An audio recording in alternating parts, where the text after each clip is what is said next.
Rich Dad, Poor Dad.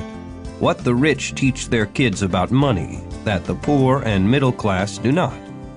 By Robert T. Kiyosaki. To parents everywhere, a child's first and most important teachers, and to all those who educate, influence, and lead by example.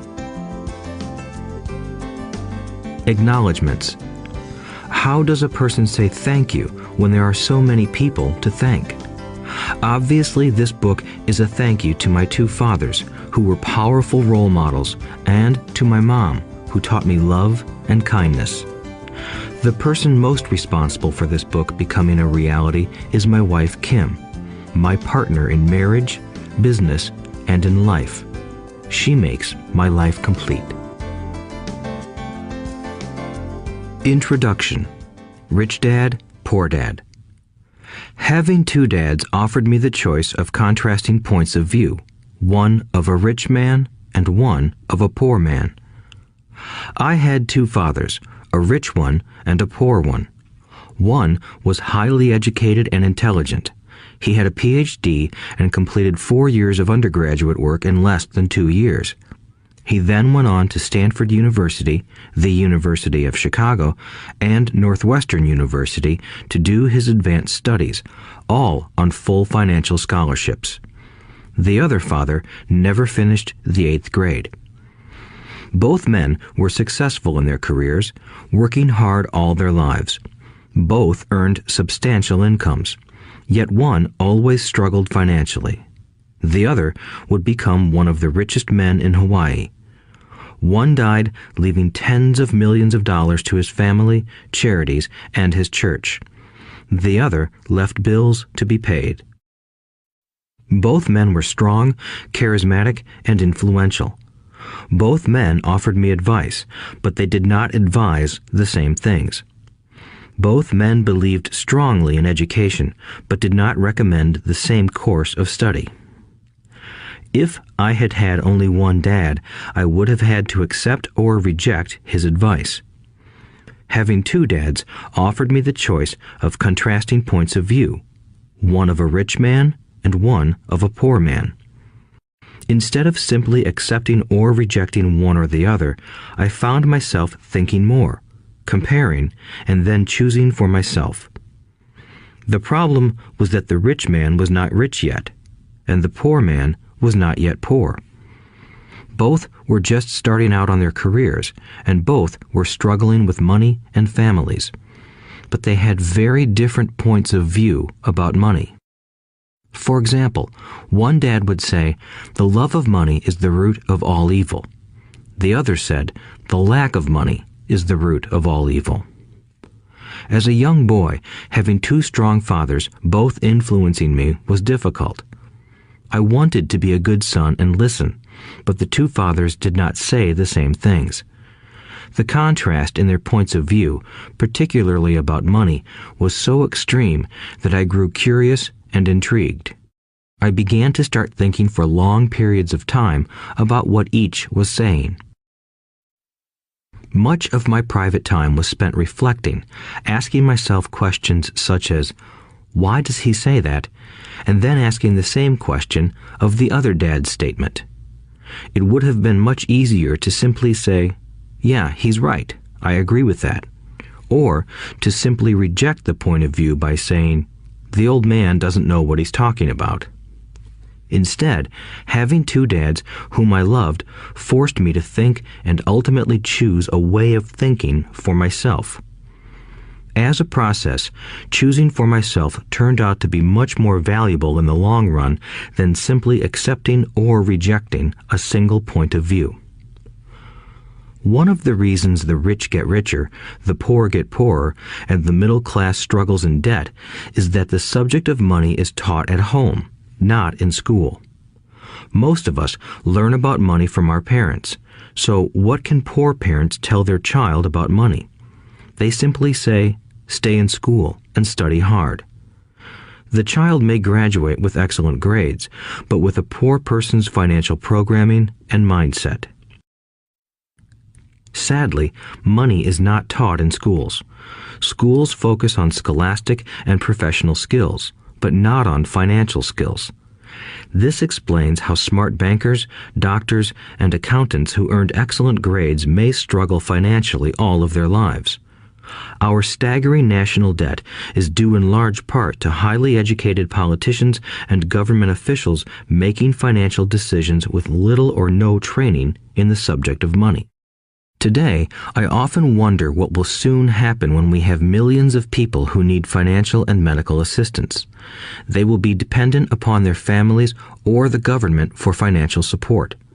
What will happen when Medicare and Social Security run out of money? How will a nation survive if teaching children about money continues to be left to parents, most of whom will be, or already are, poor? Because I had two influential fathers, I learned from both of them. I had to think about each dad's advice, and in doing so, I gained valuable insight into the power and effect of one's thoughts on one's life. For example, one dad had a habit of saying, "I can't afford it." The other dad forbade those words to be used. He insisted I ask, "How can I afford it?" One is a statement, and the other is a question. One lets you off the hook, and the other forces you to think. My soon-to-be rich dad would explain that by automatically saying the words, "I can't afford it," your brain stops working. By asking the question, "How can I afford it?" your brain is put to work. He did not mean that you should buy everything you want. He was fanatical about exercising your mind, the most powerful computer in the world. He'd say, "My brain gets stronger every day because I exercise it. The stronger it gets, the more money I can make." He believed that automatically saying, "I can't afford it," was a sign of mental laziness. Although both dads worked hard, I noticed that one dad had a habit of putting his brain to sleep when it came to finances, and the other had a habit of exercising his brain. The long-term result was that one dad grew stronger financially, and the other grew weaker. It is not much different from a person who goes to the gym to exercise on a regular basis versus someone who sits on the couch watching television. Proper physical exercise increases your chances for health, and proper mental exercise increases your chances for wealth. My two dads had opposing attitudes, and that affected the way they thought. One dad thought that the rich should pay more in taxes to take care of those less fortunate.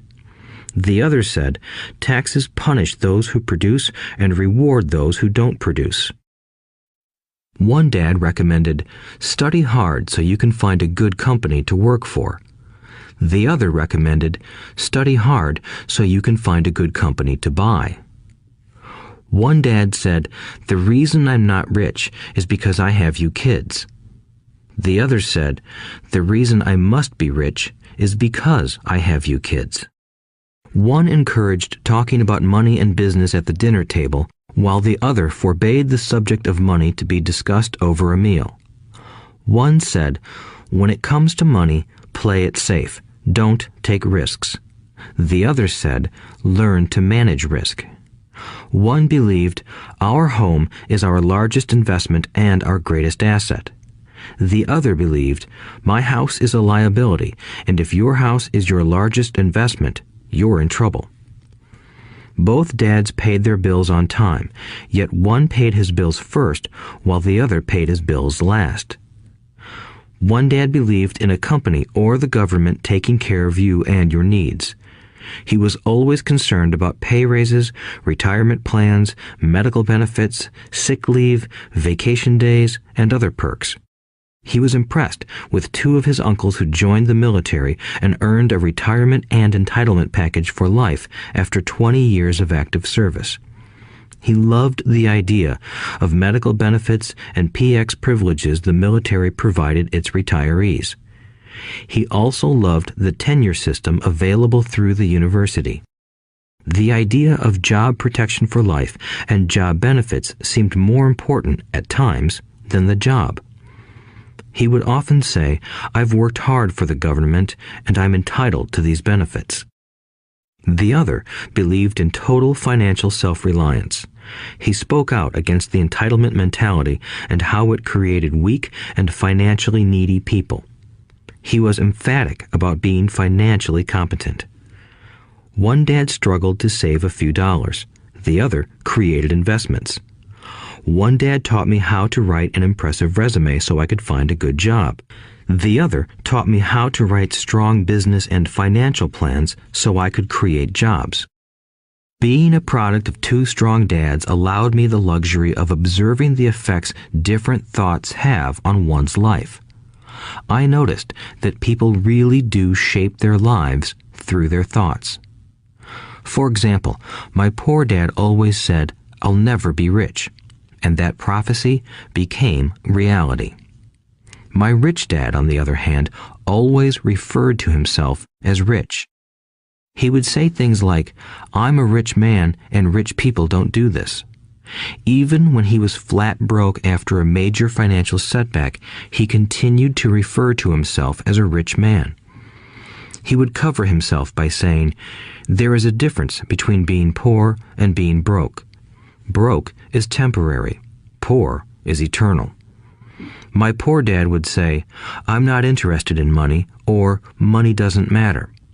My rich dad always said, "Money is power." The power of our thoughts may never be measured or appreciated, but it became obvious to me as a young boy that it was important to be aware of my thoughts and how I expressed myself. I noticed that my poor dad was poor, not because of the amount of money he earned, which was significant, but because of his thoughts and actions. As a young boy having two fathers, I became acutely aware of being careful about which thoughts I chose to adopt as my own. Should I listen to my rich dad or to my poor dad? Although both men had tremendous respect for education and learning, they disagreed about what they thought was important to learn. One wanted me to study hard, earn a degree, and get a good job to earn money. He wanted me to study to become a professional, an attorney or an accountant, and to go to business school for my MBA. The other encouraged me to study to be rich, to understand how money works, and to learn how to have it work for me. "I don't work for money" were words he would repeat over and over. "Money works for me." At the age of 9, I decided to listen to and learn from my rich dad about money. In doing so, I chose not to listen to my poor dad, even though he was the one with all the college degrees. A lesson from Robert Frost. Robert Frost is my favorite poet. Although I love many of his poems, my favorite is "The Road Not Taken." I use its lesson almost daily. The road not taken. Two roads diverged in a yellow wood, and sorry I could not travel both. And be one traveler long I stood, and looked down one as far as I could, to where it bent in the undergrowth, then took the other as just as fair, and having perhaps the better claim, because it was grassy and wanted wear. Though as for that the passing there had worn them really about the same, and both that morning equally lay in leaves no step had trodden black. Oh, I kept the first for another day, yet knowing how way leads on to way, I doubted if I should ever come back. I shall be telling this with a sigh, somewhere ages and ages hence. Two roads diverged in a wood, and I took the one less traveled by, and that has made all the difference. And that has made all the difference. Over the years, I have often reflected upon Robert Frost's poem. Choosing not to listen to my highly educated dad's advice and attitude about money was a painful decision, but it was a decision that shaped the rest of my life. Once I made up my mind about whom to listen to, my education about money began. My rich dad taught me over a period of 30 years until I was 39 years old. He stopped once he realized that I knew and fully understood what he had been trying to drum into my often thick skull. Money is one form of power, but what is more powerful is financial education. Money comes and goes, but if you have the education about how money works, you gain power over it and can begin building wealth. The reason positive thinking alone does not work is because most people went to school and never learned how money works, so they spend their lives working for money. Because I was only 9 years old when I started, the lessons my rich dad taught me were simple. And when it was all said and done, there were only 6 main lessons, repeated over 30 years. This audiobook is about those 6 lessons, put as simply as possible, just as simply as my rich dad put forth those lessons to me. The lessons are meant not to be answers, but guideposts that will assist you and your children to grow wealthier no matter what happens in a world of increasing change and uncertainty. Chapter 1. Lesson 1. The rich don't work for money. The poor and the middle class work for money. The rich have money work for them. Dad, can you tell me how to get rich? My dad put down the evening paper. Why do you want to get rich, son? Because today Jimmy's mom drove up in their new Cadillac and they were going to their beach house for the weekend. He took 3 of his friends, but Mike and I weren't invited. They told us we weren't invited because we were poor kids. They did? My dad asked incredulously. Yeah, they did, I replied in a hurt tone. My dad silently shook his head, pushed his glasses up the bridge of his nose, and went back to reading the paper.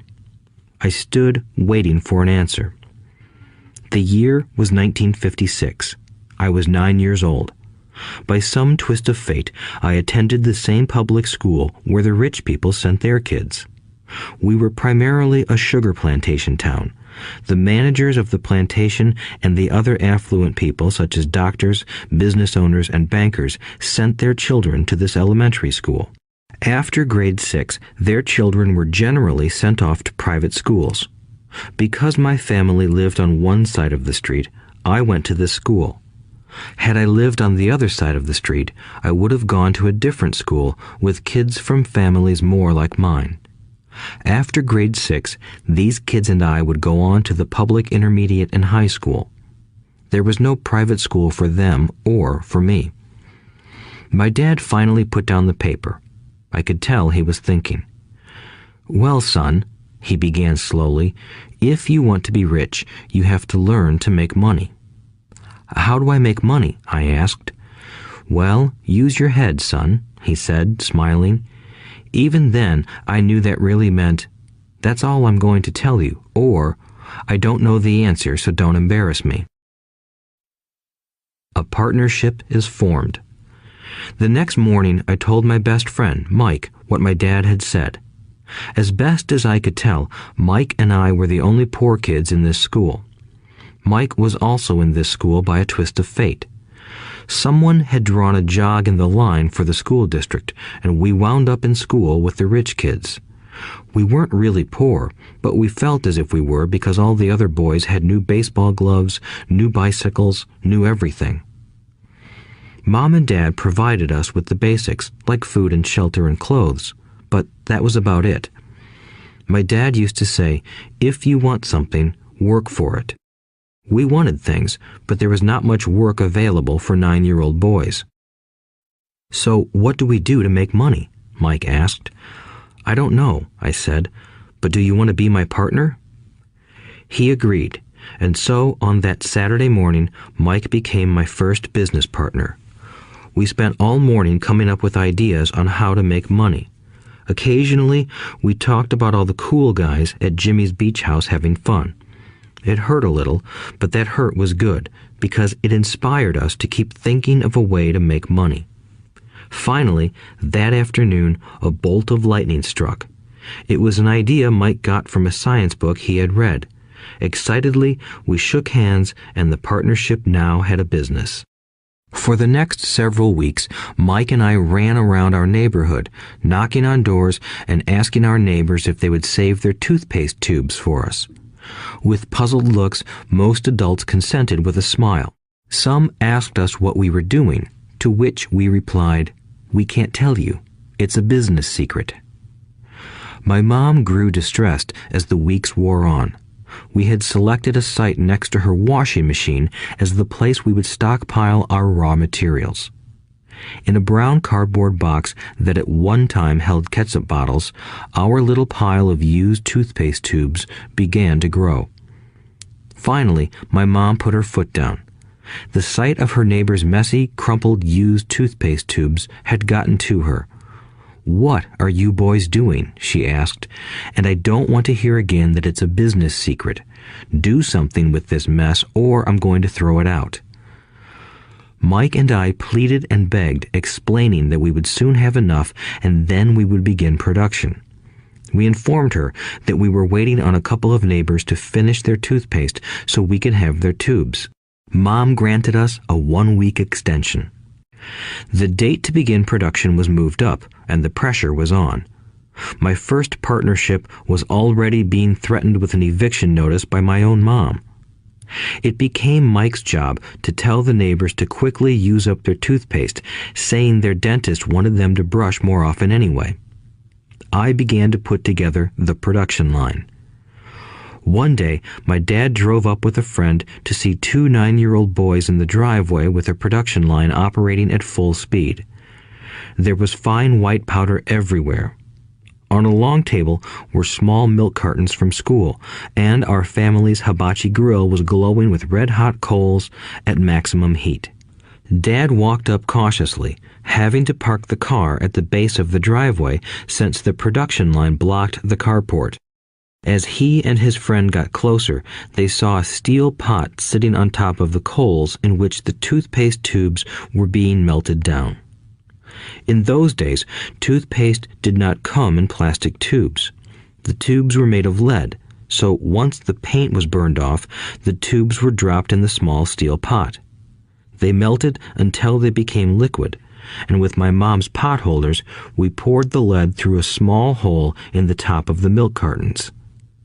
The milk cartons were filled with plaster of Paris. White powder was everywhere. In my haste, I had knocked the bag over, and the entire area looked like it had been hit by a snowstorm.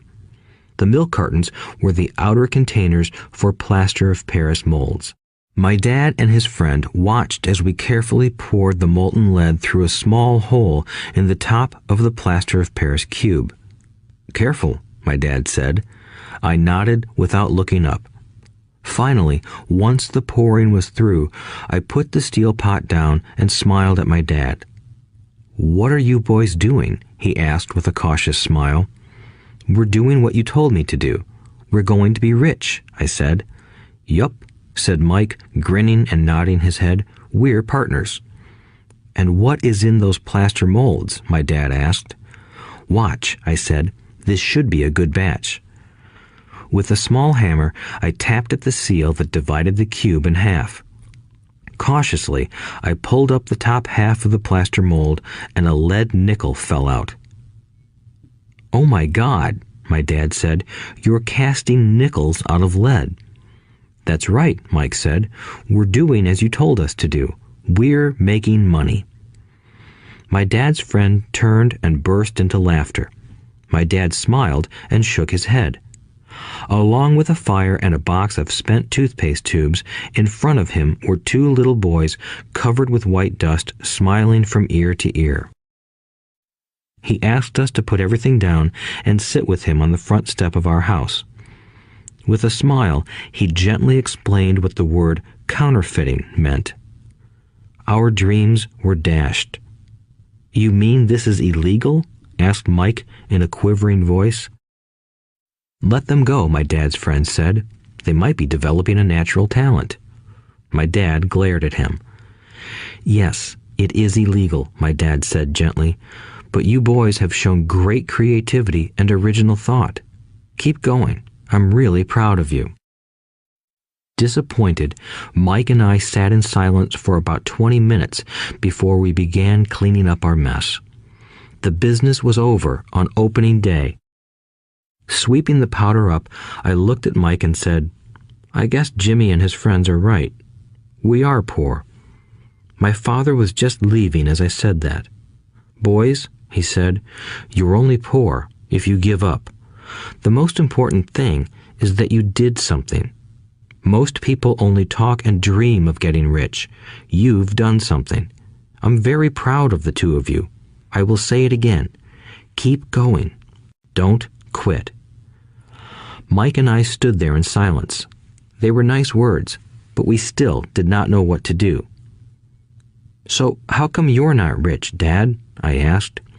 "Because I chose to be a school teacher. School teachers really don't think about being rich. We just like to teach. I wish I could help you, but I really don't know how to make money." Mike and I turned and continued our cleanup. "I know," said my dad. "If you boys want to learn how to be rich, don't ask me. Talk to your dad, Mike." "My dad?" asked Mike with a scrunched-up face. "Yeah, your dad," repeated my dad with a smile. "Your dad and I have the same banker, and he raves about your father. He's told me several times that your father is brilliant when it comes to making money." "My dad?" Mike asked again in disbelief. "Then how come we don't have a nice car and a nice house like the rich kids at school?" "A nice car and a nice house don't necessarily mean you're rich or you know how to make money," my dad replied. "Jimmy's dad works for the sugar plantation. He's not much different from me. He works for a company and I work for the government. The company buys the car for him. The sugar company is in financial trouble, and Jimmy's dad may soon have nothing. Your dad is different, Mike. He seems to be building an empire, and I suspect in a few years he will be a very rich man." With that, Mike and I got excited again. With new vigor, we began cleaning up the mess caused by our now defunct first business. As we were cleaning, we made plans for how and when to talk to Mike's dad. The problem was that Mike's dad worked long hours and often did not come home until late. His father owned warehouses, a construction company, a chain of stores, and 3 restaurants. It was the restaurants that kept him out late. Mike caught the bus home after we had finished cleaning up. He was going to talk to his dad when he got home that night and ask him if he would teach us how to become rich. Mike promised to call as soon as he had talked to his dad, even if it was late. The phone rang at 8:30 p.m. "Okay," I said, "next Saturday." I put the phone down. Mike's dad had agreed to meet with us. On Saturday, I caught the 7:30 a.m. bus to the poor side of town. The lessons begin. Mike and I met with his dad that morning at 8 o'clock. He was already busy, having been at work for more than an hour. His construction supervisor was just leaving in his pickup truck as I walked up to his simple, small, and tidy home. Mike met me at the door. "Dad's on the phone, and he said to wait on the back porch," Mike said as he opened the door. The old wooden floor creaked as I stepped across the threshold of the aging house. There was a cheap mat just inside the door. The mat was there to hide the years of wear from countless footsteps that the floor had supported. Although clean, it needed to be replaced. I felt claustrophobic as I entered the narrow living room that was filled with old, musty, overstuffed furniture that today would be collector's items. Sitting on the couch were 2 women, both a little older than my mom. Across from the women sat a man in workman's clothes. He wore khaki slacks and a khaki shirt, neatly pressed but without starch, and polished work boots. He was about 10 years older than my dad. They smiled as Mike and I walked past them toward the back porch. I smiled back shyly. "Who are those people?" I asked. "Oh, they work for my dad. The older man runs his warehouses, and the women are the managers of the restaurants. And as you arrived, you saw the construction supervisor who was working on a road project about 50 miles from here. His other supervisor, who was building a track of houses, left before you got here." "Does this go on all the time?" I asked. "Not always, but quite often," said Mike, smiling as he pulled up a chair to sit down next to me. "I asked my dad if he would teach us to make money," Mike said. "Oh, and what did he say to that?" I asked with cautious curiosity. "Well, he had a funny look on his face at first, and then he said he would make us an offer." "Oh," I said, rocking my chair back against the wall. I sat there, perched on two rear legs of the chair. Mike did the same thing. "Do you know what the offer is?" I asked. "No, but we'll soon find out." Suddenly, Mike's dad burst through the rickety screen door and onto the porch. Mike and I jumped to our feet, not out of respect, but because we were startled. "Ready, boys?" he asked as he pulled up a chair to sit down with us. We nodded our heads as we pulled our chairs away from the wall to sit in front of him. He was a big man, about 6 feet tall and 200 pounds. My dad was taller, about the same weight, and 5 years older than Mike's dad. They sort of looked alike, though not of the same ethnic makeup. Maybe their energy was similar. "Mike says you want to learn to make money. Is that correct, Robert?" I nodded my head quickly, but with a little trepidation. He had a lot of power behind his words and smile. "Okay, here's my offer. I'll teach you, but I won't do it classroom style. You work for me, I'll teach you. You don't work for me, I won't teach you. I can teach you faster if you work, and I'm wasting my time if you just want to sit and listen like you do in school. That's my offer. Take it or leave it." May I ask a question first?" I asked. "No, take it or leave it. I've got too much work to do to waste my time. If you can't make up your mind decisively, then you'll never learn to make money anyway. Opportunities come and go. Being able to know when to make quick decisions is an important skill. You have the opportunity that you asked for. School is beginning, or it's over in 10 seconds, Mike's dad said with a teasing smile. "Take it," I said. "Take it," said Mike. "Good," said Mike's dad. "Mrs. Martin will be by in 10 minutes. After I'm through with her, you'll ride with her to my superette and you can begin working. I'll pay you 10 cents an hour and you'll work 3 hours every Saturday." "But I have a softball game today," I said. Mike's dad lowered his voice to a stern tone. "Take it or leave it," he said. "I'll take it," I replied, choosing to work and learn instead of playing. 30 cents later. By 9 a.m. that day, Mike and I were working for Mrs. Martin. She was a kind and patient woman. She always said that Mike and I reminded her of her 2 grown sons. Although kind, she believed in hard work and kept us moving. We spent 3 hours taking canned goods off the shelves, brushing each can with a feather duster to get the dust off, and then restacking them neatly. It was excruciatingly boring work. Mike's dad, whom I called my rich dad, owned 9 of these little superettes, each with a large parking lot. They were the early version of the 7-Eleven convenience stores, little neighborhood grocery stores where people bought items such as milk, bread, butter, and cigarettes. The problem was that this was Hawaii before air conditioning was widely used, and the stores could not close their doors because of the heat. On 2 sides of the store, the doors had to be wide open to the road and parking lot. Every time a car drove by or pulled into the parking lot, dust would swirl and settle in the store. We knew we had a job as long as there was no air conditioning. For 3 weeks, Mike and I reported to Mrs. Martin and worked our 3 hours. By noon, our work was over, and she dropped 3 little dimes in each of our hands. Now, even at the age of 9 in the mid-1950s, 30 cents was not too exciting. Comic books cost 10 cents back then, so I usually spent my money on comic books and went home. By Wednesday of the 4th week, I was ready to quit. I had agreed to work only because I wanted to learn to make money from Mike's dad, and now I was a slave for 10 cents an hour. On top of that, I had not seen Mike's dad since that first Saturday. "I'm quitting," I told Mike at lunchtime. School was boring, and now I did not even have my Saturdays to look forward to. But it was the 30 cents that really got to me. This time, Mike smiled. "What are you laughing at?" I asked with anger and frustration. "Dad said this would happen. He said to meet with him when you were ready to quit." "What?" I said indignantly. "He's been waiting for me to get fed up?" Sort of, Mike said. Dad's kind of different. He doesn't teach like your dad. Your mom and dad lecture a lot. My dad is quiet and a man of few words. You just wait till this Saturday. I'll tell him you're ready.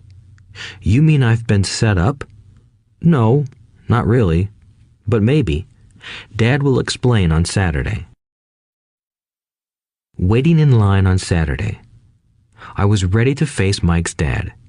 Even my real dad was angry with him. My real dad, the one I called the poor one, thought that my rich dad was violating child labor laws and should be investigated.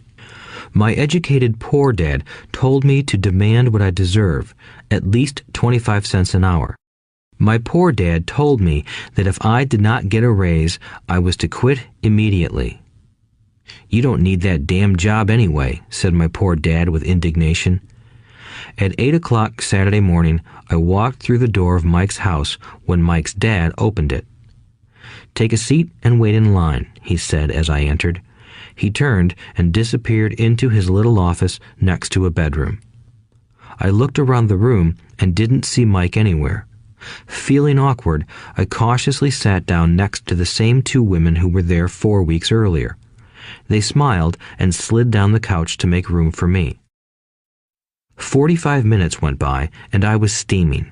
The two women had met with him and left 30 minutes earlier. An older gentleman was in there for 20 minutes and was also gone. The house was empty, and here I sat in a musty, dark living room on a beautiful, sunny Hawaiian day, waiting to talk to a cheapskate who exploited children. I could hear him rustling around the office, talking on the phone, and ignoring me. I was ready to walk out, but for some reason, I stayed.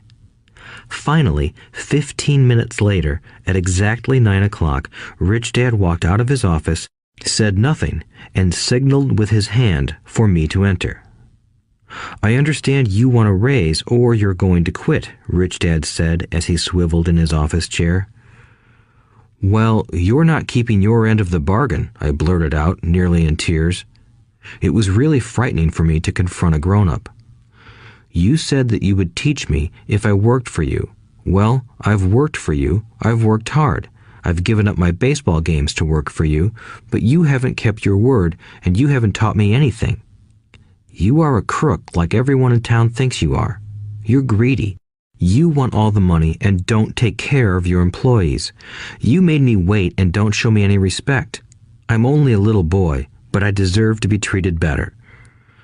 Rich Dad rocked back in his swivel chair, hands up to his chin, and stared at me. Not bad, he said. In less than a month, you sound like most of my employees. What? I asked.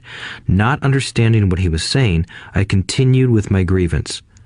I thought you were going to keep your end of the bargain and teach me. Instead, you want to torture me? That's cruel. That's really cruel. I am teaching you, Rich Dad said quietly. What have you taught me? Nothing, I said angrily. You haven't even talked to me once since I agreed to work for peanuts. 10 cents an hour. Ha! I should notify the government about you. We have child labor laws, you know. My dad works for the government, you know. Wow, said Rich Dad. Now you sound just like most of the people who used to work for me. People I've either fired or who have quit. So, what do you have to say? I demanded, feeling pretty brave for a little kid. You lied to me. I've worked for you, and you have not kept your word. You haven't taught me anything. How do you know that I've not taught you anything? Asked Rich Dad calmly. Well, you've never talked to me. I've worked for 3 weeks, and you have not taught me anything, I said with a pout. Does teaching mean talking or a lecture? Rich Dad asked. Well, yes, I replied. That's how they teach you in school, he said, smiling. But that is not how life teaches you, and I would say that life is the best teacher of all. Most of the time, life does not talk to you. It just sort of pushes you around. Each push is life saying, wake up, there's something I want you to learn. What is this man talking about? I asked myself silently. Life pushing me around was life talking to me? Now I knew I had to quit my job. I was talking to someone who needed to be locked up. If you learn life's lessons, you will do well. If not, life will just continue to push you around. People do two things. Some just let life push them around. Others get angry and push back. But they push back against their boss, or their job, or their husband or wife. They do not know it's life that's pushing. I had no idea what he was talking about. Life pushes all of us around. Some people give up and others fight. A few learn the lesson and move on.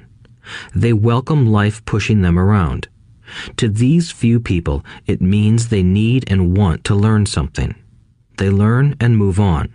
Most quit, and a few, like you, fight. Rich Dad stood and shut the creaky old wooden window that needed repair. If you learn this lesson, you will grow into a wise, wealthy, and happy young man. If you don't, you will spend your life blaming a job, low pay, or your boss for your problems. You'll live life always hoping for that big break that will solve all your money problems.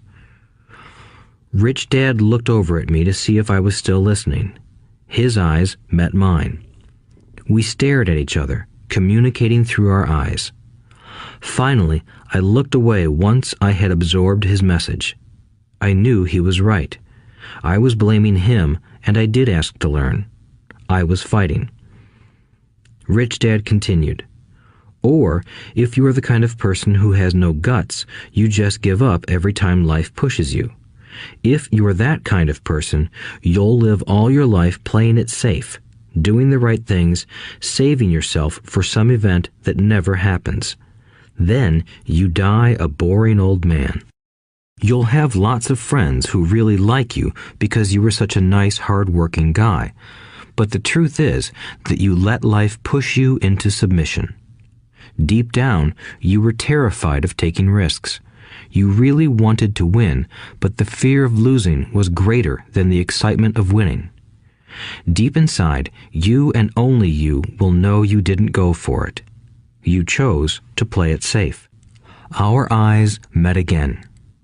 "You've been pushing me around?" I asked. "Some people might say that," smiled Rich Dad.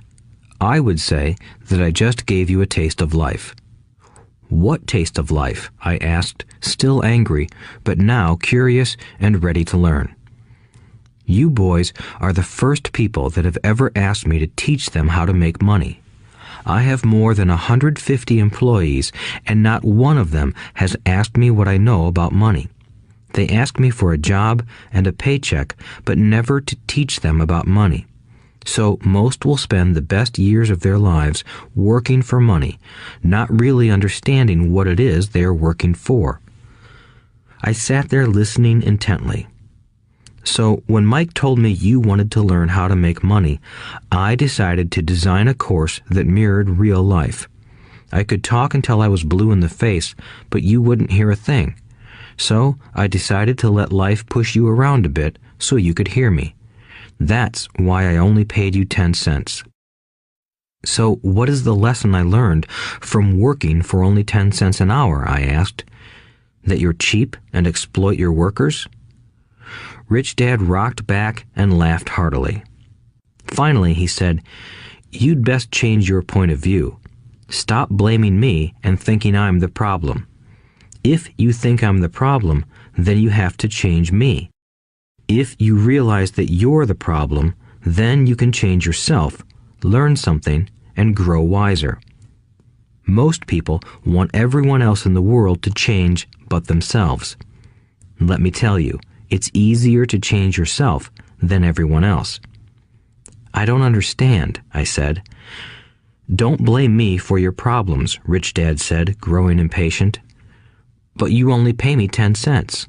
"So what are you learning?" Rich Dad asked, smiling. "That you're cheap," I said with a sly grin. "See, you think I'm the problem," said Rich Dad. "But you are. Well, keep that attitude and you'll learn nothing. Keep the attitude that I'm the problem, and what choices do you have?" "Well, if you don't pay me more or show me more respect and teach me, I'll quit." "Well put," Rich Dad said, "and that's exactly what most people do. They quit and go looking for another job, a better opportunity and higher pay, actually thinking that this will solve the problem. In most cases, it won't. So what should I do? I asked. Just take this measly 10 cents an hour and smile? Rich Dad smiled. That's what the other people do. But that's all they do, waiting for a raise, thinking that more money will solve their problems. Most just accept it, and some take a second job working harder, but again, accepting a small paycheck. I sat staring at the floor, beginning to understand the lesson Rich Dad was presenting. I could sense it was a taste of life. Finally, I looked up and asked, "So what will solve the problem?" "This," he said, leaning forward in his chair and tapping me gently on the head. "This stuff between your ears." It was at that moment that Rich Dad shared the pivotal point of view that separated him from his employees and my poor dad, and led him to eventually become one of the richest men in Hawaii, while my highly educated but poor dad struggled financially all his life. It was a singular point of view that made all the difference over a lifetime. Rich Dad said this point of view over and over, which I call lesson number 1. The poor and the middle class work for money. The rich have money work for them. On that bright Saturday morning, I learned a completely different point of view from what I had been taught by my poor dad. At the age of 9, I understood that both dads wanted me to learn. Both dads encouraged me to study, but not the same things. My highly educated dad recommended that I do what he did. "Son, I want you to study hard, get good grades so you can find a safe, secure job with a big company, and make sure it has excellent benefits." My rich dad wanted me to learn how money works so I could make it work for me. These lessons I would learn through life with his guidance, not because of a classroom. My rich dad continued my first lesson. "I'm glad you got angry about working for 10 cents an hour. If you hadn't got angry and had simply accepted it, I would have to tell you that I could not teach you. You see, true learning takes energy, passion, and a burning desire. Anger is a big part of that formula, for passion is anger and love combined. When it comes to money, most people want to play it safe and feel secure, so passion does not direct them. Fear does. So is that why they'll take jobs with low pay? I asked. Yes, said Rich Dad. Some people say I exploit people because I don't pay as much as the sugar plantation or the government. I say the people exploit themselves. It's their fear, not mine. But don't you feel you should pay them more? I asked. I don't have to. And besides, more money will not solve their problems. Just look at your dad. He makes a lot of money, and he still can't pay his bills. Most people, given more money, only get into more debt. So that's why the 10 cents an hour, I said, smiling. It's part of the lesson. That's right, smiled Rich Dad. You see, your dad went to school and got an excellent education so he could get a high-paying job. But he still has money problems because he never learned anything about money in school. On top of that, he believes in working for money. And you don't? I asked. No, not really, said Rich Dad. If you want to learn to work for money, then stay in school. That is a great place to learn to do that. But if you want to learn how to have money work for you, then I will teach you that. But only if you want to learn. Wouldn't everyone want to learn that? I asked. No, said Rich Dad, simply because it's easier to learn to work for money, especially if fear is your primary emotion when the subject of money is discussed. I don't understand, I said with a frown. Don't worry about that for now. Just know that it's fear that keeps most people working at a job. The fear of not paying their bills, the fear of being fired, the fear of not having enough money, and the fear of starting over. That's the price of studying to learn a profession or trade and then working for money. Most people become a slave to money and then get angry at their boss. Learning to have money work for you is a completely different course of study? I asked. Absolutely, Rich Dad answered. Absolutely. We sat in the silence on that beautiful Hawaiian Saturday morning. My friends had just started their Little League baseball game, but for some reason I was now thankful I had decided to work for 10 cents an hour. I sensed that I was about to learn something my friends wouldn't learn in school. Ready to learn? Asked Rich Dad. Absolutely, I said with a grin. I have kept my promise. I've been teaching you from afar, my Rich Dad said. At 9 years old, you've gotten a taste of what it feels like to work for money. Just multiply your last month by 50 years, and you will have an idea of what most people spend their life doing. I don't understand, I said. How did you feel waiting in line to see me, once to get hired and once to ask for more money? Terrible, I said. If you choose to work for money, that is what life will be like, said Rich Dad. And how did you feel when Mrs. Martin dropped 3 dimes in your hand for 3 hours of work? I felt like it wasn't enough. It seemed like nothing. I was disappointed, I said. And that is how most employees feel when they look at their paychecks, especially after all the tax and other deductions are taken out. At least you got 100%. You mean most workers don't get paid everything? I asked with amazement. Heavens no, said Rich Dad. The government always takes its share first. How do they do that? I asked. Taxes, said Rich Dad. You're taxed when you earn. You're taxed when you spend. You're taxed when you save. You're taxed when you die. Why do people let the government do that to them? The rich don't, said Rich Dad with a smile. The poor and the middle class do. I'll bet you that I earn more than your dad, yet he pays more in taxes. How can that be? I asked. At my age, that made no sense to me. Why would someone let the government do that to them? Rich Dad rocked slowly and silently in his chair, just looking at me. Ready to learn? He asked. I nodded my head slowly. As I said, there is a lot to learn. Learning how to have money work for you is a lifetime study. Most people go to college for 4 years and their education ends. I already know that my study of money will continue over my lifetime, simply because the more I find out I need to know. Most people never study the subject. They go to work, get their paycheck, balance their checkbooks, and that's it. Then they wonder why they have money problems. They think that more money will solve the problem, and don't realize that it's their lack of financial education that is the problem.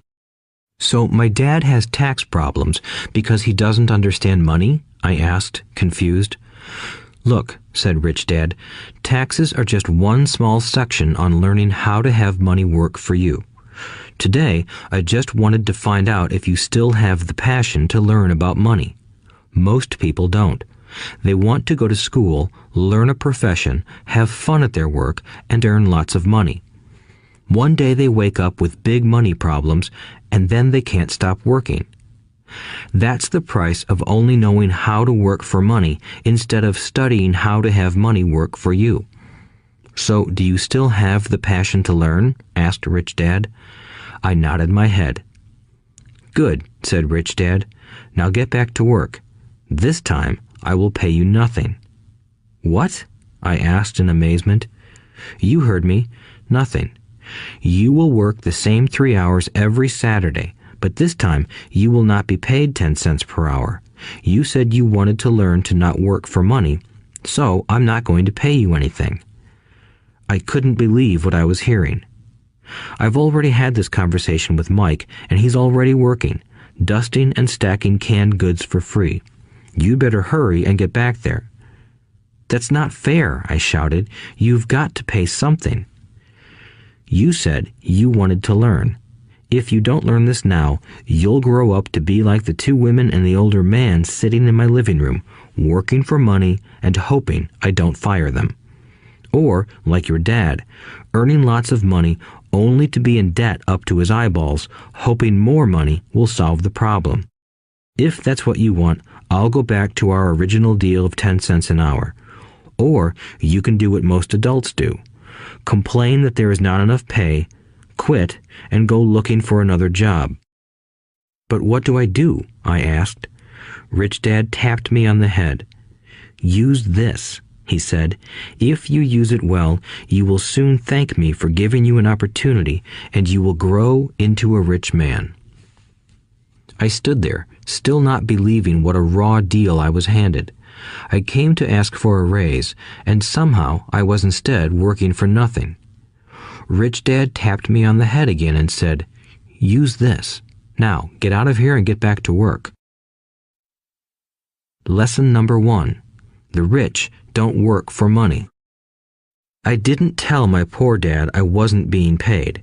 He wouldn't have understood, and I didn't want to try to explain something I didn't understand myself. For 3 more weeks, Mike and I worked 3 hours every Saturday for nothing. The work didn't bother me, and the routine got easier. But it was the missed baseball games and not being able to afford to buy a few comic books that got to me. Rich Dad stopped by at noon on the 3rd week. We heard his truck pull up in the parking lot and sputter when the engine was turned off. He entered the store and greeted Mrs. Martin with a hug. After finding out how things were going in the store, he reached into the ice cream freezer, pulled out 2 bars, paid for them, and signaled to Mike and me. "Let's go for a walk, boys." We crossed the street, dodging a few cars, and walked across a large grassy field where a few adults were playing softball. Sitting down at a lone picnic table, he handed Mike and me the treats. "How's it going, boys?" "Okay," Mike said. I nodded in agreement. "Learn anything yet?" Rich Dad asked. Mike and I looked at each other, shrugged our shoulders, and shook our heads in unison. Avoiding one of life's biggest traps. Well, you boys had better start thinking. You're staring at one of life's biggest lessons. If you learn it, you'll enjoy a life of great freedom and security. If you don't, you'll wind up like Mrs. Martin and most of the people playing softball in this park. They work very hard for little money, clinging to the illusion of job security and looking forward to a 3-week vacation each year and maybe a skimpy pension after 45 years of service. If that excites you, I'll give you a raise to 25 cents an hour. But these are good, hard-working people. Are you making fun of them? I demanded. A smile came over Rich Dad's face. Mrs. Martin is like a mother to me. I would never be that cruel. I may sound unkind because I'm doing my best to point something out to the 2 of you. I want to expand your point of view so you can see something most people never have the benefit of seeing because their vision is too narrow. Most people never see the trap they are in. Mike and I sat there, uncertain of his message. He sounded cruel, yet we could sense he was trying to drive home a point. With a smile, Rich Dad said, "Doesn't that 25 cents an hour sound good? Doesn't it make your heart beat a little faster?" I shook my head no, but it really did. 25 cents an hour would be big bucks to me. "Okay, I'll pay you $1 an hour," Rich Dad said, with a sly grin. Now my heart started to race. My brain was screaming, "Take it, take it." I could not believe what I was hearing. Still, I said nothing. "Okay, $2 an hour." My little brain and heart nearly exploded. After all, it was 1956, and being paid $2 an hour would have made me the richest kid in the world. I couldn't imagine earning that kind of money. I wanted to say yes. I wanted the deal. I could picture a new bicycle, new baseball glove, and the adoration of my friends when I flashed some cash. On top of that, Jimmy and his rich friends could never call me poor again. But somehow, my mouth stayed shut. The ice cream had melted and was running down my hand. Rich Dad was looking at two boys staring back at him, eyes wide open and brains empty. He was testing us, and he knew there was a part of our emotions that wanted to take the deal. He understood that every person has a weak and needy part of their soul that can be bought, and he knew that every individual also had a part of their soul that was resilient and could never be bought. It was only a question of which one was stronger. Okay, $5 an hour. Suddenly, I was silent. Something had changed. The offer was too big and ridiculous. Not many grown-ups in 1956 made more than that, but quickly my temptation disappeared and calm set in. Slowly, I turned to my left to look at Mike. He looked back at me. The part of my soul that was weak and needy was silenced. The part of me that had no price took over. I knew Mike had gotten to that point too. "Good," said Rich Dad softly. "Most people have a price, and they have a price because of human emotions named fear and greed. First, the fear of being without money motivates us to work hard, and then, once we get that paycheck, greed or desire starts us thinking about all the wonderful things money can buy. The pattern is then set." "What pattern?" I asked. "The pattern of get up, go to work, pay bills, get up, go to work, pay bills." People's lives are forever controlled by two emotions, fear and greed. Offer them more money, and they continue the cycle by increasing their spending. This is what I call the rat race. "There is another way?" Mike asked. "Yes," said Rich Dad slowly, "but only a few people find it." "And what is that way?" Mike asked.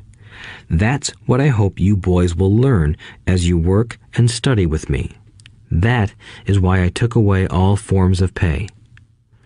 "Any hints?" Mike asked. "We're kind of tired of working hard, especially for nothing." "Well, the first step is telling the truth," said Rich Dad. "We haven't been lying," I said.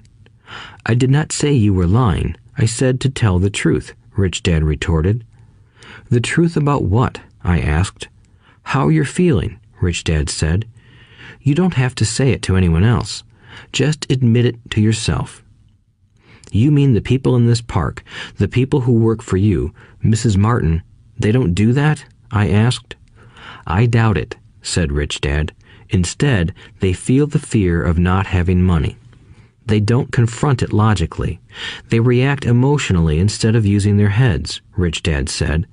"Then they get a few bucks in their hands, and again, the emotions of joy, desire, and greed take over. And again they react instead of think." "So their emotions control their brain," Mike said. "That's correct," said Rich Dad. "Instead of admitting the truth about how they feel, they react to their feelings and fail to think. They feel the fear, so they go to work, hoping that money will soothe the fear, but it doesn't. It continues to haunt them, and they return to work, hoping again that money will calm their fears, and again it doesn't. Fear keeps them in this trap of working, earning money, working, earning money, hoping the fear will go away. But every day they get up, and that old fear wakes up with them. For millions of people, that old fear keeps them awake all night, causing a night of turmoil and worry. So they get up and go to work, hoping that a paycheck will kill that fear gnawing at their souls. Money is running their lives, and they refuse to tell the truth about that. Money is in control of their emotions and their souls." Rich Dad sat quietly, letting his words sink in. Mike and I had heard what he said, but didn't understand fully what he was talking about. I just knew that I often wondered why grown-ups hurried off to work. It did not seem like much fun, and they never looked that happy, but something kept them going. Realizing we had absorbed as much as possible of what he was talking about, Rich Dad said, "I want you boys to avoid that trap. That is really what I want to teach you. Not just to be rich, because being rich does not solve the problem." "It doesn't?" I asked, surprised. No, it doesn't. Let me explain the other emotion, desire. Some call it greed, but I prefer desire. It's perfectly normal to desire something better, prettier, more fun, or exciting. So people also work for money because of desire. They desire money for the joy they think it can buy. But the joy that money brings is often short-lived, and they soon need more money for more joy, more pleasure, more comfort, and more security. So they keep working, thinking money will soothe their souls that are troubled by fear and desire. But money can't do that. Even rich people do this? Mike asked. Rich people included, said Rich Dad. In fact, the reason many rich people are rich isn't because of desire, but because of fear. They believe that money can eliminate the fear of being poor, so they amass tons of it, only to find the fear gets worse. Now they fear losing the money. I have friends who keep working even though they have plenty. I know people who have millions who are more afraid now than when they were poor. They're terrified of losing it all. The fears that drove them to get rich got worse. That weak and needy part of their soul is actually screaming louder. They don't want to lose the big houses, the cars, and the high life money has bought them. They worry about what their friends would say if they lost all their money. Many are emotionally desperate and neurotic, although they look rich and have more money. So, is a poor man happier? I asked. No, I don't think so, replied Rich Dad. The avoidance of money is just as psychotic as being attached to money. As if on cue, the town derelict went past our table, stopping by the large rubbish can and rummaging around in it. The three of us watched him with great interest, when before we probably would have just ignored him. Rich Dad pulled $1 out of his wallet and gestured to the older man.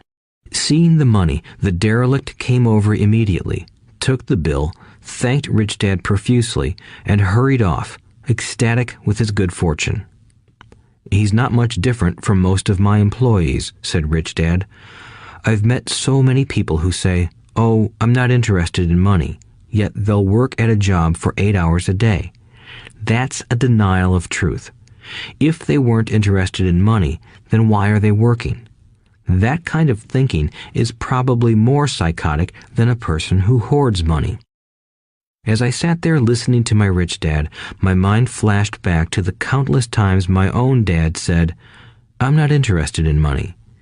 He said those words often. He also covered himself by always saying, "I work because I love my job."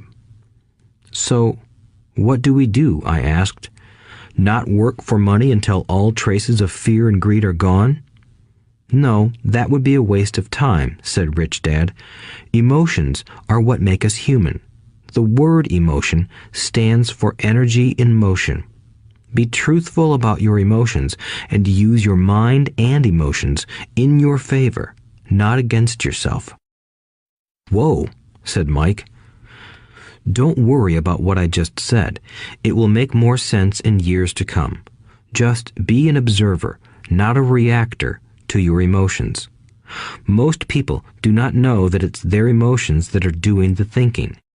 Your emotions are your emotions, but you have got to learn to do your own thinking. Can you give me an example? I asked. Sure, replied Rich Dad. When a person says, "I need to find a job," it's most likely an emotion doing the thinking. Fear of not having money generates that thought.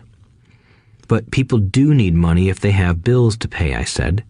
Sure they do, smiled Rich Dad. All I'm saying is that it's fear that is all too often doing the thinking. I don't understand, said Mike. For example, said Rich Dad, if the fear of not having enough money arises, instead of immediately running out to get a job, they instead might ask themselves this question. Will a job be the best solution to this fear over the long run? In my opinion, the answer is no. A job is really a short-term solution to a long-term problem. But my dad is always saying, stay in school and get good grades so you can find a safe, secure job, I interjected, somewhat confused. Yes, I understand he says that, said Rich Dad, smiling. Most people recommend that, and it's a good path for most people. But people make that recommendation primarily out of fear. You mean my dad says that because he's afraid? Yes, said Rich Dad. He's terrified that you won't earn enough money and won't fit into society. Don't get me wrong. He loves you and wants the best for you. I, too, believe an education and a job are important, but it won't handle the fear. You see, that same fear that makes him get up in the morning to earn a few bucks is the fear that is causing him to be so fanatical about your going to school. So what do you recommend? I asked. I want to teach you to master the power of money instead of being afraid of it. They don't teach that in school, and if you don't learn it, you become a slave to money. It was finally making sense. He wanted us to widen our views and to see what the Mrs. Martins of this world couldn't see. He used examples that sounded cruel at the time, but I've never forgotten them. My vision widened that day, and I began to see the trap that lay ahead for most people. You see, we're all employees ultimately. We just work at different levels, said Rich Dad. I just want you boys to have a chance to avoid the trap caused by those two emotions, fear and desire. Use them in your favor, not against you. That's what I want to teach you. I'm not interested in just teaching you to make a pile of money. That won't handle the fear or desire. If you don't first handle fear and desire, and you get rich, you'll only be a highly paid slave. So how do we avoid the trap? I asked. The main cause of poverty or financial struggle is fear and ignorance, not the economy or the government or the rich. It's self-inflicted fear and ignorance that keep people trapped. So you boys go to school and get your college degrees, and I'll teach you how to stay out of the trap. The pieces of the puzzle were appearing. My highly educated dad had a great education and a great career, but school never told him how to handle money or his fear of it. It became clear that I could learn different and important things from two fathers. So you've been talking about the fear of not having money. How does the desire for money affect our thinking? Mike asked. How did you feel when I tempted you with a pay raise? Did you notice your desires rising? We nodded our heads. By not giving in to your emotions, you were able to delay your reactions and think. That is important. We will always have emotions of fear and greed. From here on in, it's imperative for you to use those emotions to your advantage, and for the long term to not let your emotions control your thinking. Most people use fear and greed against themselves. That's the start of ignorance. Most people live their lives chasing paychecks, pay raises, and job security because of the emotions of desire and fear, not really questioning where those emotion-driven thoughts are leading them. It's just like the picture of a donkey dragging a cart with its owner dangling a carrot just in front of its nose. The donkey's owner may be going where he wants to, but the donkey is chasing an illusion. Tomorrow, there will only be another carrot for the donkey. You mean the moment I pictured a new baseball glove, candy, and toys, that's like a carrot to a donkey? Mike asked. Yes, and as you get older, your toys get more expensive. A new car, a boat, and a big house to impress your friends, said Rich Dad with a smile. Fear pushes you out the door, and desire calls to you. That's the trap. So what's the answer? Mike asked. What intensifies fear and desire is ignorance. That is why rich people with lots of money often have more fear the richer they get. Money is the carrot, the illusion. If the donkey could see the whole picture, it might rethink its choice to chase the carrot. Rich Dad went on to explain that a human's life is a struggle between ignorance and illumination. He explained that once a person stops searching for information and self-knowledge, ignorance sets in.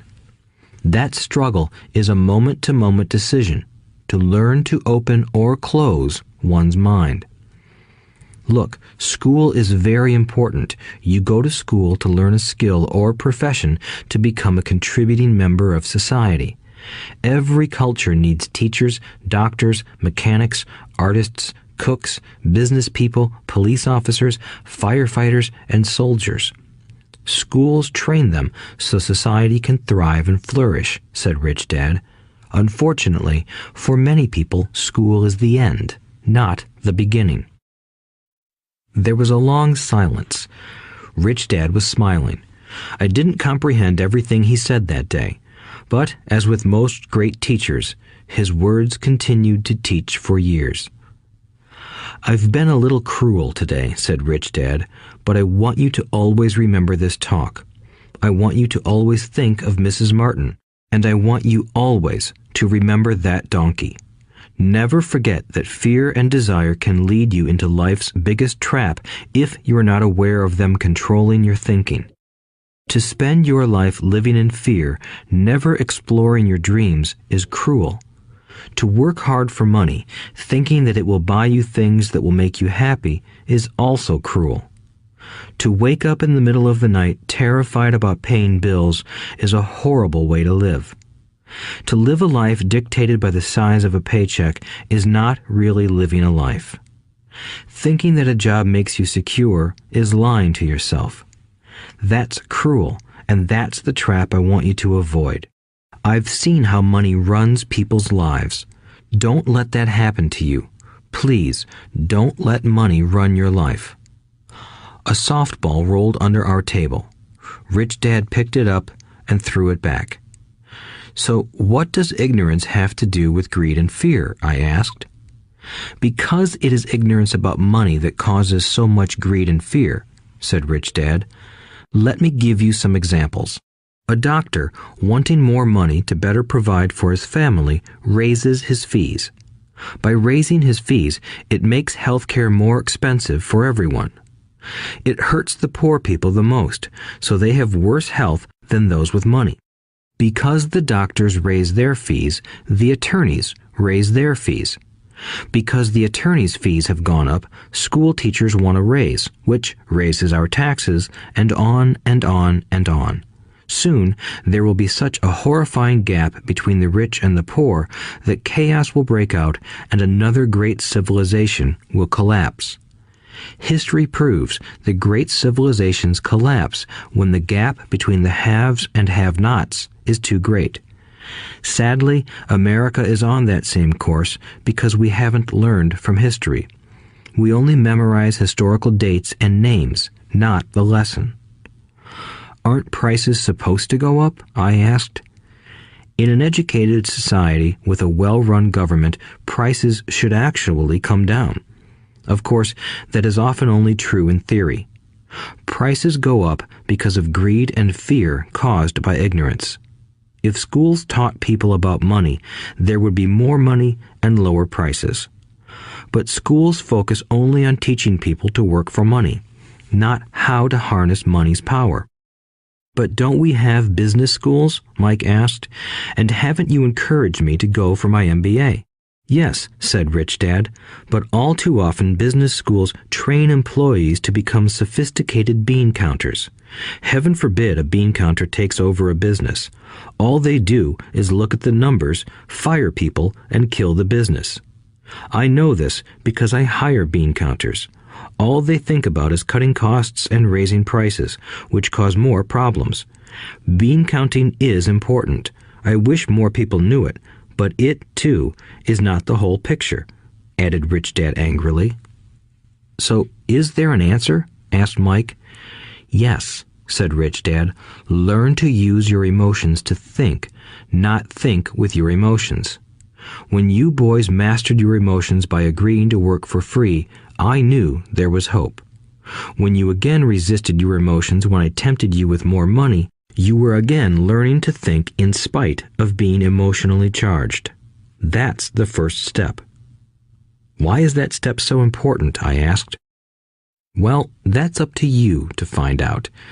If you want to learn, I'll take you boys into the briar patch, a place almost everyone else avoids. If you go with me, you'll let go of the idea of working for money and instead learn to have money work for you. And what will we get if we go with you? What if we agree to learn from you? What will we get? I asked. The same thing Brer Rabbit got, said Rich Dad, referring to the classic children's story. Is there a briar patch? I asked. Yes, said Rich Dad. The briar patch is our fear and greed. Confronting fear, weaknesses, and neediness by choosing our own thoughts is the way out. Choosing our thoughts? Mike asked, puzzled.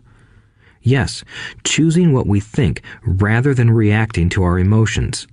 Instead of just getting up and going to work because not having the money to pay your bills is scaring you, ask yourself, is working harder at this the best solution to this problem? Most people are too afraid to rationally think things through and instead run out the door to a job they hate. The tar baby is in control. That's what I mean by choosing your thoughts. And how do we do that? Mike asked. That's what I will teach you. I'll teach you to have a choice of thoughts rather than a knee-jerk reaction, like gulping down your morning coffee and running out the door. Remember what I said before. A job is only a short-term solution to a long-term problem. Most people have only one problem in mind, and it's short-term. It's the bills at the end of the month, the tar baby. Money controls their lives, or should I say the fear and ignorance about money controls it. So they do as their parents did. They get up every day and go work for money, not taking the time to ask the question, is there another way? Their emotions now control their thinking, not their heads. Can you tell the difference between emotions thinking and the head thinking? Mike asked. Oh yes, I hear it all the time, said Rich Dad. I hear things like, well, everyone has to work, or the rich are crooks, or I'll get another job, I deserve this raise, you can't push me around, or I like this job because it's secure. No one asks, is there something I'm missing here? Which would break through the emotional thought and give you time to think clearly. As we headed back to the store, Rich Dad explained that the rich really did make money. They did not work for it. He went on to explain that when Mike and I were casting 5-cent pieces out of lead, thinking we were making money, we were very close to thinking the way the rich think. The problem was that creating money is legal for the government and banks to do, but illegal for us to do. There are legal ways to create money from nothing, he told us. Rich Dad went on to explain that the rich know that money is an illusion, truly like the carrot for the donkey. It's only out of fear and greed that the illusion of money is held together by billions of people who believe that money is real. It's not. Money is really made up. It is only because of the illusion of confidence and the ignorance of the masses that this house of cards stands. He talked about the gold standard that America was on, and that each dollar bill was actually a silver certificate. What concerned him was the rumor that we would someday go off the gold standard and our dollars would no longer be backed by something tangible. If that happens, boys, all hell will break loose. The poor, the middle class, and the ignorant will have their lives ruined simply because they will continue to believe that money is real and that the company they work for, or the government, will look after them. We really did not understand what he was saying that day, but over the years, it made more and more sense. Seeing what others miss. As he climbed into his pickup truck outside his convenience store, Rich Dad said, "Keep working, boys, but the sooner you forget about needing a paycheck, the easier your adult life will be. Keep using your brain, work for free, and soon your mind will show you ways of making money far beyond what I could ever pay you. You will see things that other people never see. Most people never see these opportunities because they're looking for money and security, so that's all they get. The moment you see one opportunity, you'll see them for the rest of your life. The moment you do that, I'll teach you something else. Learn this, and you'll avoid one of life's biggest traps. Mike and I picked up our things from the store and waved goodbye to Mrs. Martin. We went back to the park, to the same picnic bench, and spent several more hours thinking and talking. We spent the next week at school thinking and talking too. For 2 more weeks, we kept thinking, talking, and working for free. At the end of the second Saturday, I was again saying goodbye to Mrs. Martin and looking at the comic book stand with a longing gaze. The hard thing about not even getting 30 cents every Saturday was that I didn't have any money to buy comic books. Suddenly, as Mrs. Martin said goodbye to Mike and me, I saw her do something I'd never seen her do before. Mrs. Martin was cutting the front page of the comic book in half. She kept the top half of the comic book cover and threw the rest of the book into a large cardboard box. When I asked her what she did with the comic books, she said, "I throw them away. I give the top half of the cover back to the comic book distributor for credit when he brings in the new comics. He's coming in an hour." Mike and I waited for an hour. Soon the distributor arrived, and I asked him if we could have the comic books. To my delight, he said, "You can have them if you work for this store and do not resell them." Remember our old business partnership? Well, Mike and I revived it. Using a spare room in Mike's basement, we began piling hundreds of comic books in that room. Soon, our comic book library was open to the public. We hired Mike's younger sister, who loved to study, to be head librarian. She charged each child 10 cents admission to the library, which was open from 2:30 p.m. to 4:30 p.m. every day after school. The customers, the children of the neighborhood, could read as many comics as they wanted in 2 hours. It was a bargain for them since a comic cost 10 cents each, and they could read 5 or 6 in 2 hours. Mike's sister would check the kids as they left to make sure they weren't borrowing any comic books. She also kept the books, logging in how many kids showed up each day, who they were, and any comments they might have. Mike and I averaged $9.50 per week over a 3-month period. We paid his sister $1 a week and allowed her to read the comics for free, which she rarely did since she was always studying. Mike and I kept our agreement by working in the store every Saturday and collecting all the comic books from the different stores. We kept our agreement to the distributor by not selling any comic books. We burned them once they got too tattered. We tried opening a branch office, but we could never quite find someone as trustworthy and dedicated as Mike's sister. At an early age, we found out how hard it was to find good staff. 3 months after the library first opened, a fight broke out in the room. Some bullies from another neighborhood pushed their way in, and Mike's dad suggested we shut down the business. So our comic book business shut down, and we stopped working on Saturdays at the convenience store. But Rich Dad was excited because he had new things he wanted to teach us. He was happy because we had learned our first lessons so well. We learned to make money work for us. By not getting paid for our work at the store, we were forced to use our imaginations to identify an opportunity to make money. By starting our own business, the comic book library, we were in control of our own finances, not dependent on an employer. The best part was that our business generated money for us even when we weren't physically there. Our money worked for us. Instead of paying us money, Rich Dad had given us so much more. Chapter 2. Lesson 2. Why teach financial literacy? It's not how much money you make, it's how much money you keep.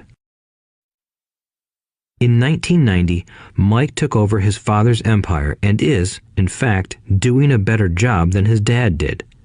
We see each other once or twice a year on the golf course.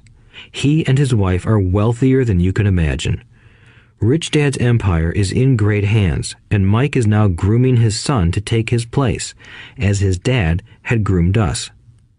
In 1994, I retired at the age of 47, and my wife Kim was 37. Retirement does not mean not working.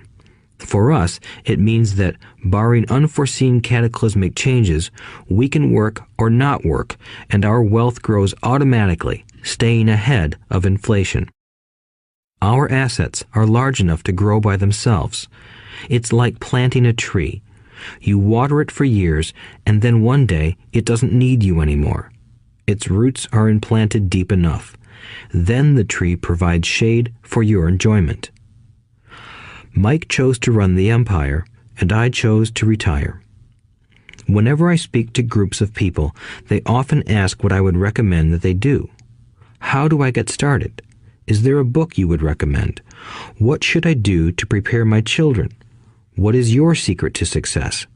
How do I make millions? Whenever I hear one of these questions, I'm reminded of the following story. The Richest Businessmen. In 1923, a group of our greatest leaders and richest businessmen held a meeting at the Edgewater Beach Hotel in Chicago.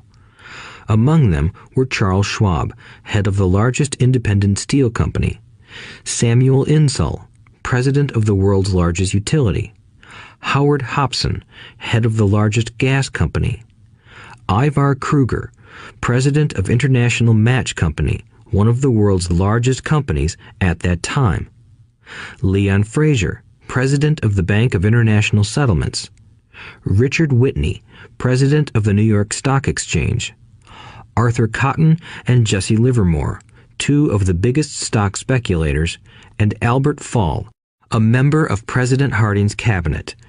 25 years later, 9 of these titans ended their lives as follows.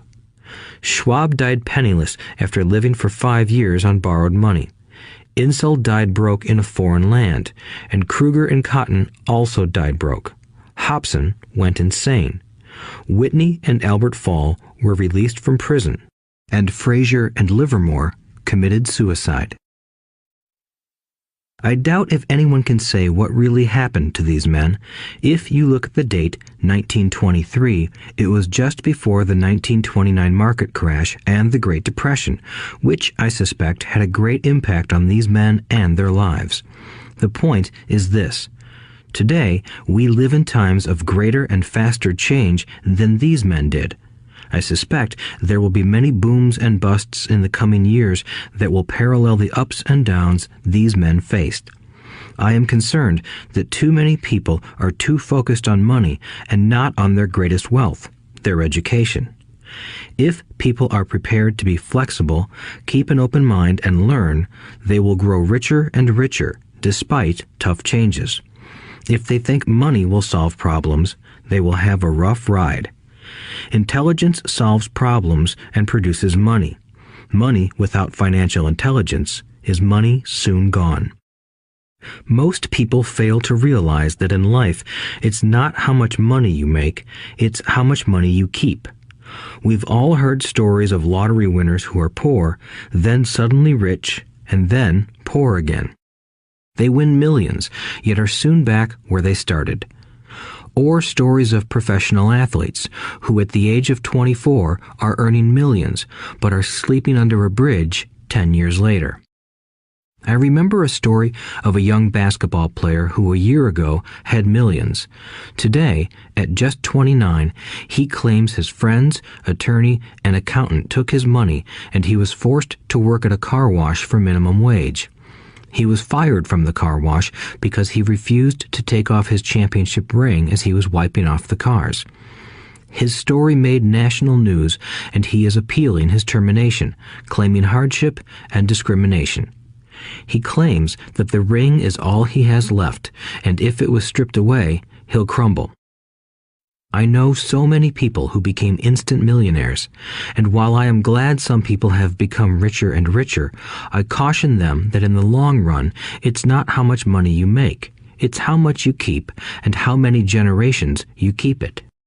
So when people ask, "Where do I get started?" or "Tell me how to get rich quick," they often are greatly disappointed with my answer. I simply say to them what my rich dad said to me when I was a little kid. If you want to be rich, you need to be financially literate. That idea was drummed into my head every time we were together. As I said, my educated dad stressed the importance of reading books, while my rich dad stressed the need to master financial literacy. If you are going to build the Empire State Building, the first thing you need to do is dig a deep hole and pour a strong foundation. If you are going to build a home in the suburbs, all you need to do is pour a 6-inch slab of concrete. Most people, in their drive to get rich, are trying to build an Empire State Building on a 6-inch slab. Our school system, created in the agrarian age, still believes in homes with no foundation. Dirt floors are still the rage, so kids graduate from school with virtually no financial foundation. One day, sleepless and deep in debt in suburbia, living the American dream, they decide that the answer to their financial problems is to find a way to get rich quick. Construction on the skyscraper begins.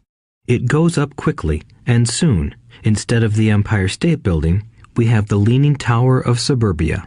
The sleepless nights return. As for Mike and me in our adult years, both of our choices were possible because we were taught to pour a strong financial foundation when we were just kids. Accounting is possibly the most confusing, boring subject in the world, but if you want to be rich long term, it could be the most important subject. For Rich Dad, the question was how to take a boring and confusing subject and teach it to kids. The answer he found was to make it simple by teaching it in pictures. My rich dad poured a strong financial foundation for Mike and me. Since we were just kids, he created a simple way to teach us. For years, he only drew pictures and used few words. Mike and I understood the simple drawings, the jargon, the movement of money, and then in later years, Rich Dad began adding numbers. Today, Mike has gone on to master much more complex and sophisticated accounting analysis because he had to in order to run his empire. I am not as sophisticated because my empire is smaller, yet we come from the same simple foundation. Over the following pages, we will discuss those same simple line drawings Mike's dad created for us. Though basic, those drawings helped guide two little boys in building great sums of wealth on a solid and deep foundation. Rule number 1. You must know the difference between an asset and a liability, and buy assets. If you want to be rich, this is all you need to know. It is rule number 1. It is the only rule.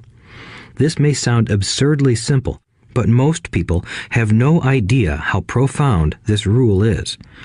Most people struggle financially because they do not know the difference between an asset and a liability. Rich people acquire assets. The poor and middle class acquire liabilities that they think are assets, said Rich Dad. When Rich Dad explained this to Mike and me, we thought he was kidding. Here we were, nearly teenagers, and waiting for the secret to getting rich. And this was his answer. It was so simple that we stopped for a long time to think about it. "What is an asset?" asked Mike. "Don't worry right now," said Rich Dad. "Just let the idea sink in. If you can comprehend the simplicity, your life will have a plan and be financially easy. It is simple. That is why the idea is missed." "You mean all we need to know is what an asset is, acquire them, and we'll be rich?" I asked. Rich Dad nodded his head. "It's that simple." "If it's that simple, how come everyone is not rich?" I asked.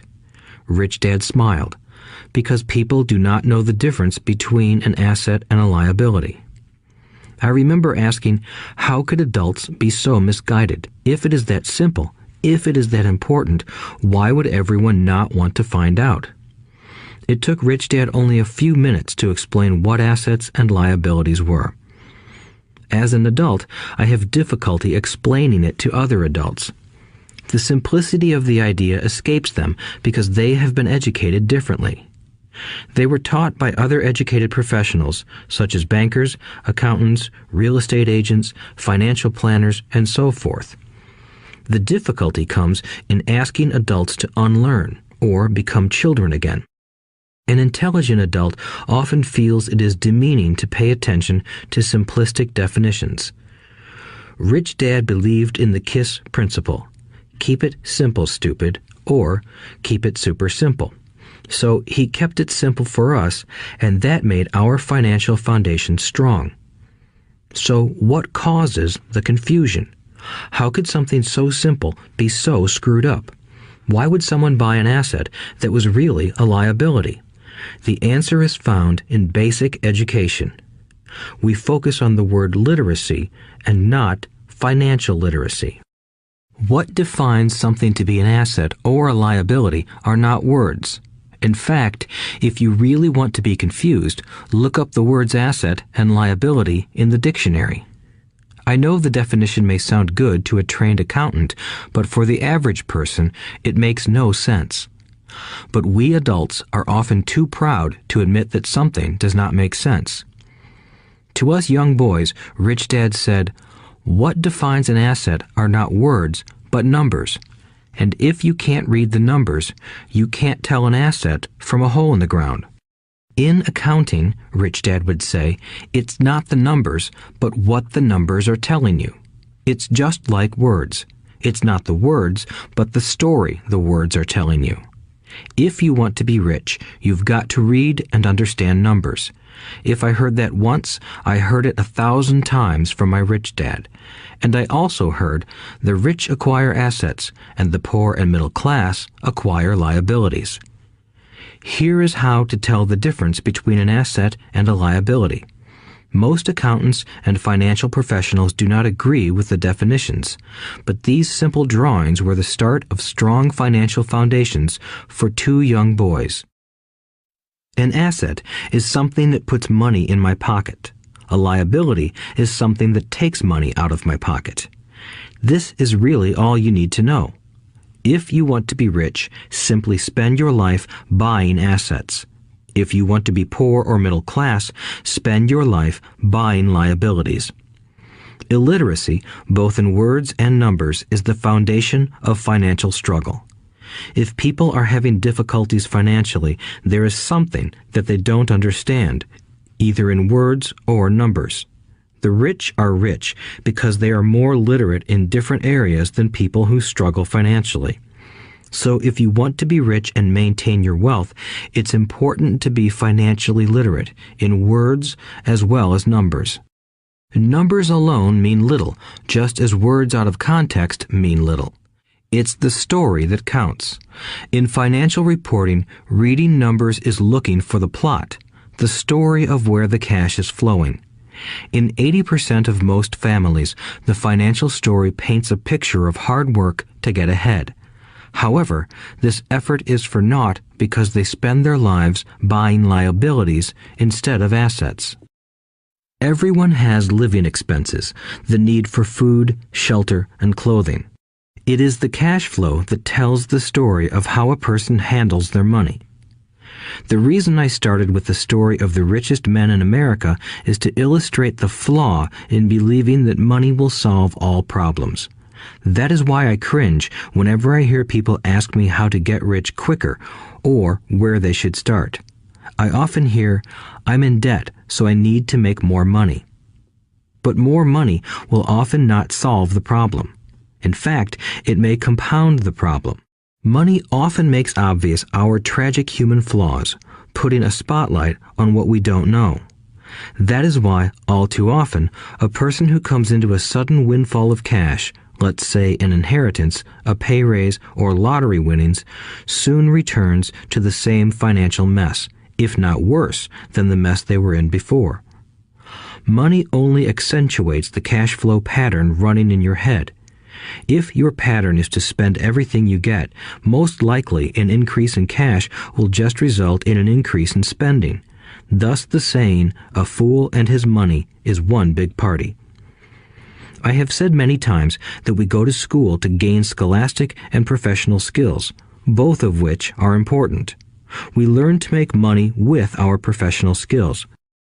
In the 1960s, when I was in high school, if someone did well academically, people assumed this bright student would go on to be a medical doctor because it was the profession with the promise of the greatest financial reward. Today, doctors face financial challenges I wouldn't wish on my worst enemy. Insurance companies taking control of the business, managed healthcare, government intervention, and malpractice suits. Today, kids want to be famous athletes, movie stars, rock stars, beauty queens, or CEOs because that is where the fame, money, and prestige are. That is the reason it is so hard to motivate kids in school today. They know that professional success is no longer solely linked to academic success, as it once was. Because students leave school without financial skills, millions of educated people pursue their profession successfully, but later find themselves struggling financially. They work harder, but don't get ahead. What is missing from their education is not how to make money, but how to manage money.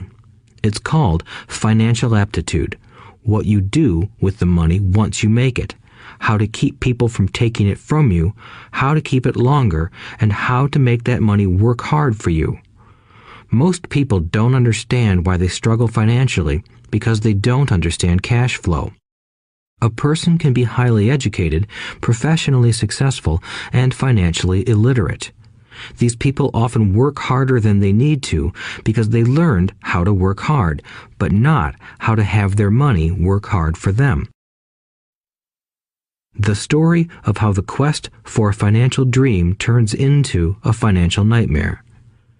The classic story of hardworking people has set a pattern. Recently married, the happy, highly educated young couple moves into one of their cramped, rented apartments. Immediately, they realize that they are saving money because two can live as cheaply as one. The problem is the apartment is cramped. They decide to save money to buy their dream home so they can have kids. They now have two incomes and they begin to focus on their careers. Their incomes begin to increase. As their incomes go up, their expenses go up as well. The number one expense for most people is taxes. Many people think it's income tax, but for most Americans, their highest tax is Social Security. As an employee, it appears as if the Social Security tax combined with the Medicare tax rate is roughly 7.5%, but it's really 15% since the employer must match the Social Security amount. In essence, it is money the employer can't pay you. On top of that, you still have to pay income tax on the amount deducted from your wages for Social Security tax. Income you never received because it went directly to Social Security through withholding. Going back to the young couple, as a result of their incomes increasing, they decide to buy the house of their dreams. Once in their house, they have a new tax called property tax. Then they buy a new car, new furniture, and new appliances to match their new house. All of a sudden, they wake up and their liabilities column is full of mortgage and credit card debt. Their liabilities go up. They're now trapped in the rat race. Pretty soon, a baby comes along and they work harder.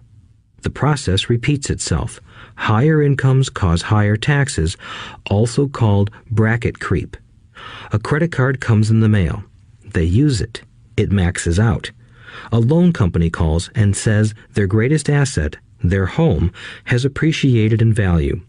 Because their credit is so good, the company offers a bill consolidation loan and tells them the intelligent thing to do is clear off the high-interest consumer debt by paying off their credit card. And besides, interest on their home is a tax deduction. They go for it and pay off those high-interest credit cards. They breathe a sigh of relief. Their credit cards are paid off. They've now folded their consumer debt into their home mortgage. Their payments go down because they extend their debt over 30 years. It is the smart thing to do. Their neighbor calls to invite them to go shopping. The Memorial Day sale is on. They promise themselves they'll just window shop, but they take a credit card, just in case. I run into this young couple all the time. Their names change, but their financial dilemma is the same. They come to one of my talks to hear what I have to say. They ask me, "Can you tell us how to make more money?" They don't understand that their trouble is really how they choose to spend the money they do have. It is caused by financial illiteracy and not understanding the difference between an asset and a liability. More money seldom solves someone's money problems.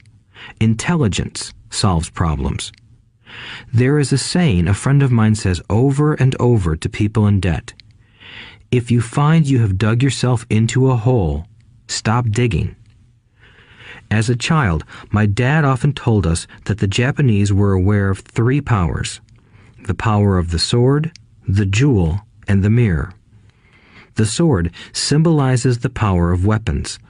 America has spent trillions of dollars on weapons, and because of this is a powerful military presence in the world. The jewel symbolizes the power of money. There is some degree of truth to the saying, "Remember the golden rule. He who has the gold makes the rules." The mirror symbolizes the power of self-knowledge. This self-knowledge, according to Japanese legend, was the most treasured of the 3. All too often, the poor and middle class allow the power of money to control them. By simply getting up and working harder, failing to ask themselves if what they do makes sense, they shoot themselves in the foot as they leave for work every morning. By not fully understanding money, the vast majority of people allow its awesome power to control them. If they used the power of the mirror, they would have asked themselves, "Does this make sense?" All too often, instead of trusting their inner wisdom, that genius inside, most people follow the crowd. They do things because everybody else does them. They conform rather than question.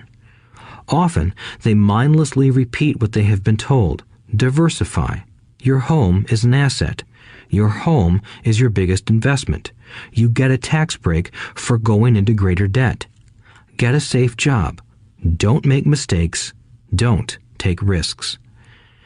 It is said that the fear of public speaking is a fear greater than death for most people.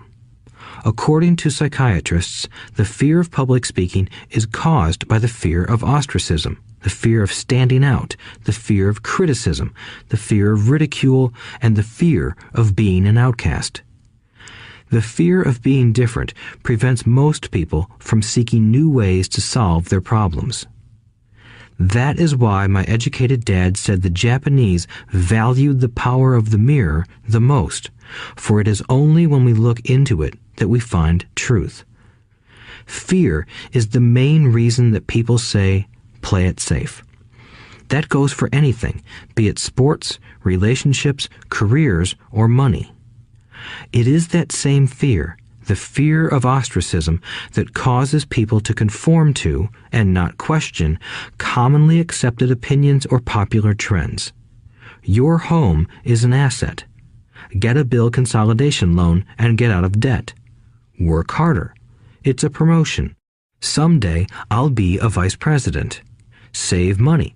When I get a raise, I'll buy us a bigger house. Mutual funds are safe. Many financial problems are caused by trying to keep up with the Joneses.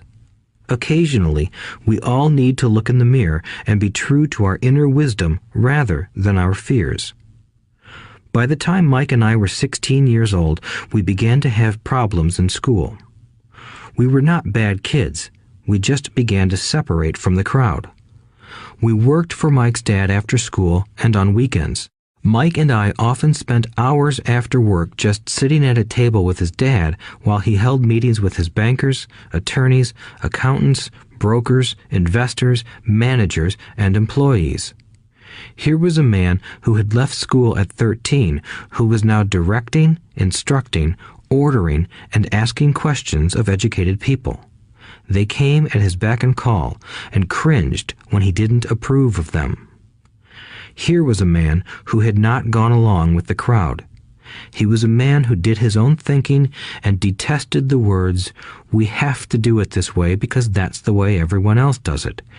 He also hated the word can't. If you wanted him to do something, just say, "I don't think you can do it." Mike and I learned more sitting in on his meetings than we did in all our years of school, college included. Mike's dad was not book smart, but he was financially educated and successful as a result. He told us over and over again, an intelligent person hires people who are more intelligent than he is. So Mike and I had the benefit of spending hours listening to and learning from intelligent people. But because of this, Mike and I couldn't go along with the standard dogma our teachers preached, and that caused problems. Whenever the teacher said, "If you don't get good grades, you won't do well in the real world," Mike and I just raised our eyebrows. When we were told to follow set procedures and not deviate from the rules, we could see how school discouraged creativity. We started to understand why our rich dad told us that schools were designed to produce good employees instead of employers. Occasionally, Mike or I would ask our teachers how what we studied was applicable to the real world, or why we never studied money and how it worked. To the latter question, we often got the answer that money was not important, that if we excelled in our education, the money would follow. The more we knew about the power of money, the more distant we grew from the teachers and our classmates. My highly educated dad never pressured me about my grades, but we did begin to argue about money. By the time I was 16, I probably had a far better foundation with money than both my parents. I could keep books, I listened to tax accountants, corporate attorneys, bankers, real estate brokers, investors, and so forth. By contrast, my dad talked to other teachers. One day, my dad told me that our home was his greatest investment. A not-too-pleasant argument took place when I showed him why I thought a house was not a good investment. I showed him the ancillary expenses that went along with owning the home. A bigger home meant bigger expenses, and the cash flow kept going out through the expense column. Today, people still challenge me on the idea of a house not being an asset. I know that for many people, it is their dream as well as their largest investment.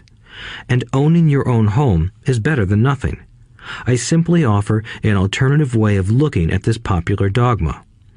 If my wife and I were to buy a bigger, flashier house, we realize it wouldn't be an asset. It would be a liability since it would take money out of our pocket. So here is the argument I put forth. I really don't expect most people to agree with it because your home is an emotional thing, and when it comes to money, high emotions tend to lower financial intelligence. I know from personal experience that money has a way of making every decision emotional. 1. When it comes to houses, most people work all their lives paying for a home they never own. In other words, most people buy a new house every few years, each time incurring a new 30-year loan to pay off the previous one. 2. Even though people receive a tax deduction for interest on mortgage payments, they pay for all their other expenses with after-tax dollars, even after they pay off their mortgage. 3. My wife's parents were shocked when the property taxes on their home increased to $1,000 a month. This was after they had retired, so the increase put a strain on their retirement budget and they felt forced to move. 4. Houses do not always go up in value. I have friends who owe $1 million for a home that today would sell for far less. 5. The greatest losses of all are those from missed opportunities. If all your money is tied up in your house, you may be forced to work harder because your money continues blowing out of the expense column instead of adding to the asset column, the classic middle-class cash flow pattern. If a young couple would put more money into their asset column early on, their later years would be easier. Their assets would have grown and would be available to help cover expenses. All too often, a house only serves as a vehicle for incurring a home equity loan to pay for mounting expenses. In summary, the end result in making a decision to own a house that is too expensive in lieu of starting an investment portfolio impacts an individual in at least the following 3 ways. 1. Loss of time during which other assets could have grown in value. 2. Loss of additional capital which could have been invested instead of paying for high maintenance expenses related directly to the home. 3. Loss of education. Too often, people count their house and savings and retirement plans as all they have in their asset column. Because they have no money to invest, they simply don't invest. This costs them investment experience. Most never become what the investment world calls a sophisticated investor. And the best investments are usually first sold to sophisticated investors, who then turn around and sell them to the people playing it safe. I am not saying don't buy a house. What I'm saying is that you should understand the difference between an asset and a liability. When I want a bigger house, I first buy assets that will generate the cash flow to pay for the house. My educated dad's personal financial statement best demonstrates the life of someone caught in the rat race. His expenses match his income, never allowing him enough left over to invest in assets. As a result, his liabilities are larger than his assets. Why the rich get richer. A review of my rich dad's financial statement shows why the rich get richer. The asset column generates more than enough income to cover expenses, with the balance reinvested into the asset column. The asset column continues to grow, and therefore the income it produces grows with it. The result is that the rich get richer. Why the middle class struggle. The middle class finds itself in a constant state of financial struggle. Their primary income is through their salary. As their wages increase, so do their taxes. Their expenses tend to increase in proportion to their salary increase, hence the phrase, the rat race. They treat their home as their primary asset instead of investing in income-producing assets. This pattern of treating your home as an investment and the philosophy that a pay raise means you can buy a larger home or spend more is the foundation of today's debt-ridden society. Increased spending throws families into greater debt and into more financial uncertainty, even though they may be advancing in their jobs and receiving raises on a regular basis. This is high-risk living caused by weak financial education. The massive loss of jobs in recent times proves how shaky the middle class really is financially. Company pension plans are being replaced by 401k plans. Social Security is obviously in trouble and can't be relied upon as a source for retirement. Panic has set in for the middle class. Today, mutual funds are popular because they supposedly represent safety. Average mutual fund buyers are too busy working to pay taxes and mortgages, save for their children's college, and pay off credit cards. They do not have time to study investing, so they rely on the expertise of the manager of a mutual fund. Also, because the mutual fund includes many different types of investments, they feel their money is safer because it is diversified. This educated middle class subscribes to the dogma put out by mutual fund brokers and financial planners. Play it safe, avoid risk. The real tragedy is that the lack of early financial education is what creates the risk faced by average middle class people. The reason they have to play it safe is because their financial positions are tenuous at best. Their balance sheets are not balanced.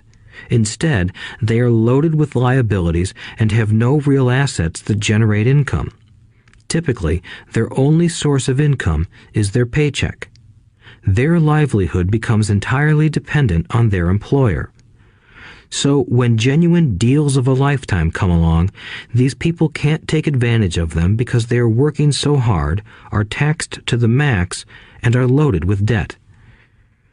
As I said at the start of this section, the most important rule is to know the difference between an asset and a liability. Once you understand the difference, concentrate your efforts on buying income-generating assets. That's the best way to get started on a path to becoming rich. Keep doing that and your asset column will grow. Keep liabilities and expenses down so more money is available to continue pouring into the asset column. Soon, the asset base will be so deep that you can afford to look at more speculative investments. Investments that may have returns of 100% to infinity. $5,000 investments that are soon turned into $1 million or more. Investments that the middle class calls too risky. The investment is not risky for the financially literate. As an employee who is also a homeowner, your working efforts are generally as follows. 1. You work for the company. Employees make their business owner or the shareholders rich, not themselves. Your efforts and success will help provide for the owner's success and retirement. 2. You work for the government. The government takes its share from your paycheck before you even see it. By working harder, you simply increase the amount of taxes taken by the government. Most people work from January to May just for the government. 3. You work for the bank. After taxes, your next largest expense is usually your mortgage and credit card debt. The problem with simply working harder is that each of these 3 levels takes a greater share of your increased efforts. You need to learn how to have your increased efforts benefit you and your family directly.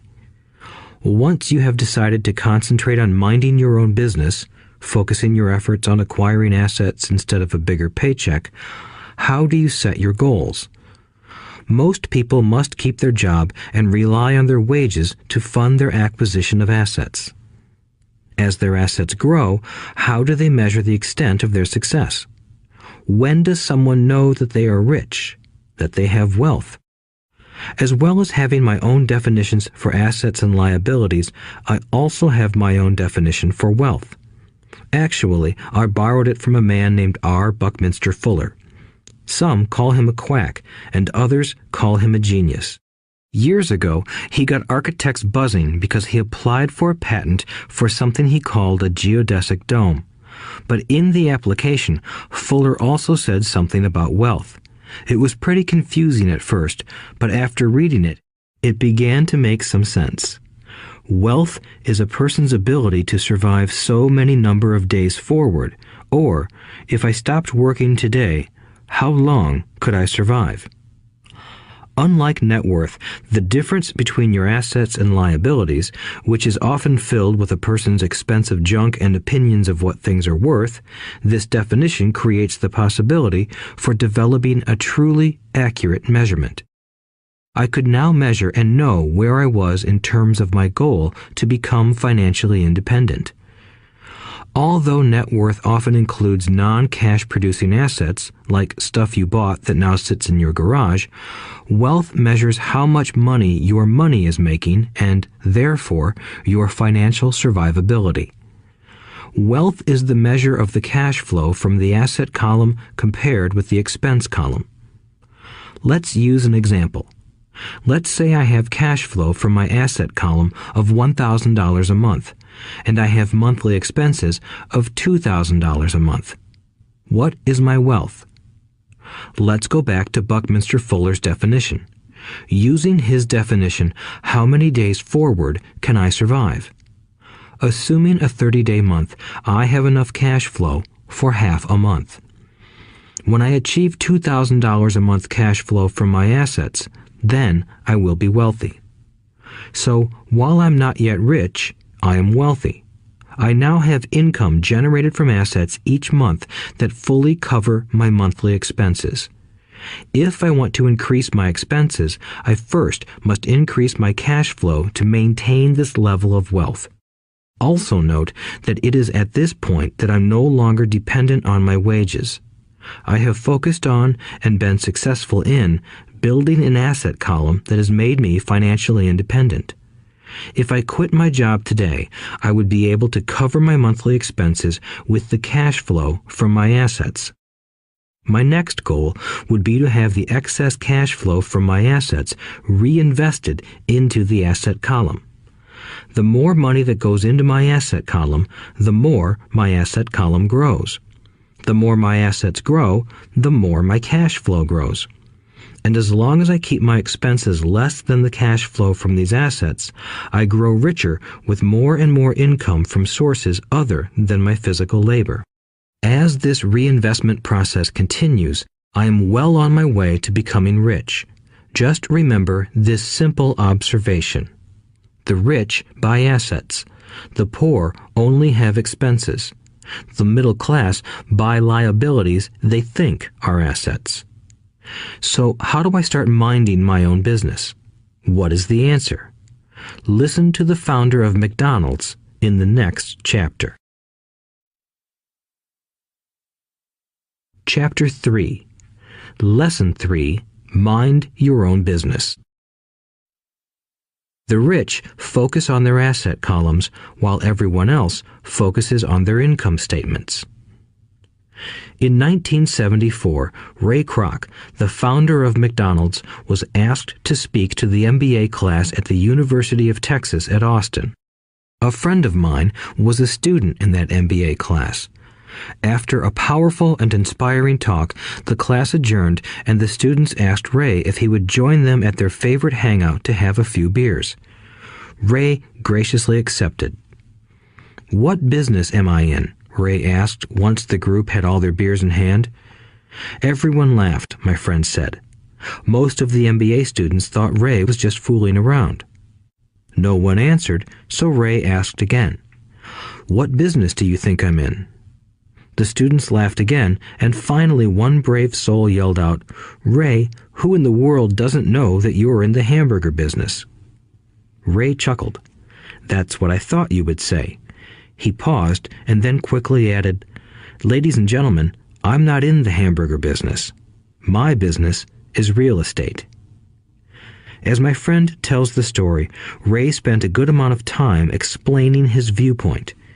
In his business plan, Ray knew that the primary business focus was to sell hamburger franchises, but what he never lost sight of was the location of each franchise. He knew that the land and its location were the most significant factors in the success of each franchise. Basically, the person who bought the franchise was also buying the real estate under the franchise for Ray Kroc's organization. Today, McDonald's is the largest single owner of real estate in the world, owning even more than the Catholic Church. McDonald's owns some of the most valuable intersections and street corners in America and around the globe. My friend considers this as one of the most important lessons in his life. Today, he owns car washes, but his business is the real estate under those car washes. The previous chapter presented that most people work for everyone but themselves. They work first for the owners of the company, then for the government through taxes, and finally for the bank that owns their mortgage. When I was a young boy, we did not have a McDonald's nearby. Yet my rich dad was responsible for teaching Mike and me the same lesson that Ray Kroc talked about at the University of Texas. It is secret number 3 of the rich. The secret is mind your own business. Financial struggle is often directly the result of people working all their lives for someone else. Many people will simply have nothing at the end of their working days to show for their efforts. Our current educational system focuses on preparing today's youth to get good jobs by developing scholastic skills. Their lives will revolve around their wages or, as described earlier, their income column. Many will study further to become engineers, scientists, cooks, police officers, artists, writers, and so on. These professional skills allow them to enter the workforce and work for money. But there is a big difference between your profession and your business. Often I ask people, "What is your business?" And they will say, "Oh, I'm a banker." Then I ask them if they own the bank, and they usually respond, "No, I work there." In that instance, they have confused their profession with their business. Their profession may be a banker, but they still need their own business. A problem with school is that you often become what you study. So if you study cooking, you become a chef. If you study the law, you become an attorney. And a study of auto mechanics makes you a mechanic. The mistake in becoming what you study is that too many people forget to mind their own business. They spend their lives minding someone else's business and making that person rich. To become financially secure, a person needs to mind their own business. Your business revolves around your asset column, not your income column. As stated earlier, the number one rule is to know the difference between an asset and a liability and to buy assets. The rich focus on their asset columns, while everyone else focuses on their income statements. That is why we hear so often, "I need a raise. If only I had a promotion. I am going back to school to get more training so I can get a better job. I am going to work overtime. Maybe I can get a second job." In some circles, these are sensible ideas, but you are still not minding your own business.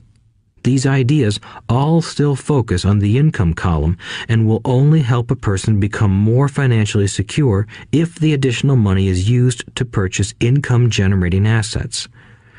The primary reason the majority of the poor and middle class are fiscally conservative, which means I can't afford to take risks, is that they have no financial foundation. They have to cling to their jobs and play it safe. When downsizing became the in thing to do, millions of workers found out their largest so-called asset, their home, was eating them alive. Their asset was costing them money every month. Their car, another asset, was eating them alive. The golf clubs in the garage that cost $1,000 were not worth $1,000 anymore.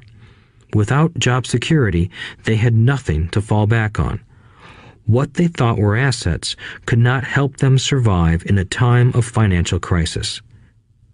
I assume most of us have filled out a credit application to buy a house or a car. It's always interesting to look at the net worth section because of what accepted banking and accounting practices allow a person to count as assets. One day when I wanted a loan, my financial position did not look too good. So I added my new golf clubs, my art collection, books, electronics, Armani suits, wristwatches, shoes, and other personal effects to boost the number in the asset column. But I was turned down because I had too much investment real estate. The loan committee didn't like that I made so much money from rent. They wanted to know why I did not have a normal job with a salary. They did not question the Armani suits, golf clubs, or art collection. Life is sometimes tough when you do not fit the standard profile. I cringe every time I hear someone say to me that their net worth is $1 million or $100,000 or whatever. One of the main reasons net worth is not accurate is simply because the moment you begin selling your assets, you are taxed for any gains. So many people have put themselves in deep financial trouble when they run short of income. To raise cash, they sell their assets. But their personal assets can generally be sold for only a fraction of the value that is listed on their personal balance sheet. Or, if there is a gain on the sale of the assets, they are taxed on the gain. So again, the government takes its share, thus reducing the amount available to help them out of debt. That is why I say someone's net worth is often worth less than they think. Start minding your own business. Keep your daytime job, but start buying real assets, not liabilities or personal effects that have no real value once you get them home. A new car loses nearly 25% of the price you pay for it the moment you drive it off the lot. It is not a true asset even if your banker lets you list it as one. My $400 new titanium driver was worth $150 the moment I teed off. Keep expenses low, reduce liabilities, and diligently build a base of solid assets. For young people who have not yet left home, it is important for parents to teach them the difference between an asset and a liability.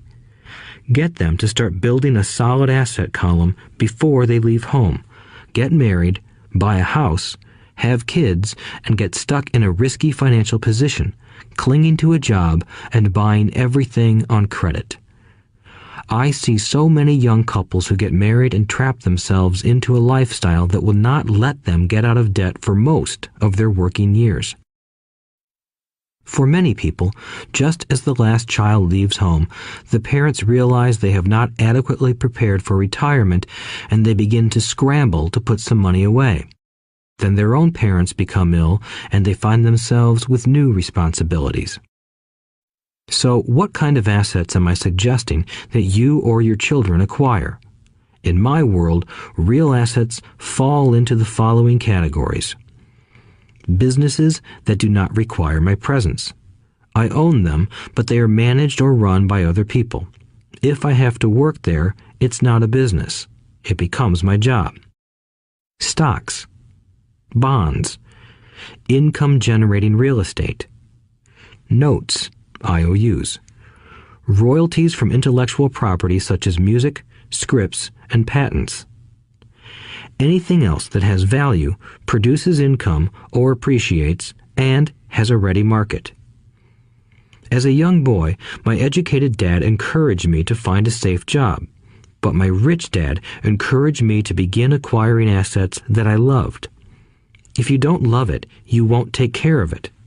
I collect real estate simply because I love buildings and land. I love shopping for them, and I could look at them all day long. When problems arise, the problems aren't so bad that it changes my love for real estate. For people who hate real estate, they shouldn't buy it. I also love stocks of small companies, especially startups, because I am an entrepreneur, not a corporate person. In my early years, I worked in large organizations such as Standard Oil of California, the U.S. Marine Corps, and Xerox Corporation. I enjoyed my time with those organizations and have fond memories, but I know deep down I am not a company man. I like starting companies, not running them. So my stock buys are usually of small companies. Sometimes I even start the company and take it public. Fortunes are made in new stock issues, and I love the game. Many people are afraid of small cap companies and call them risky, and they are. But that risk is diminished if you love what the investment is, understand it, and know the game. With small companies, my investment strategy is to be out of the stock in a year. On the other hand, my real estate strategy is to start small and keep trading up for bigger properties, and, therefore, delay paying taxes on the gain. This allows the value to increase dramatically. I generally hold real estate less than 7 years. For years, even while I was with the Marine Corps and Xerox, I did what my rich dad recommended. I kept my day job, but I still minded my own business. I was active in my asset column trading real estate and small stocks. Rich Dad always stressed the importance of financial literacy. The better I was at understanding the accounting and cash management, the better I would be at analyzing investments and eventually starting and building my own company. I don't encourage anyone to start a company unless they really want to. Knowing what I know about running a company, I wouldn't wish that task on anyone. There are times when people can't find employment and starting a company seems like the best solution. But the odds are against success. 9 out of 10 companies fail in 5 years. Of those that survive the first 5 years, 9 out of every 10 of those eventually fail as well. So only if you really have the desire to own your own company do I recommend it. Otherwise, keep your day job and mind your own business. When I say mind your own business, I mean to build and keep your asset column strong. Once a dollar goes into it, never let it come out. Think of it this way. Once a dollar goes into your asset column, it becomes your employee. The best thing about money is that it works 24 hours a day and can work for generations. Keep your day job, be a great hard-working employee, but keep building that asset column. As your cash flow grows, you can indulge in some luxuries. An important distinction is that rich people buy luxuries last, while the poor and middle class tend to buy luxuries first. The poor and the middle class often buy luxury items like big houses, diamonds, furs, jewelry, or boats because they want to look rich. They look rich, but in reality they just get deeper in debt on credit. The old money people, the long-term rich, build their asset column first. Then the income generated from the asset column buys their luxuries. The poor and middle class buy luxuries with their own sweat, blood, and children's inheritance.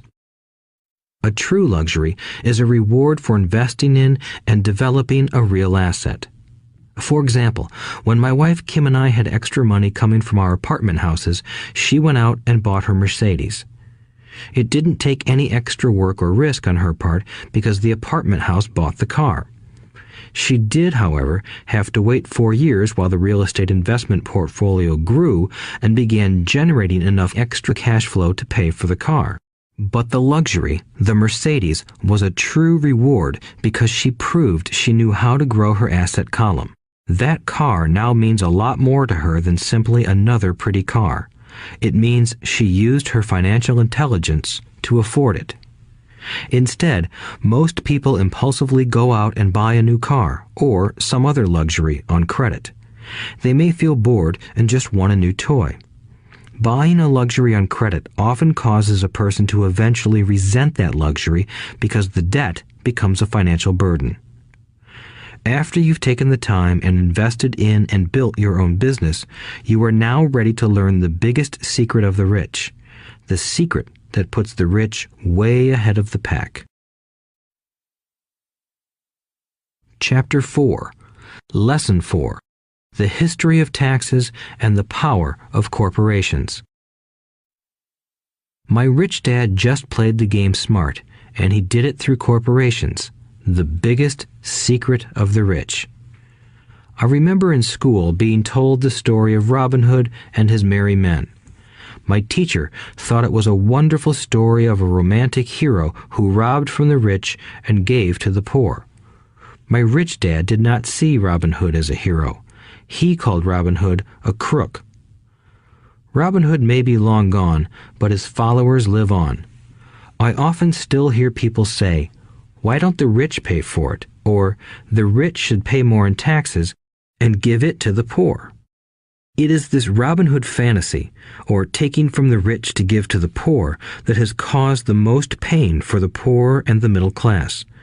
The reason the middle class is so heavily taxed is because of the Robin Hood ideal. The reality is that the rich are not taxed. It's the middle class who pays for the poor, especially the educated, upper-income middle class. Again, to understand fully how things happen, we need to look at the history of taxes. Although my highly educated dad was an expert on the history of education, my rich dad fashioned himself an expert on the history of taxes. Rich Dad explained to Mike and me that originally in England and America, there were no taxes. Occasionally, there were temporary taxes levied in order to pay for wars. The king or the president would put the word out and ask everyone to chip in. Taxes were levied in Britain for the fight against Napoleon from 1799 to 1816, and in America to pay for the Civil War from 1861 to 1865. In 1874, England made income tax a permanent levy on its citizens. In 1913, an income tax became permanent in the United States with the adoption of the 16th Amendment to the U.S. Constitution. At one time, Americans were anti-tax. It had been the tax on tea that led to the famous Tea Party in Boston Harbor, an incident that helped ignite the Revolutionary War. It took approximately 50 years in both England and the United States to sell the idea of a regular income tax. What these historical dates fail to reveal is that both of these taxes were initially levied against only the rich. It was this point that Rich Dad wanted Mike and me to understand. He explained that the idea of taxes was made popular and accepted by the majority by telling the poor and the middle class that taxes were created only to punish the rich. This is how the masses voted for the law, and it became constitutionally legal. Although it was intended to punish the rich, in reality it wound up punishing the very people who voted for it, the poor and middle class. Once government got a taste of money, its appetite grew, said Rich Dad. Your dad and I are exactly opposite. He's a government bureaucrat, and I am a capitalist. We get paid, and our success is measured on opposite behaviors. He gets paid to spend money and hire people. The more he spends and the more people he hires, the larger his organization becomes. In the government, a large organization is a respected organization. On the other hand, within my organization, the fewer people I hire and the less money I spend, the more I am respected by my investors. That's why I don't like government people. They have different objectives than most business people. As the government grows, more and more tax dollars are needed to support it. My educated dad sincerely believed that government should help people. He loved John F. Kennedy and especially the idea of the Peace Corps. He loved the idea so much that both he and my mom worked for the Peace Corps, training volunteers to go to Malaysia, Thailand, and the Philippines. He always strived for additional grants and budget increases so he could hire more people, both in his job with the Education Department and in the Peace Corps. From the time I was about 10 years old, I would hear from my rich dad that government workers were a pack of lazy thieves, and from my poor dad, I would hear how the rich were greedy crooks who should be made to pay more taxes. Both sides had valid points. It was difficult to go to work for one of the biggest capitalists in town and come home to a father who was a prominent government leader. It was not easy to know which dad to believe. Yet, when you study the history of taxes, an interesting perspective emerges. As I said, the passage of taxes was only possible because the masses believed in the Robin Hood theory of economics. Take from the rich and give to everyone else.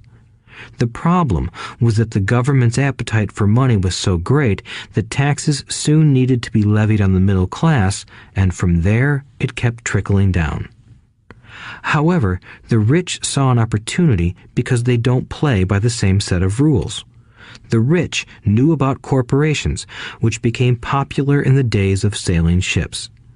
The rich created the corporation as a vehicle to limit their risk to the assets of each voyage. The rich put their money into a corporation to finance the voyage. The corporation would then hire a crew to sail to the New World to look for treasure. If the ship was lost, the crew lost their lives, but the loss to the rich would be limited only to the money they invested for that particular voyage.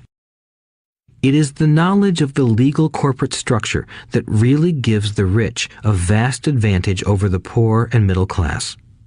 Having two fathers teaching me, one a socialist and the other a capitalist, I quickly began to realize that the philosophy of the capitalist made more financial sense to me.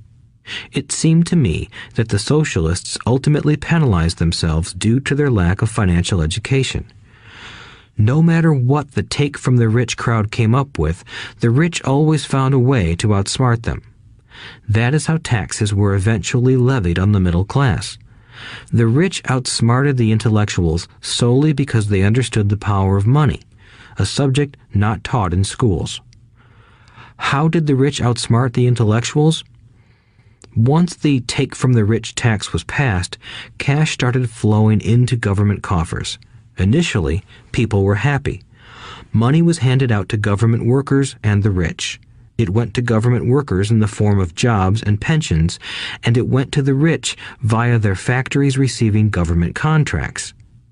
The government received a large pool of money, but the problem was the fiscal management of that money. The government ideal is to avoid having excess money. If you fail to spend your allotted funds, you risk losing it in the next budget. You would certainly not be recognized for being efficient. Business people, on the other hand, are rewarded for having excess money and are applauded for their efficiency. As this cycle of growing government spending continued, the demand for money increased, and the tax the rich idea was adjusted to include lower income levels down to the very people who voted it in, the poor and the middle class. True capitalists used their financial knowledge to simply find an escape. They headed back to the protection of a corporation. But what many people who have never formed a corporation don't know is that a corporation is not really a thing. A corporation is merely a file folder with some legal documents in it, sitting in some attorney's office and registered with a state government agency. It's not a big building or a factory or a group of people. A corporation is merely a legal document that creates a legal body without a soul. Using it, the wealth of the rich was once again protected. It was popular because the income tax rate of a corporation is less than the individual income tax rates. In addition, certain expenses could be paid by a corporation with pre-tax dollars. This war between the haves and have-nots has raged for hundreds of years. The battle is waged whenever and wherever laws are made, and it will go on forever. The problem is that the people who lose are the uninformed, the ones who get up every day and diligently go to work and pay taxes. If they only understood the way the rich play the game, they could play it too. Then they would be on their way to their own financial independence. This is why I cringe every time I hear a parent advise their children to go to school so they can find a safe, secure job. An employee with a safe, secure job without financial aptitude has no escape. Average Americans today work 5 to 6 months for the government just to cover their taxes. In my opinion, that is simply too long. The harder you work, the more you pay the government. That is why I believe that the idea of take from the rich backfired on the very people who voted it in. Every time people try to punish the rich don't simply comply. They react. They have the money, power, and intent to change things. They don't just sit there and voluntarily pay more taxes. Instead, they search for ways to minimize their tax burden. They hire smart attorneys and accountants and persuade politicians to change laws or create legal loopholes. They use their resources to effect change. The tax code of the United States also allows other ways to reduce taxes. Most of these vehicles are available to anyone, but it is the rich who find them because they are minding their own business. For example, 1031 is jargon for Section 1031 of the Internal Revenue Code, which allows a seller to delay paying taxes on a piece of real estate that is sold for a capital gain through an exchange for a more expensive piece of real estate. Real estate is one investment vehicle that has a great tax advantage. As long as you keep trading up in value, you will not be taxed on the gains until you liquidate. People who don't take advantage of these legal tax savings are missing a great opportunity to build their asset columns. The poor and middle class don't have the same resources. They sit there and let the government's needles enter their arm and allow the blood donation to begin. Today, I am constantly shocked at the number of people who pay more taxes or take fewer deductions simply because they are afraid of the government. I have friends who have had their businesses shut down and destroyed, only to find out it was a mistake on the part of the government. I realize all that, but the price of working from January to May is a high price to pay for that intimidation. My poor dad never fought back. My rich dad didn't either. He just played the game smarter, and he did it through corporations, the biggest secret of the rich. You may remember the first lesson I learned from my rich dad. I was a little boy of 9 who had to sit and wait for him to choose to talk to me. I sat in his office waiting for him to get to me. He was ignoring me on purpose. He wanted me to recognize his power and to desire to have that power for myself one day. During all the years I studied and learned from him, he always reminded me that knowledge is power. And with money comes great power that requires the right knowledge to keep it and make it multiply. Without that knowledge, the world pushes you around. Rich Dad constantly reminded Mike and me that the biggest bully was not the boss or the supervisor, but the tax man. The tax man will always take more if you let him. The first lesson of having money work for you, as opposed to you working for money, is all about power. If you work for money, you give the power to your employer. If money works for you, you keep the power and control it. Once we had this knowledge of the power of money working for us, he wanted us to be financially smart and not let anyone or anything push us around. If you're ignorant, it's easy to be bullied. If you know what you're talking about, you have a fighting chance. That is why he paid so much for smart tax accountants and attorneys. It was less expensive to pay them than to pay the government. His best lesson to me was, be smart and you won't be pushed around as much. He knew the law because he was a law-abiding citizen and because it was expensive to not know the law. If you know you're right, you're not afraid of fighting back, even if you are taking on Robin Hood and his band of merry men. My highly educated dad always encouraged me to land a good job with a strong corporation. He spoke of the virtues of working your way up the corporate ladder. He didn't understand that by relying solely on a paycheck from a corporate employer, I would be a docile cow ready for milking. When I told my rich dad of my father's advice, he only chuckled. "Why not own the ladder?" was all he said.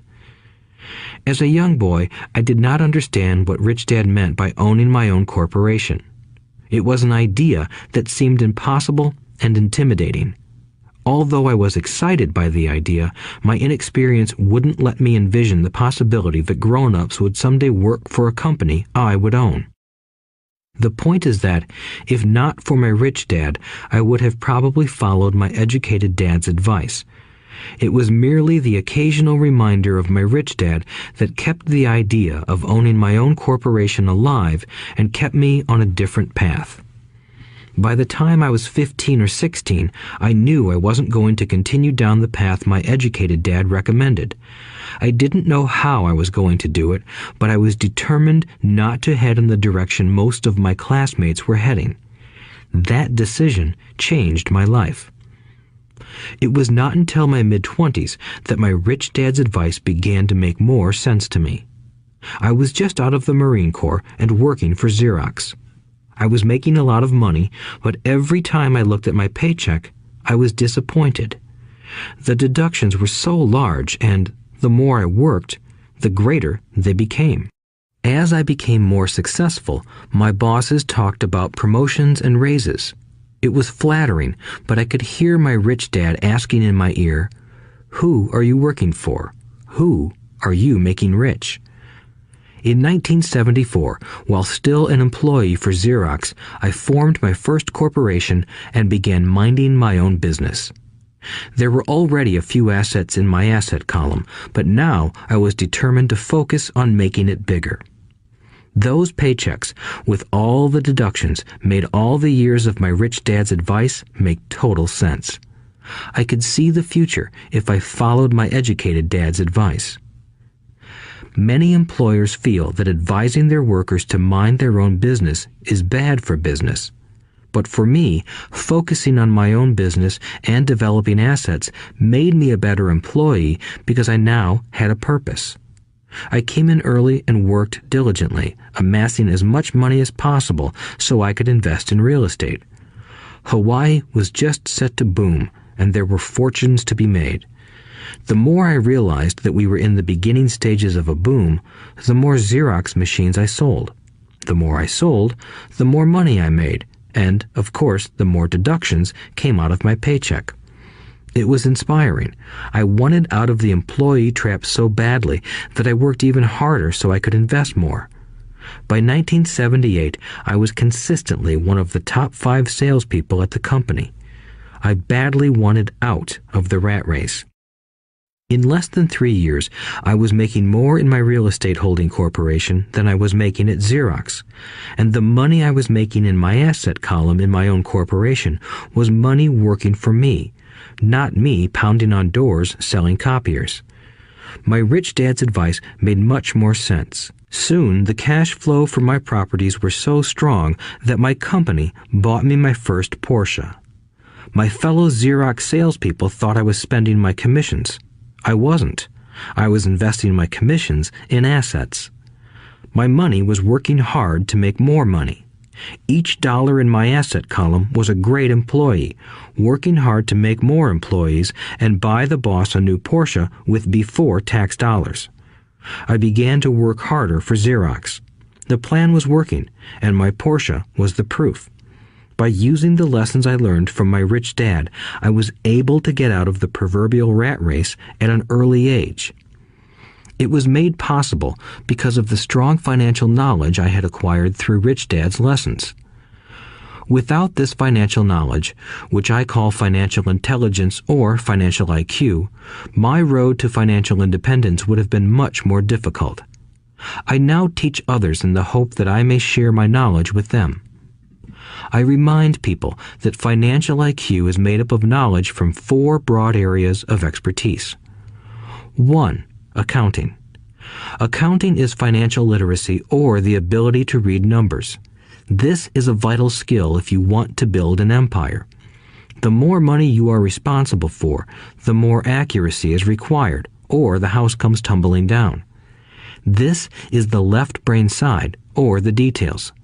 Financial literacy is the ability to read and understand financial statements, which allows you to identify the strengths and weaknesses of any business. 2. Investing. Investing is the science of money making money. This involves strategies and formulas which use the creative right brain side. 3. Understanding markets. Understanding markets is the science of supply and demand. You need to know the technical aspects of the market, which are emotion-driven, in addition to the fundamental or economic aspects of an investment. Does an investment make sense or does it not make sense based on current market conditions? 4. The law. A corporation wrapped around the technical skills of accounting, investing, and markets can contribute to explosive growth. A person who understands the tax advantages and protections provided by a corporation can get rich so much faster than someone who is an employee or a small business sole proprietor. It's like the difference between someone walking and someone flying. The difference is profound when it comes to long-term wealth. Tax advantages. A corporation can do many things that an employee cannot, like pay expenses before paying taxes. That is a whole area of expertise that is very exciting. Employees earn and get taxed and then try to live on what is left. A corporation earns, spends everything it can, and is taxed on anything that is left. It's one of the biggest legal tax loopholes that the rich use. They're easy to set up and are not expensive if you own investments that are producing good cash flow. For example, by owning your own corporation, your vacations can be board meetings in Hawaii. Car payments, insurance, repairs, and health club memberships are company expenses. Most restaurant meals are partial expenses, and on. But it's done legally with pre-tax dollars. Protection from lawsuits. We live in a litigious society. Everybody wants a piece of your action. The rich hide much of their wealth using vehicles such as corporations and trusts to protect their assets from creditors. When someone sues a wealthy individual, they are often met with layers of legal protection and often find that the wealthy person actually owns nothing. They control everything, but own nothing. The poor and middle class try to own everything and lose it to the government or to fellow citizens who like to sue the rich. They learned it from the Robin Hood story. Take from the rich and give it to the poor. It is not the purpose of this audiobook to go into the specifics of owning a corporation. But I will say that if you own any kind of legitimate assets, I would consider finding out more about the benefits and protection offered by a corporation as soon as possible. There are many books written on the subject that will detail the benefits and even walk you through the steps necessary to set up a corporation. Garrett Sutton's books on corporations provide wonderful insight into the power of personal corporations. Financial IQ is actually the synergy of many skills and talents. I would say it is the combination of the 4 technical skills listed above that make up basic financial intelligence. If you aspire to great wealth, it is the combination of these skills that will greatly amplify your financial intelligence. In summary, business owners with corporations 1. Earn, 2. Spend, 3. Pay taxes. Employees who work for corporations 1. Earn, 2. Pay taxes, 3. Spend. As part of your overall financial strategy, I recommend that you learn about the protection that legal entities can provide for businesses and assets. Chapter 5. Lesson 5. The rich invent money. Often in the real world, it's not the smart who get ahead, but the bold. Last night, I took a break from writing and watched a TV program on the history of a young man named Alexander Graham Bell. Bell had just patented his telephone and was having growing pains because the demand for his new invention was so strong. Needing a bigger company, he then went to the giant at that time, Western Union, and asked them if they would buy his patent and his tiny company. He wanted $100,000 for the whole package. The president of Western Union scoffed at him and turned him down, saying the price was ridiculous. The rest is history. A multi-billion-dollar industry emerged, and AT&T was born. The evening news came on right after the story of Alexander Graham Bell. On the news was a story of another downsizing at a local company. The workers were angry and complained that the company ownership was unfair. A terminated manager of about 45 years of age had his wife and 2 babies at the plant and was begging the guards to let him talk to the owners to ask if they would reconsider his termination. He had just bought a house and was afraid of losing it. The camera focused in on his pleading for all the world to see. Needless to say, it held my attention. I have been teaching professionally since 1984. It has been a great experience and a rewarding one. It is also a disturbing profession, for I have taught thousands of individuals and I see one thing in common in all of us, myself included. We all have tremendous potential, and we all are blessed with gifts. Yet the one thing that holds all of us back is some degree of self-doubt. It is not so much the lack of technical information that holds us back, but more the lack of self-confidence. Some are more affected than others. Once we leave school, most of us know that it is not so much a matter of college degrees or good grades that count. In the real world, outside of academics, something more than just grades is required. I have heard it called many things: guts, chutzpah, balls, audacity, bravado, cunning, daring, tenacity, and brilliance. This factor, whatever it is labeled, ultimately decides one's future much more than school grades do. Inside each of us is one of these brave, brilliant, and daring characters. There is also the flip side of that character, people who could get down on their knees and beg if necessary. After a year in Vietnam as a Marine Corps pilot, I got to know both of those characters inside of me intimately. One is not better than the other. Yet, as a teacher, I recognized that it was excessive fear and self-doubt that were the greatest detractors of personal genius. It broke my heart to see students know the answers, yet lack the courage to act on the answer. Often in the real world, it's not the smart who get ahead, but the bold. In my personal experience, your financial genius requires both technical knowledge as well as courage.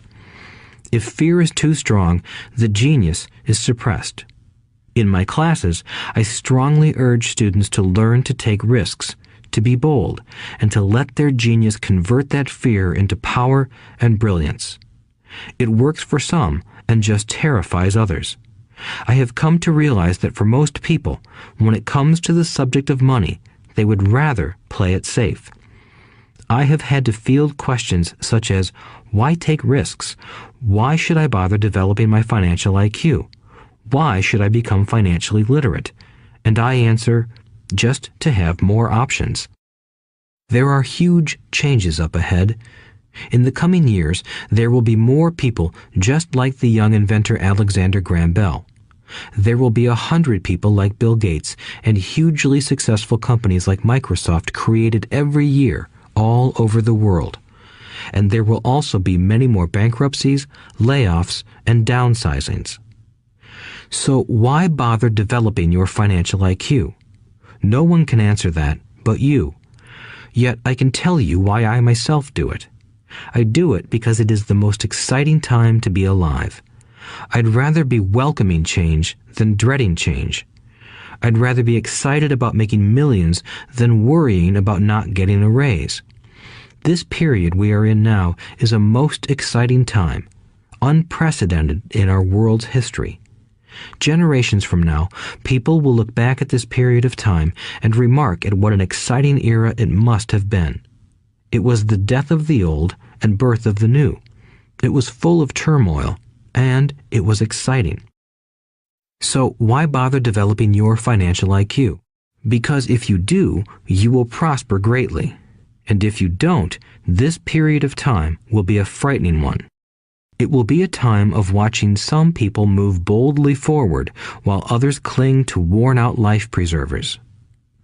Land was wealth 300 years ago, so the person who owned the land owned the wealth. Later, wealth was in factories and production, and America rose to dominance. The industrialist owned the wealth. Today, wealth is in information, and the person who has the most timely information owns the wealth. The problem is that information flies around the world at the speed of light. The new wealth cannot be contained by boundaries and borders as land and factories were. The changes will be faster and more dramatic. There will be a dramatic increase in the number of new multimillionaires. There also will be those who are left behind. I find so many people struggling today, often working harder, simply because they cling to old ideas. They want things to be the way they were, and they resist change. I know people who are losing their jobs or their houses, and they blame technology or the economy or their boss. Sadly, they fail to realize that they might be the problem. Old ideas are their biggest liability. It is a liability simply because they fail to realize that while that idea or way of doing something was an asset yesterday, yesterday is gone.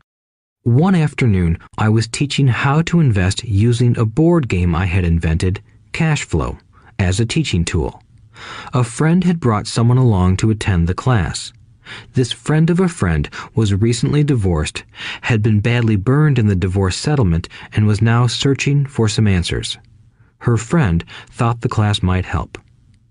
The game was designed to help people learn how money works. In playing the game, they learn about the interaction of the income statement with the balance sheet. They learn how cash flows between the two and how the road to wealth is through striving to increase your monthly cash flow from the asset column to the point that it exceeds your monthly expenses. Once you accomplish this, you are able to get out of the rat race and out onto the fast track. As I have said, some people hate the game, some love it, and others miss the point. This woman missed a valuable opportunity to learn something. In the opening round, she drew a doodad card with the boat on it. At first, she was happy. "Oh, I've got a boat." Then, as her friend tried to explain how the numbers worked on her income statement and balance sheet, she got frustrated because she had never liked math. The rest of her table waited while her friend continued explaining the relationship between the income statement, balance sheet, and monthly cash flow. Suddenly, when she realized how the numbers worked, it dawned on her that her boat was eating her alive. Later on in the game, she was also downsized and had a child. It was a horrible game for her. After the class, her friend came by and told me that she was upset. She had come to the class to learn about investing and did not like the idea that it took so long to play a silly game. Her friend attempted to tell her to look within herself to see if the game reflected her in any way. With that suggestion, the woman demanded her money back. She said that the very idea that a game could be a reflection of her was ridiculous. Her money was promptly refunded, and she left. Since 1984, I have made millions simply by doing what the school system does not do. In school, most teachers lecture. I hated lectures as a student. I was soon bored, and my mind would drift. In 1984, I began teaching via games and simulations, and I still rely on these tools today. I always encourage adult students to look at games as reflecting back to them what they know and what they need to learn. Most importantly, games reflect behavior. They are instant feedback systems. Instead of the teacher lecturing you, the game is giving you a personalized lecture, one that is custom-made just for you. The friend of the woman who left later called to give me an update. She said her friend was fine and had calmed down. In her cooling off period, she could see some slight relationship between the game and her life. Although she and her husband did not own a boat, they did own everything else imaginable. She was angry after their divorce, both because he had run off with a younger woman and because, after 20 years of marriage, they had accumulated little in the way of assets. There was virtually nothing for them to split. Their 20 years of married life had been incredible fun, but all they had accumulated was a ton of doodads. She realized that her anger at doing the numbers, the income statement and balance sheet, came from her embarrassment about not understanding them. She believed that finances were the man's job. She maintained the house and did the entertaining, and he handled the finances. She was now quite certain that in the last 5 years of their marriage, he had hidden money from her. She was angry at herself for not being more aware of where the money was going, as well as for not knowing about the other woman. Just like a board game, the world is always providing us with instant feedback. We could learn a lot if we tuned in more. One day, not long ago, I complained to my wife that the cleaners must have shrunk my pants. My wife gently smiled and poked me in the stomach to inform me that the pants had not shrunk. Something else had expanded. Me. The cash flow game was designed to give every player personal feedback. Its purpose is to give you options. If you draw the boat card and it puts you into debt, the question is, now what can you do? How many different financial options can you come up with? That is the purpose of the game, to teach players to think and create new and various financial options. Thousands of people throughout the world have played this game. The players who get out of the rat race the quickest are the people who understand numbers and have creative financial minds. They recognize different financial options. Rich people are often creative and take calculated risks. People who take the longest are people who are not familiar with numbers and often do not understand the power of investing. Some people playing cash flow gain lots of money in the game, but they don't know what to do with it. Even though they have money, everyone else seems to be getting ahead of them. And that is true in real life. There are a lot of people who have a lot of money and do not get ahead financially. Limiting your options is the same as hanging on to old ideas. I have a friend from high school who now works at 3 jobs. Years ago, he was the richest of all my classmates.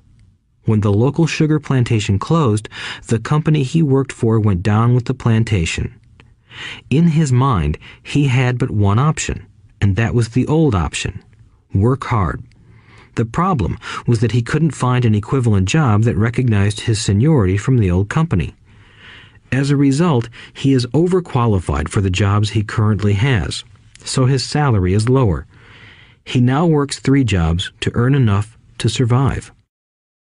I have watched people playing cash flow complain that the right opportunity cards are not coming their way, so they sit there. I know people who do that in real life. They wait for the right opportunity. I have watched people get the right opportunity card and then not have enough money. Then they complain that they would have gotten out of the rat race if they had had more money. So they sit there. I know people in real life who do that also. They see all the great deals, but they have no money. And I have seen people pull a great opportunity card, read it out loud, and have no idea that it is a great opportunity. They have the money, the time is right, they have the card, but they can't see the opportunity staring them in the face. They fail to see how it fits into their financial plan for escaping the rat race. And I know more people like that than all the others combined. Most people have an opportunity of a lifetime flash right in front of them, and they fail to see it. A year later, they find out about it, after everyone else got rich. Financial intelligence is simply having more options. If the opportunities aren't coming your way, what else can you do to improve your financial position? If an opportunity lands in your lap and you have no money and the bank won't talk to you, what else can you do to get the opportunity to work in your favor? If your hunch is wrong and what you've been counting on doesn't happen, how can you turn a lemon into millions? That is financial intelligence. It is not so much what happens, but how many different financial solutions you can think of to turn a lemon into millions. It is how creative you are in solving financial problems. Most people only know one solution: work hard, save, and borrow. So why would you want to increase your financial intelligence? Because you want to be the kind of person who creates your own luck. You take whatever happens and make it better. Few people realize that luck is created, just as money is. And if you want to be luckier and create money instead of working hard, then your financial intelligence is important. If you are the kind of person who is waiting for the right thing to happen, you might wait for a long time. It's like waiting for all the traffic lights to be green for 5 miles before you'll start your trip. As young boys, Mike and I were constantly told by my rich dad that money is not real. Rich Dad occasionally reminded us of how close we came to the secret of money on that first day we got together and began making money out of plaster of Paris. The poor and middle class work for money, he would say. The rich make money. The more real you think money is, the harder you will work for it. If you can grasp the idea that money is not real, you will grow richer faster. What is it? Was a question Mike and I often came back with. What is money if it is not real? What we agree it is, was all Rich Dad would say. The single most powerful asset we all have is our mind. If it is trained well, it can create enormous wealth seemingly instantaneously. An untrained mind can also create extreme poverty that can crush a family for generations. In the information age, money is increasing exponentially. A few individuals are getting ridiculously rich from nothing, just ideas and agreements. If you ask many people who trade stocks or other investments for a living, they see it done all the time. Often, millions can be made instantaneously from nothing. And by nothing, I mean no money was exchanged. It is done via agreement, a hand signal in a trading pit, a blip on a trader's screen in Lisbon from a trader's screen in Toronto and back to Lisbon, a call to my broker to buy and a moment later to sell. Money did not change hands. Agreements did. So why develop your financial genius? Only you can answer that. I can tell you why I have been developing this area of my intelligence. I do it because I want to make money fast. Not because I need to, but because I want to. It is a fascinating learning process. I develop my financial IQ because I want to participate in the fastest game and biggest game in the world. And, in my own small way, I would like to be part of this unprecedented evolution of humanity, the era where humans work purely with their minds and not with their bodies. Besides, it is where the action is. It is what is happening. It's hip, it's scary, and it's fun. That is why I invest in my financial intelligence, developing the most powerful asset I have. I want to be with people moving boldly forward. I do not want to be with those left behind. I will give you a simple example of creating money. In the early 1990s, the economy of Phoenix, Arizona was horrible.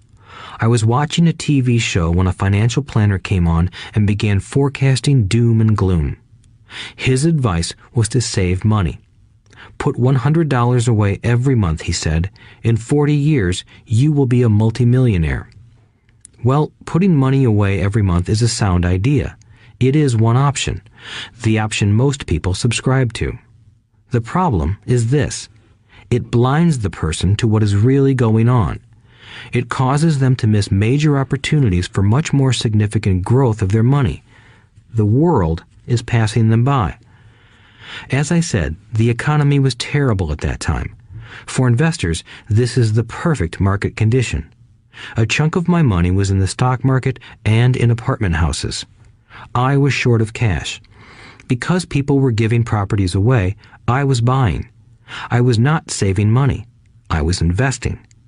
Kim and I had more than $1 million in cash working in a market that was rising fast. It was the best opportunity to invest. The economy was terrible. I just could not pass up these small deals. Houses that were once $100,000 were now $75,000. But instead of shopping with local real estate agents, I began shopping at the bankruptcy attorney's office or the courthouse steps. In these shopping places, a $75,000 house could sometimes be bought for $20,000 or less. For $2,000, which was loaned to me from a friend for 90 days for $200, I gave an attorney a cashier's check as a down payment. While the acquisition was being processed, I ran an ad advertising a $75,000 house for only $60,000 and no money down. The phone rang hard and heavy. Prospective buyers were screened, and once the property was legally mine, all the prospective buyers were allowed to look at the house. It was a feeding frenzy. The house sold in a few minutes. I asked for a $2,500 processing fee, which they gladly handed over, and the escrow and title company took over from there. I returned the $2,000 to my friend with an additional $200. He was happy, the homebuyer was happy, the attorney was happy, and I was happy. I had sold a house for $60,000 that cost me $20,000. The $40,000 was created from money in my asset column in the form of a promissory note from the buyer. Total working time, 5 hours. So, now that you are on your way to becoming more financially literate and skilled at reading numbers, I will tell you why this is an example of money being invented. During this depressed market, Kim and I were able to do 6 of these simple transactions in our spare time. While the bulk of our money was in larger properties and the stock market, we were able to create more than $190,000 in assets, notes at 10% interest, in those 6 buy, create, and sell transactions. That comes to approximately $19,000 a year income, much of it sheltered through our private corporation. Much of that $19,000 a year goes to pay for our company cars, gas, trips, insurance, dinners with clients, and other things. By the time the government gets a chance to tax that income, it's been spent on legally allowed pre-tax expenses. This was a simple example of how money is invented, created, and protected using financial intelligence. Ask yourself, how long would it take to save $190,000? Would the bank pay you 10% interest on your money? And the promissory note is good for 30 years. I hope they never pay me the $190,000.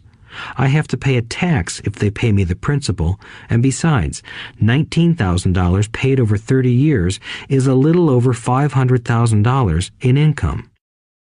I have people ask what happens if the person doesn't pay. That does happen, and it's good news. That $60,000 home could be taken back and resold for $70,000 and another $2,500 collected as a loan processing fee. It would still be a zero-down transaction in the mind of the new buyer, and the process would go on. The first time I sold the house, I paid back the $2,000, so technically I have no money in the transaction. My return on investment, ROI, is infinity. It's an example of no money making a lot of money. In the second transaction, when resold, I would have put $2,000 in my pocket and re-extended the loan to 30 years. What would my ROI be if I got paid money to make money? I do not know, but it sure beats saving $100 a month, which actually starts out as $150 because it's after-tax income for 40 years earning low interest. And again, you're taxed on the interest. That is not too intelligent. It may be safe, but it's not smart. A few years later, as the Phoenix real estate market strengthened, those houses we sold for $60,000 became worth $110,000. Foreclosure opportunities were still available, but became rare. It cost a valuable asset, my time, to go out looking for them. Thousands of buyers were looking for the few available deals. The market had changed. It was time to move on and look for other opportunities to put in the asset column. You cannot do that here. That is against the law. You're lying. I hear those comments much more often than, "Can you show me how to do that?" The math is simple.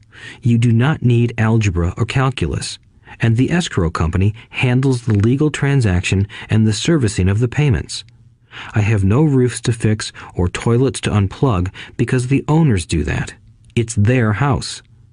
Occasionally, someone does not pay, and that is wonderful because there are late fees, or they move out and the property is sold again. The court system handles that. And it may not work in your area.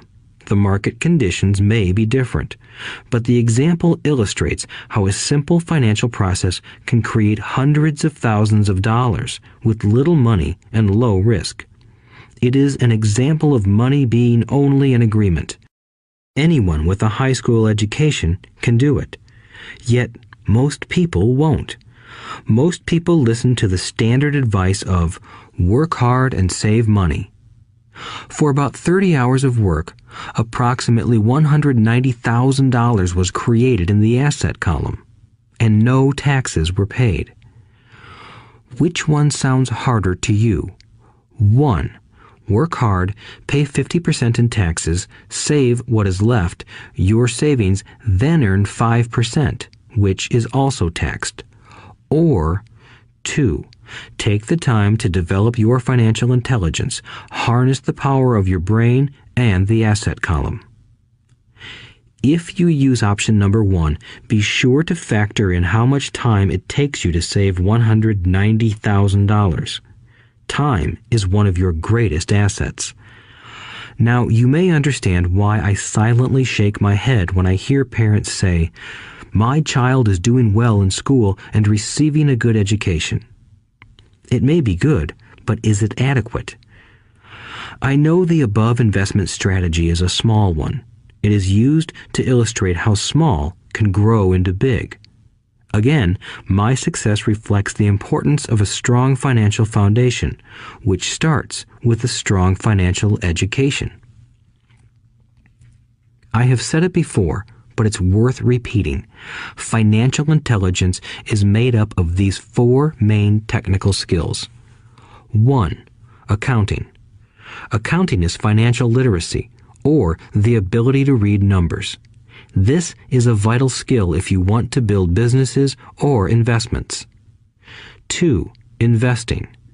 Investing is the science of money making money. 3. Understanding markets. Understanding markets is the science of supply and demand. Alexander Graham Bell gave the market what it wanted. So did Bill Gates. A $75,000 house offered for $60,000 that cost $20,000 was also the result of seizing an opportunity created by the market. Somebody was buying, and someone was selling. 4. The law. The law is the awareness of accounting, corporate, state, and federal regulations. I recommend playing by the rules. It is this basic foundation, or the combination of these skills, that is needed to be successful in the pursuit of wealth, whether it be through the buying of small homes, apartment buildings, companies, stocks, bonds, precious metals, baseball cards, or the like. A few years later, the real estate market rebounded and everyone else was getting in. The stock market was booming and everyone was getting in. The U.S. economy was getting back on its feet. I began selling and was now traveling to Peru, Norway, Malaysia, and the Philippines. The investment landscape had changed. We were no longer buying real estate. Now I just watch the values climb inside the asset column and will probably begin selling. I suspect that some of those 6 little house deals will sell and the $40,000 note will be converted to cash. I need to call my accountant to be prepared for cash and seek ways to shelter it. The point I would like to make is that investments come and go. The market goes up and comes down. Economies improve and crash. The world is always handing you opportunities of a lifetime, every day of your life, but all too often we fail to see them. But they are there. And the more the world changes and the more technology changes, the more opportunities there will be to allow you and your family to be financially secure for generations to come. So why bother developing your financial intelligence? Again, only you can answer that. I know why I continue to learn and develop. I do it because I know there are changes coming. I'd rather welcome change than cling to the past. I know there will be market booms and market crashes. I want to continually develop my financial intelligence because at each market change, some people will be on their knees begging for their jobs. Others, meanwhile, will take the lemons that life hands them, and we are all handed lemons occasionally, and turn them into millions. That's financial intelligence. I am often asked about the lemons I have turned into millions. I hesitate using many more examples of personal investments because I am afraid it comes across as bragging or tooting my own horn. That is not my intention. I use the examples only as numerical and chronological illustrations of actual and simple cases. I use the examples because I want you to know that it is easy. And the more familiar you become with the 4 pillars of financial intelligence, the easier it becomes. Personally, I use 2 main vehicles to achieve financial growth: real estate and small cap stocks. I use real estate as my foundation. Day in and day out, my properties provide cash flow and occasional spurts of growth and value. The small cap stocks are used for fast growth. I do not recommend anything that I do. The examples are just that, examples. If the opportunity is too complex and I do not understand the investment, I don't do it. Simple math and common sense are all you need to do well financially. There are 5 reasons for using examples. 1. To inspire people to learn more. 2. To let people know it is easy if the foundation is strong. 3. To show that anyone can achieve great wealth. 4. To show that there are millions of ways to achieve your goals. 5. To show that it's not rocket science. In 1989, I used to jog through a lovely neighborhood in Portland, Oregon. It was a suburb that had little gingerbread houses. They were small and cute. I almost expected to see Little Red Riding Hood skipping down the sidewalk on her way to Granny's. There were for sale signs everywhere. The timber market was terrible. The stock market had just crashed, and the economy was depressed. On one street, I noticed a for sale sign that was up longer than most. It looked old. Jogging past it one day, I ran into the owner, who looked troubled. "What are you asking for your house?" I asked. The owner turned and smiled weakly. "Make me an offer," he said. "It's been for sale for over a year. Nobody even comes by anymore to look at it." "I'll look," I said, and I bought the house a half hour later for $20,000 less than his asking price.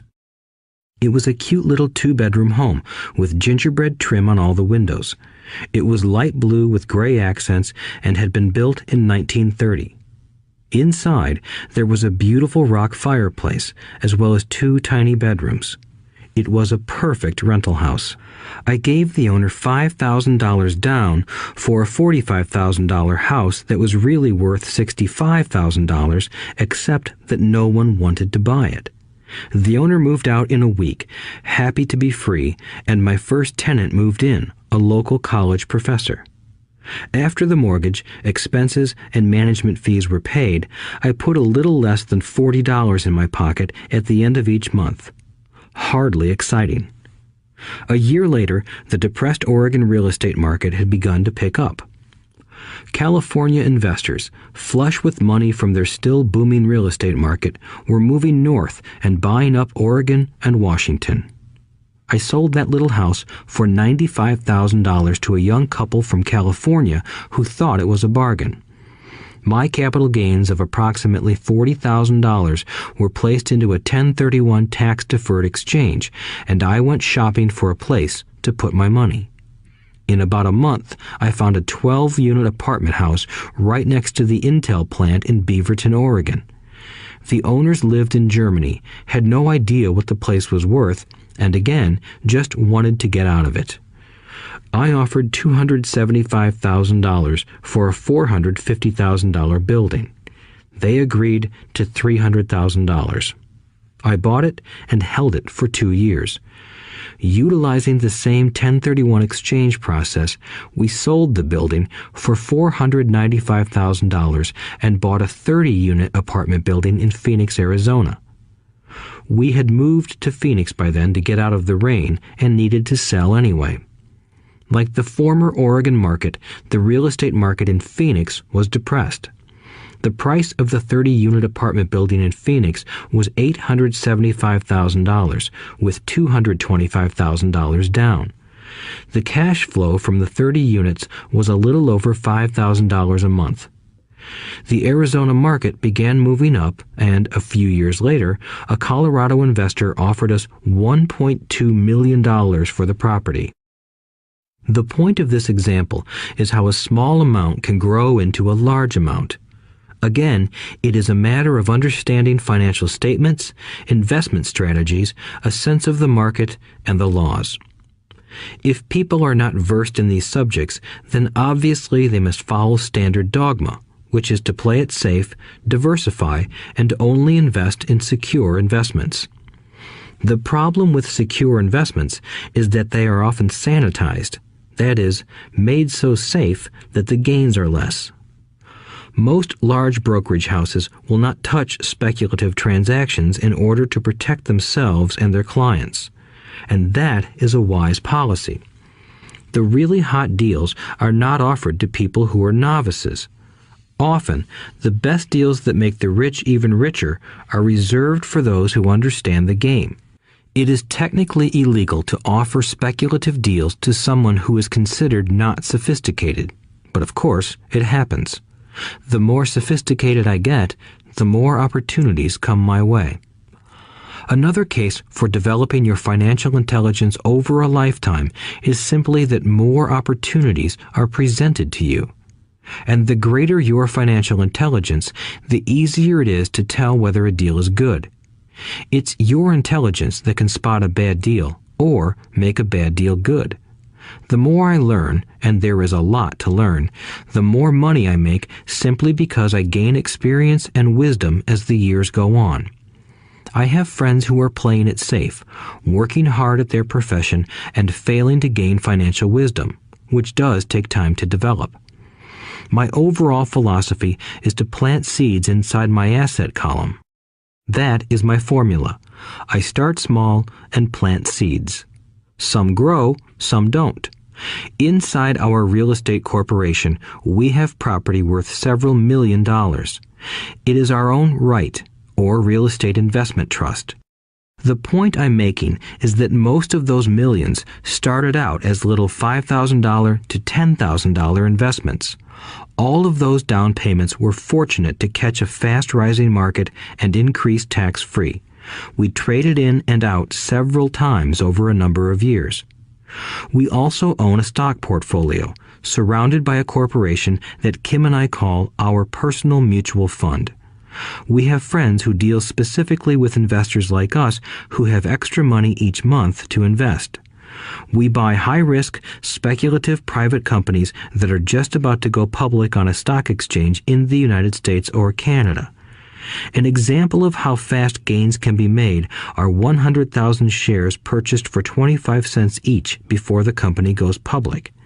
6 months later, the company is listed, and the 100,000 shares now are worth $2 each. If the company is well managed, the price keeps going up, and the stock may go to $20 or more per share.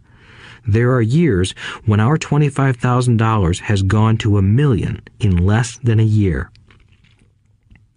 It is not gambling if you know what you're doing. It is gambling if you're just throwing money into a deal and praying. The idea in anything is to use your technical knowledge, wisdom, and love of the game to cut the odds down, to lower the risk. Of course, there is always risk. It is financial intelligence that improves the odds.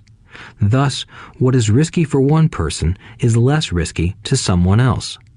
That is the primary reason I constantly encourage people to invest more in their financial education than in stocks, real estate, or other markets. The smarter you are, the better chance you have of beating the odds.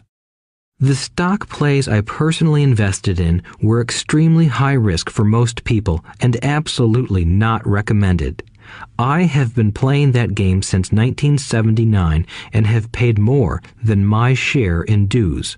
But if you will review why investments such as these are high risk for most people, you may be able to set your life up differently, so that the ability to take $25,000 and turn it into $1 million in a year is low risk for you. As stated earlier, nothing I have written is a recommendation. It is only used as an example of what is simple and possible. What I do is small potatoes in the grand scheme of things. Yet, for the average individual, a passive income of more than $100,000 a year is nice and not hard to achieve. Depending on the market and how smart you are, it could be done in 5 to 10 years. If you keep your living expenses modest, $100,000 coming in as additional income is pleasant, regardless of whether you work. You can work if you like, or take time off if you choose, and use the government tax system in your favor rather than against you. My personal basis is real estate. I love real estate because it's stable and slow-moving. I keep the base solid. The cash flow is fairly steady and, if properly managed, has a good chance of increasing in value. The beauty of a solid base of real estate is that it allows me to take greater risks, as I do with speculative stocks.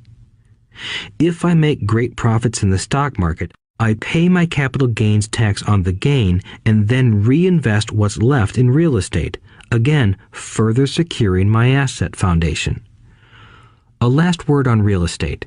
I have traveled all over the world and taught investing. In every city, I hear people say you cannot buy real estate cheap. That is not my experience. Even in New York or Tokyo, or just on the outskirts of the city, prime bargains are overlooked by most people. In Singapore, with their high real estate prices, there are still bargains to be found within a short driving distance.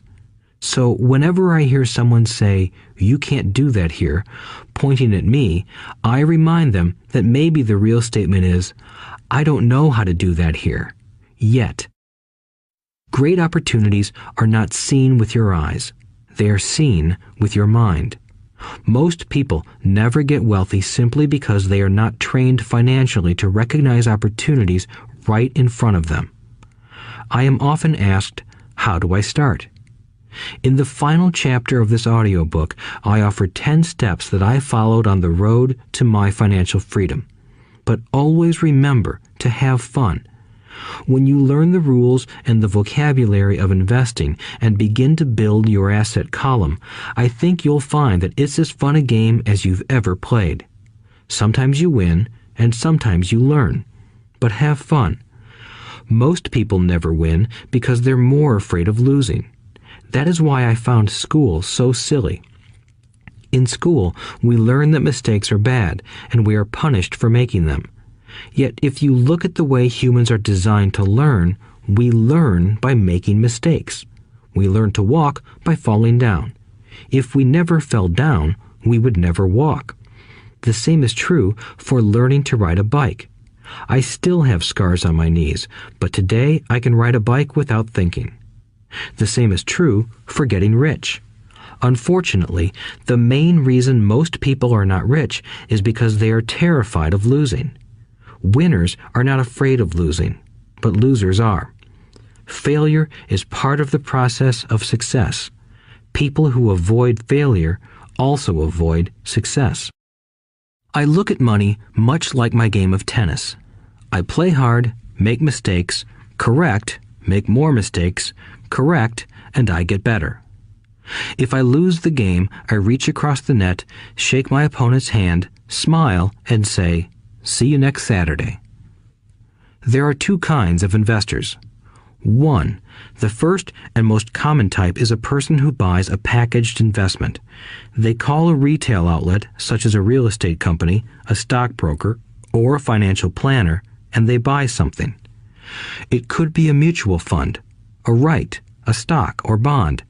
It is a clean and simple way of investing. An analogy would be a shopper who goes to a computer store and buys a computer right off the shelf. 2. The second type is an investor who creates investments. This investor usually assembles a deal in the same way a person who buys components builds a computer. I do not know the first thing about putting components of a computer together, but I do know how to put pieces of opportunities together, or know people who know how. It is this second type of investor who is the more professional investor. Sometimes it may take years for all the pieces to come together. And sometimes they never do.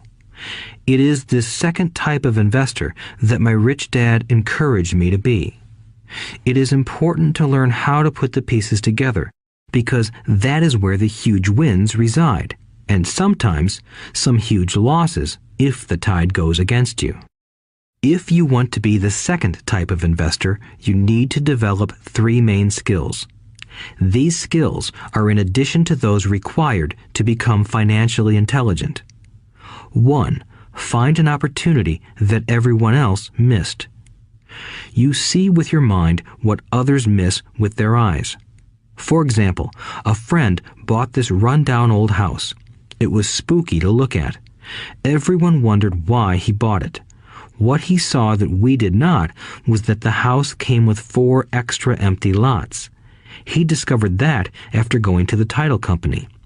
After buying the house, he tore the house down and sold the 5 lots to a builder for 3 times what he paid for the entire package. He made $75,000 for 2 months of work. It's not a lot of money, but it sure beats minimum wage, and it's not technically difficult. 2. Raise money. The average person only goes to the bank. This second type of investor needs to know how to raise capital, and there are many ways that don't require a bank. To get started, I learned how to buy houses without a bank. It was the learned skill of raising money more than the houses themselves that was priceless.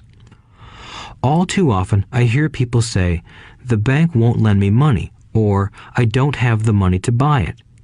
If you want to be a Type 2 investor, you need to learn how to do that which stops most people. In other words, a majority of people let their lack of money stop them from making a deal.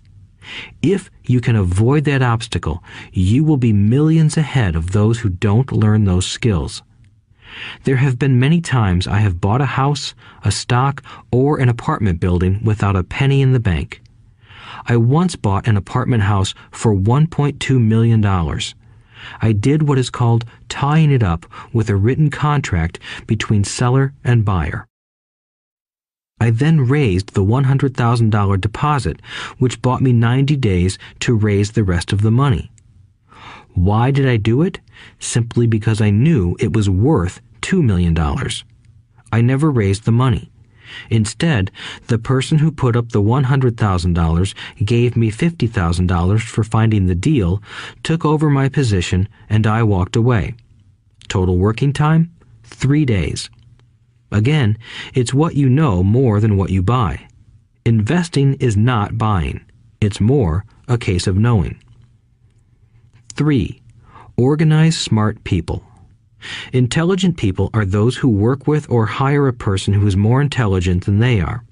When you need advice, make sure you choose your advisor wisely. There is a lot to learn, but the rewards can be astronomical. If you do not want to learn those skills, then being a Type 1 investor is highly recommended. It is what you know that is your greatest wealth.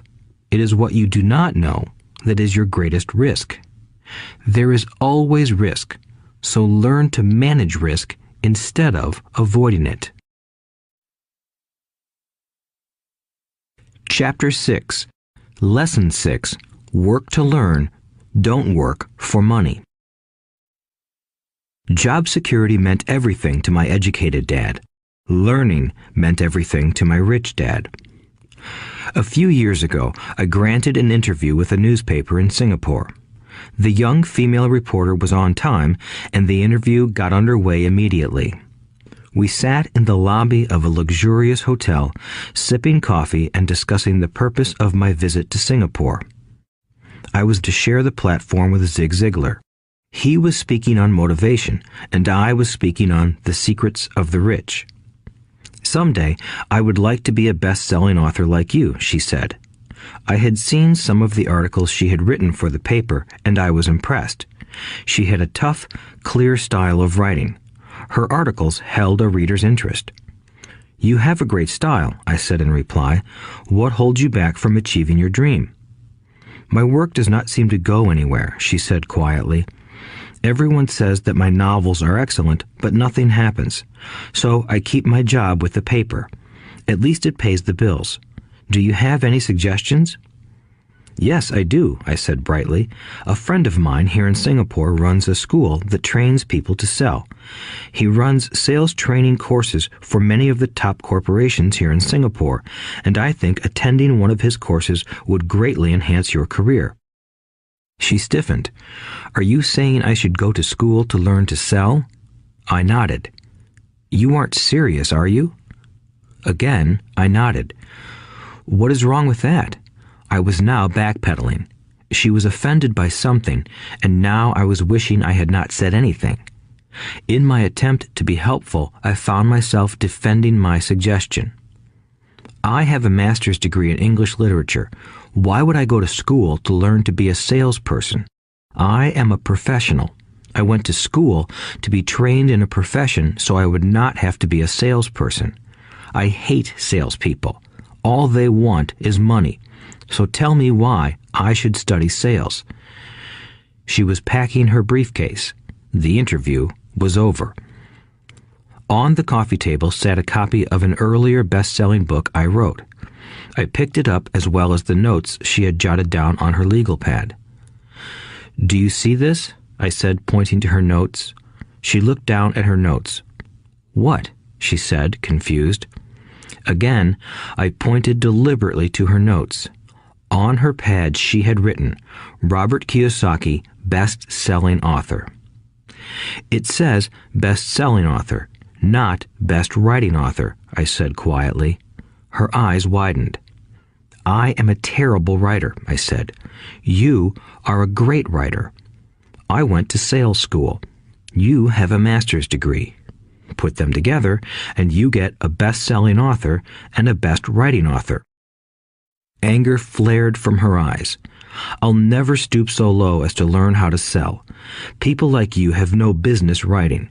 I'm a professionally trained writer, and you are a salesman. It is not fair, she fumed. She put the rest of her notes away and hurried out through the large glass doors into the humid Singapore morning. At least she gave me a fair and favorable write-up the next morning. The world is filled with smart, talented, educated, and gifted people. We meet them every day. They are all around us. A few days ago, my car was not running well. I pulled into a garage, and the young mechanic had it fixed in just a few minutes. He knew what was wrong by simply listening to the engine. I was amazed. I am constantly shocked at how little talented people earn. I have met brilliant, highly educated people who earn less than $20,000 a year. A business consultant who specializes in the medical trade was telling me how many doctors, dentists, and chiropractors struggle financially. All this time, I thought that when they graduated, the dollars would pour in. It was this business consultant who gave me the phrase, "They are one skill away from great wealth." What this phrase means is that most people need only to learn and master one more skill, and their income would jump exponentially. I have mentioned before that financial intelligence is a synergy of accounting, investing, marketing, and law. Combine those 4 technical skills, and making money with money is easier than most people would believe. When it comes to money, the only skill most people know is to work hard. The classic example of a synergy of skills was that young writer for the newspaper. If she diligently learned the skills of sales and marketing, her income would jump dramatically. If I were her, I would take some courses in advertising copywriting as well as sales. Then, instead of working at the newspaper, I would seek a job at an advertising agency. Even if it were a cut in pay, she would learn how to communicate in shortcuts that are used in successful advertising. She also would spend time learning public relations, an important skill. She would learn how to get millions in free publicity. Then, at night and on weekends, she could be writing her great novel. When it was finished, she would be better able to sell her book. Then, in a short while, she could be a best-selling author. When I came out with my first book, If You Want to Be Rich and Happy, Don't Go to School, a publisher suggested I change the title to The Economics of Education. I told the publisher that, with a title like that, I would sell 2 books, one to my family and one to my best friend. The problem is that they would expect it for free. The obnoxious title, If You Want to Be Rich and Happy, Don't Go to School, was chosen because we knew it would get tons of publicity. I am pro-education and believe in education reform. If I were not pro-education, why would I continue to press for changing our antiquated educational system? So I chose a title that would get me on more TV and radio shows simply because I was willing to be controversial. Many people thought I was a fruitcake, but the book sold and sold. When I graduated from the U.S. Merchant Marine Academy in 1969, my educated dad was happy. Standard Oil of California had hired me for its oil tanker fleet as a third mate. The pay was low compared with my classmates, but it was okay for a first real job after college. My starting pay was about $42,000 a year, including overtime, and I only had to work for 7 months. I had 5 months of vacation. If I had wanted to, I could have taken the run to Vietnam with a subsidiary shipping company and easily doubled my pay instead of taking 5 months of vacation. I had a great career ahead of me, yet I resigned after 6 months with the company and joined the Marine Corps to learn how to fly. My educated dad was devastated. Rich Dad congratulated me. In school and in the workplace, the popular opinion is the idea of specialization. That is, in order to make more money or get promoted, you need to specialize. That is why medical doctors immediately begin to seek a specialty such as orthopedics or pediatrics. The same is true for accountants, architects, lawyers, pilots, and others. My educated dad believed in the same dogma. That is why he was thrilled when he eventually achieved his doctorate. He often admitted that schools reward people who study more and more about less and less. Rich Dad encouraged me to do exactly the opposite. You want to know a little about a lot, was his suggestion. That is why for years I worked in different areas of his companies. For a while, I worked in his accounting department. Although I would probably never have been an accountant, he wanted me to learn via osmosis. Rich Dad knew I would pick up jargon and a sense of what is important and what is not. I also worked as a busboy and construction worker as well as in sales, reservations, and marketing. He was grooming Mike and me. That is why he insisted we sit in on the meetings with his bankers, lawyers, accountants, and brokers. He wanted us to know a little about every aspect of his empire. When I quit my high-paying job with Standard Oil, my educated dad had a heart-to-heart talk with me. He was bewildered. He could not understand my decision to resign from a career that offered high pay, great benefits, lots of time off, and opportunity for promotion. When he asked me one evening, "Why did you quit?" I could not explain it to him, though I tried hard to. My logic did not fit his logic. The big problem was that my logic was my rich dad's logic. Job security meant everything to my educated dad. Learning meant everything to my rich dad. Educated dad thought I went to school to learn to be a ship's officer. Rich dad knew that I went to school to study international trade.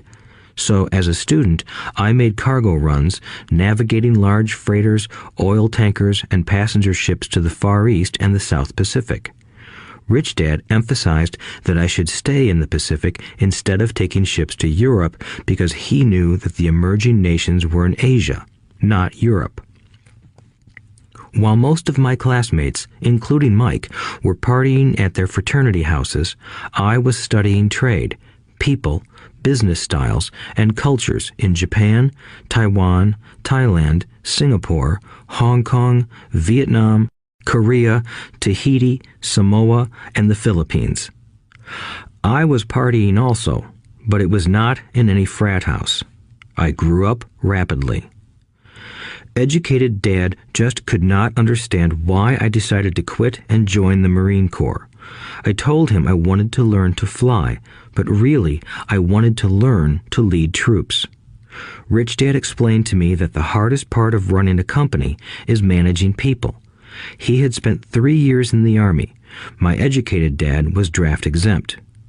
Rich Dad valued learning to lead men into dangerous situations. Leadership is what you need to learn next, he said. If you are not a good leader, you'll get shot in the back, just like they do in business. Returning from Vietnam in 1973, I resigned my commission, even though I loved flying. I found a job with Xerox Corporation. I joined it for one reason, and it was not for the benefits. I was a shy person, and the thought of selling was the most frightening subject in the world. Xerox has one of the best sales trainings programs in America. Rich Dad was proud of me. My educated dad was ashamed. Being an intellectual, he thought that salespeople were below him.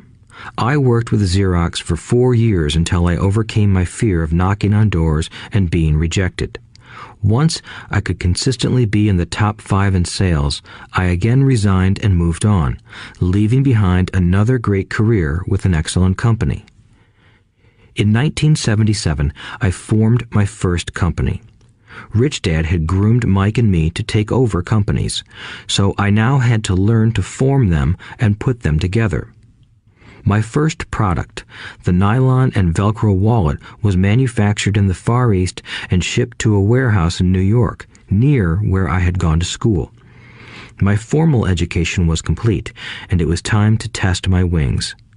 If I failed, I would go broke. Rich Dad thought it best to go broke before 30. You still have time to recover, was his advice. On the eve of my 30th birthday, my first shipment left Korea for New York.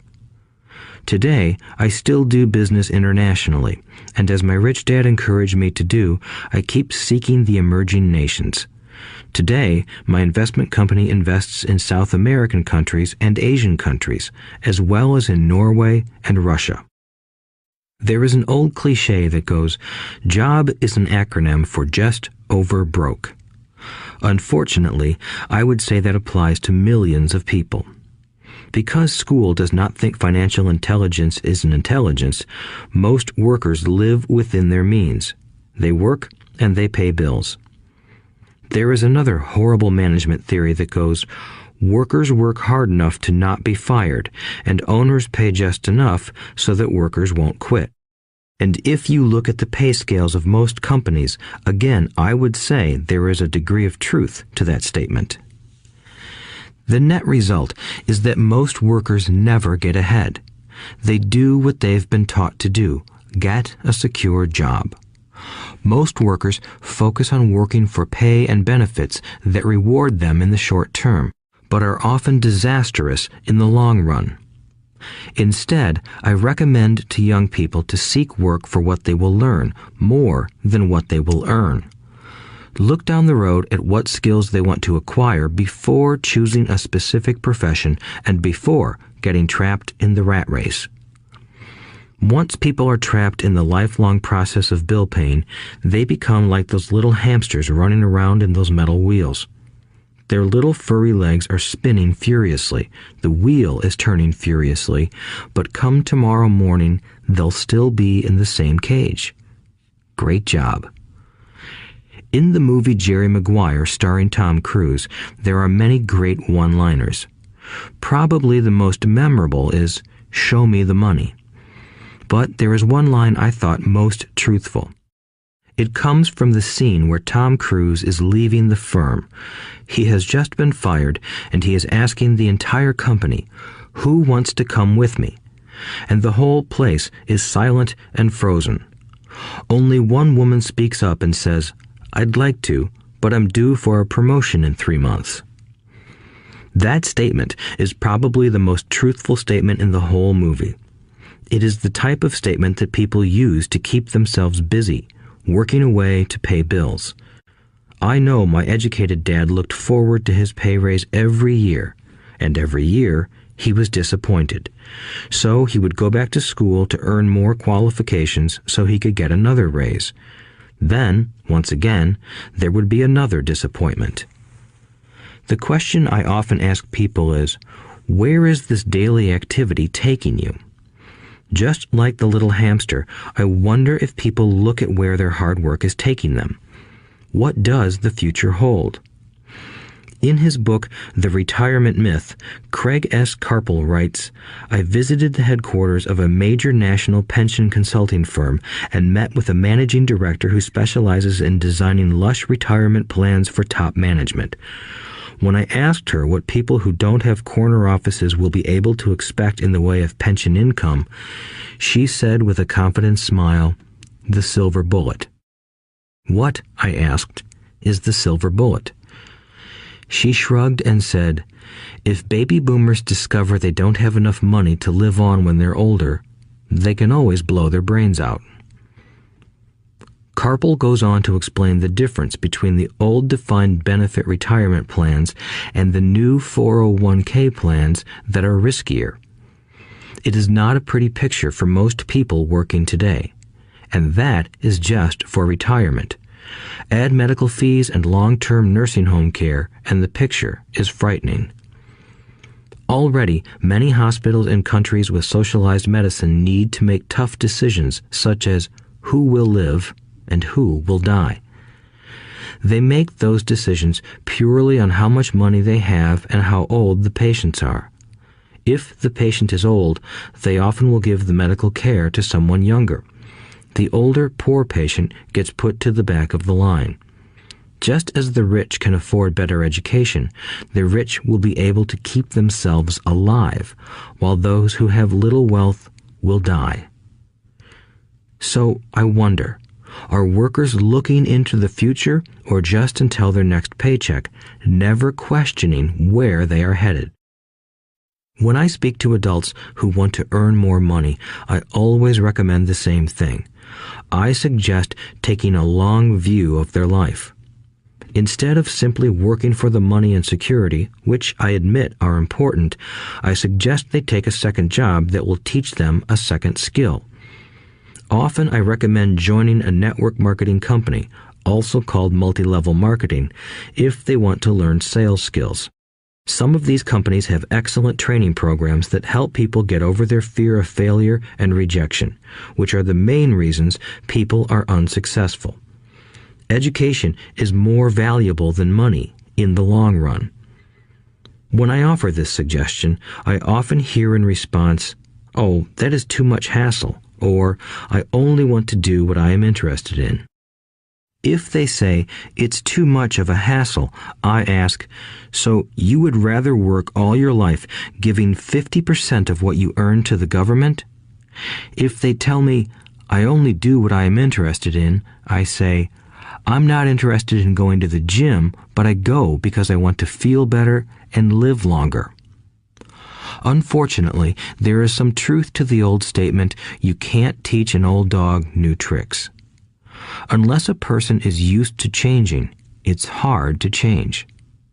But for those of you who might be on the fence when it comes to the idea of working to learn something new, I offer this word of encouragement. Life is much like going to the gym. The most painful part is deciding to go. Once you get past that, it's easy. There have been many days I have dreaded going to the gym, but once I am there and in motion, it is a pleasure.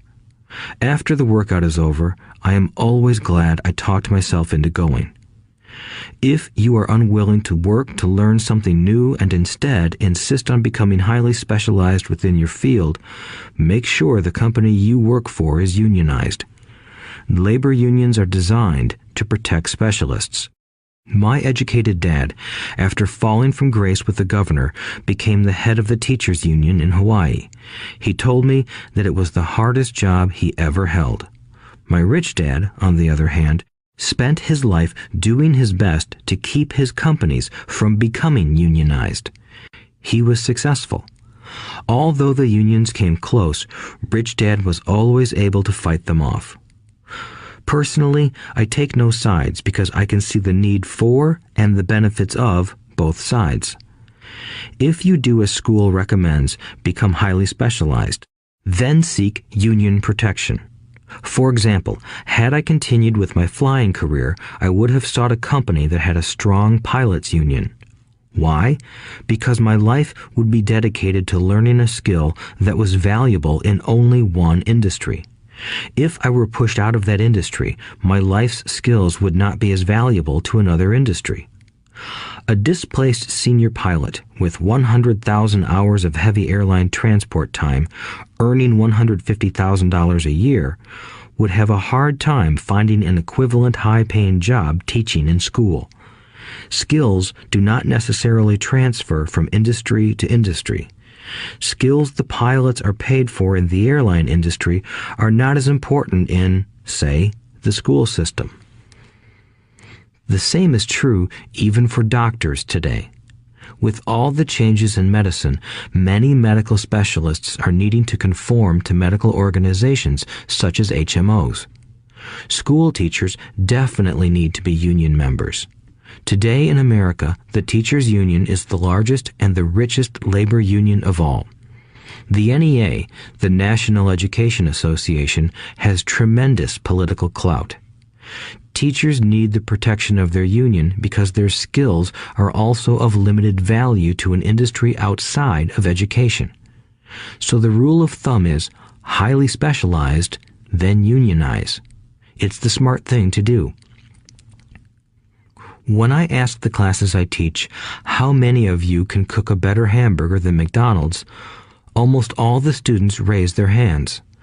I then ask, so if most of you can cook a better hamburger, how come McDonald's makes more money than you? The answer is obvious. McDonald's is excellent at business systems. The reason so many talented people are poor is because they focus on building a better hamburger and know little to nothing about business systems. A friend of mine in Hawaii is a great artist. He makes a sizable amount of money. One day, his mother's attorney called to tell him that she had left him $35,000. That is what was left of her estate after the attorney and the government took their shares. Immediately, he saw an opportunity to increase his business by using some of this money to advertise. 2 months later, his first 4-color full-page ad appeared in an expensive magazine that targeted the very rich. The ad ran for 3 months. He received no replies from the ad, and all of his inheritance is now gone. He now wants to sue the magazine for misrepresentation. This is a common case of someone who can build a beautiful hamburger but knows little about business. When I asked him what he learned, his only reply was, "Advertising salespeople are crooks." I then asked him if he would be willing to take a course in sales and a course in direct marketing. His reply, "I don't have the time, and I don't want to waste my money." The world is filled with talented poor people. All too often, they're poor or struggle financially or earn less than they are capable of, not because of what they know, but because of what they do not know. They focus on perfecting their skills at building a better hamburger rather than the skills of selling and delivering the hamburger. Maybe McDonald's does not make the best hamburger, but they are the best at selling and delivering a basic average burger. Poor Dad wanted me to specialize. That was his view on how to be paid more. Even after being told by the governor of Hawaii that he could no longer work in state government, my educated dad continued to encourage me to get specialized. Educated Dad then took up the cause of the teachers' union, campaigning for further protection and benefits for these highly skilled and educated professionals. We argued often, but I know he never agreed that over-specialization is what caused the need for union protection. He never understood that the more specialized you become, the more you are trapped and dependent on that specialty. Rich Dad advised that Mike and I groom ourselves. Many corporations do the same thing. They find a young, bright student just out of business school and begin grooming that person to someday take over the company. So these bright young employees do not specialize in one department. They are moved from department to department to learn all the aspects of business systems. The rich often groom their children or the children of others. By doing so, their children gain an overall knowledge of the operations of the business and how the various departments interrelate. For the World War II generation, it was considered bad to skip from company to company. Today, it is considered smart. Since people will skip from company to company rather than seek greater specialization in skills, why not seek to learn more than to earn? In the short term, it may earn you less, but it will pay dividends in the long term. The main management skills needed for success are 1. Management of cash flow, 2. Management of systems, 3. Management of people. The most important specialized skills are sales and marketing. The ability to sell, to communicate to another human being, be it a customer, employee, boss, spouse, or child, is the base skill of personal success. Communication skills such as writing, speaking, and negotiating are crucial to a life of success. These are skills I work on constantly, attending courses or buying educational resources to expand my knowledge. As I have mentioned, my educated dad worked harder and harder the more competent he became. He also became more trapped the more specialized he got. Although his salary went up, his choices diminished. Soon after he was locked out of government work, he found out how vulnerable he really was professionally. It is like professional athletes who suddenly are injured or are too old to play. Their once high-paying position is gone, and they have limited skills to fall back on. I think that is why my educated dad sided so much with the unions after that. He realized how much a union would have benefited him. Rich Dad encouraged Mike and me to know a little about a lot. He encouraged us to work with people smarter than we were and to bring smart people together to work as a team. Today, it would be called a synergy of professional specialties. Today, I meet ex-school teachers earning hundreds of thousands of dollars a year. They earn that much because they have specialized skills in their field as well as other skills. They can teach as well as sell and market. I know of no other skills to be more important than selling and marketing. The skills of selling and marketing are difficult for most people, primarily due to their fear of rejection. The better you are at communicating, negotiating, and handling your fear of rejection, the easier life is. Just as I advise that newspaper writer who wanted to become a best-selling author, I advise anyone else today. Being technically specialized has its strengths as well as its weaknesses. I have friends who are geniuses, but they cannot communicate effectively with other human beings, and, as a result, their earnings are pitiful. I advise them to just spend a year learning to sell. Even if they earn nothing, their communication skills will improve, and that is priceless. In addition to being good learners, sellers, and marketers, we need to be good teachers as well as good students. To be truly rich, we need to be able to give as well as to receive. In cases of financial or professional struggle, there is often a lack of giving and receiving. I know many people who are poor because they are neither good students nor good teachers. Both of my dads were generous men. Both made it a practice to give first. Teaching was one of their ways of giving. The more they gave, the more they received. One glaring difference was in the giving of money. My rich dad gave lots of money away. He gave to his church, to charities, and to his foundation. He knew that to receive money, you had to give money. Giving money is the secret to most great wealthy families. That is why there are organizations like the Rockefeller Foundation and the Ford Foundation. These are organizations designed to take their wealth and increase it, as well as give it away in perpetuity. My educated dad always said, "When I have some extra money, I'll give it." The problem was that there was never any extra. So he worked harder to draw more money in rather than focus on the most important law of money.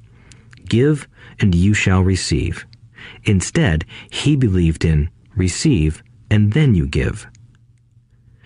In conclusion, I became both dads. One part of me is a hardcore capitalist who loves the game of money making money.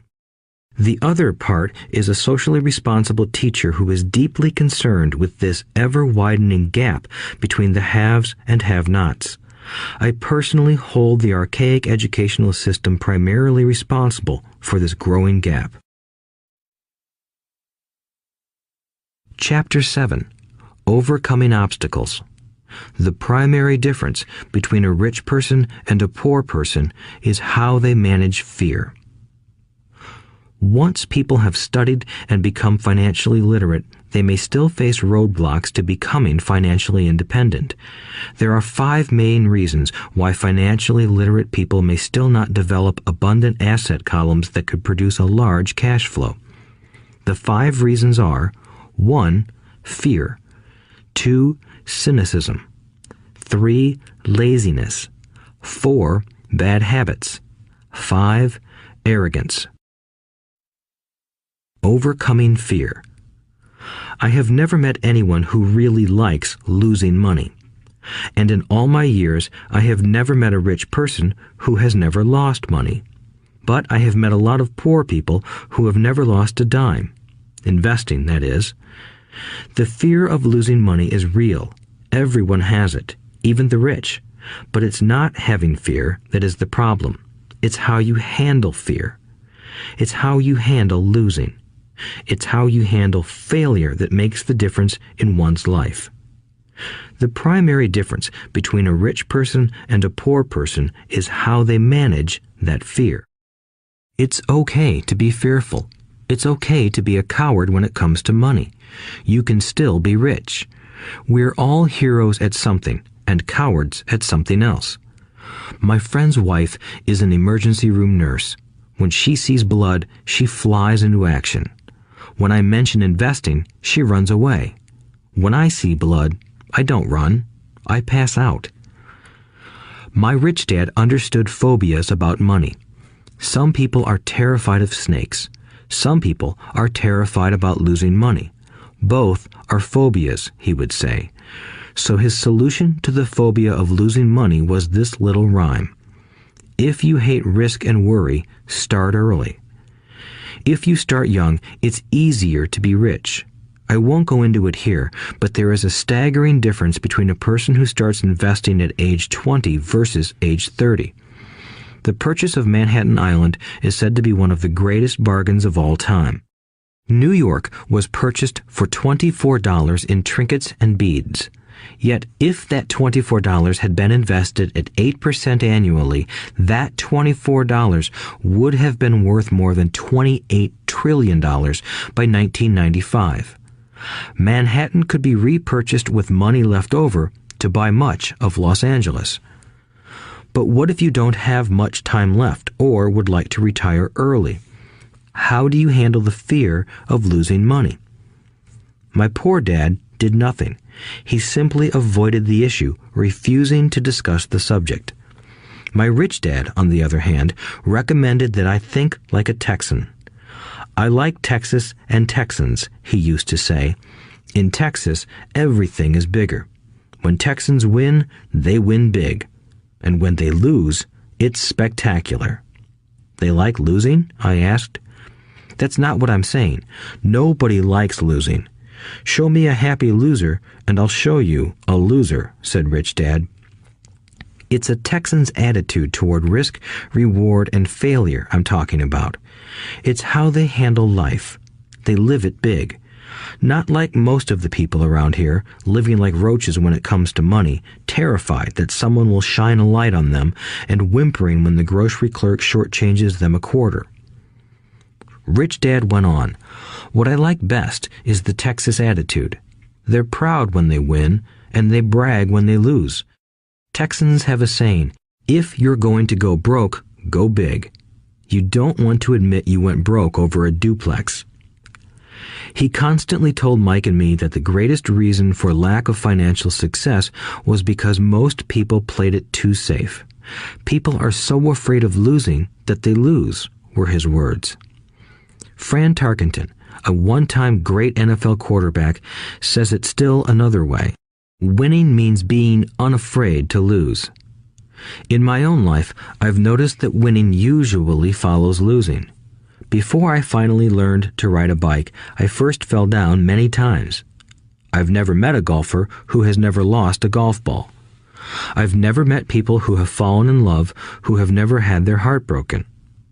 And I've never met someone rich who has never lost money. So for most people, the reason they don't win financially is because the pain of losing money is far greater than the joy of being rich. Another saying in Texas is, everyone wants to go to heaven, but no one wants to die. Most people dream of being rich, but are terrified of losing money, so they never get to heaven. Rich Dad used to tell Mike and me stories about his trips to Texas. If you really want to learn the attitude of how to handle risk, losing, and failure, go to San Antonio and visit the Alamo. The Alamo is a great story of brave people who chose to fight, knowing there was no hope of success. They chose to die instead of surrendering. It's an inspiring story worthy of study. Nonetheless, it's still a tragic military defeat. They got their butts kicked. So, how do Texans handle failure? They still shout, "Remember the Alamo." Mike and I heard this story a lot. He always told us this story when he was about to go into a big deal and he was nervous. After he had done all his due diligence and it was time to put up or shut up, he told us this story. Every time he was afraid of making a mistake or losing money, he told us this story. It gave him strength, for it reminded him that he could always turn a financial loss into a financial win. Rich Dad knew that failure would only make him stronger and smarter. It's not that he wanted to lose. He just knew who he was and how he would take a loss. He would take a loss and make it a win. That's what made him a winner and others losers. It gave him the courage to cross the line when others backed out. That's why I like Texans so much, he would say. They took a great failure and turned it into inspiration, as well as a tourist destination that makes them millions. But probably his words that mean the most to me today are these. Texans don't bury their failures. They get inspired by them. They take their failures and turn them into rallying cries. Failure inspires Texans to become winners. But that formula is not just the formula for Texans. It is the formula for all winners. I've said that falling off my bike was part of learning to ride. I remember falling off only made me more determined to learn to ride, not less. I also said that I have never met a golfer who has never lost a ball. For top professional golfers, losing a ball or a tournament provides the inspiration to be better, to practice harder, to study more. That's what makes them better. For winners, losing inspires them. For losers, losing defeats them. I like to quote John D. Rockefeller, who said, "I always tried to turn every disaster into an opportunity." And being Japanese American, I can say this. Many people say that Pearl Harbor was an American mistake. I say it was a Japanese mistake. From the movie Tora, Tora, Tora, a somber Japanese admiral says to his cheering subordinates, "I am afraid we have awakened a sleeping giant." Remember Pearl Harbor became a rallying cry. It turned one of America's greatest losses into the reason to win. This great defeat gave America strength, and America soon emerged as a world power. Failure inspires winners, and failure defeats losers. It is the biggest secret of winners. It's the secret that losers do not know. The greatest secret of winners is that failure inspires winning. Thus, they're not afraid of losing. Repeating Fran Tarkenton's quote, "Winning means being unafraid to lose." People like Fran Tarkenton are not afraid of losing because they know who they are. They hate losing, so they know that losing will only inspire them to become better. There is a big difference between hating losing and being afraid to lose. Most people are so afraid of losing money that they lose. They go broke over a duplex. Financially, they play life too safe and too small. They buy big houses and big cars, but not big investments. The main reason that over 90% of the American public struggles financially is because they play not to lose. They don't play to win. They go to their financial planners or accountants or stockbrokers and buy a balanced portfolio. Most have lots of cash in CDs, low-yield bonds, mutual funds that can be traded within a mutual fund family, and a few individual stocks. It is a safe and sensible portfolio, but it is not a winning portfolio. It is a portfolio of someone playing not to lose. Don't get me wrong, it's probably a better portfolio than more than 70% of the population has, and that's frightening. It's a great portfolio for someone who loves safety. But playing it safe and balanced on your investment portfolio is not the way successful investors play the game. If you have little money and you want to be rich, you must first be focused, not balanced. If you look at any successful person, at the start, they were not balanced. Balanced people go nowhere. They stay in one spot. To make progress, you must first go unbalanced. Just look at how you make progress walking. Thomas Edison was not balanced. He was focused. Bill Gates was not balanced. He was focused. Donald Trump is focused. George Soros is focused. George Patton did not take his tanks wide. He focused them and blew through the weak spots in the German line.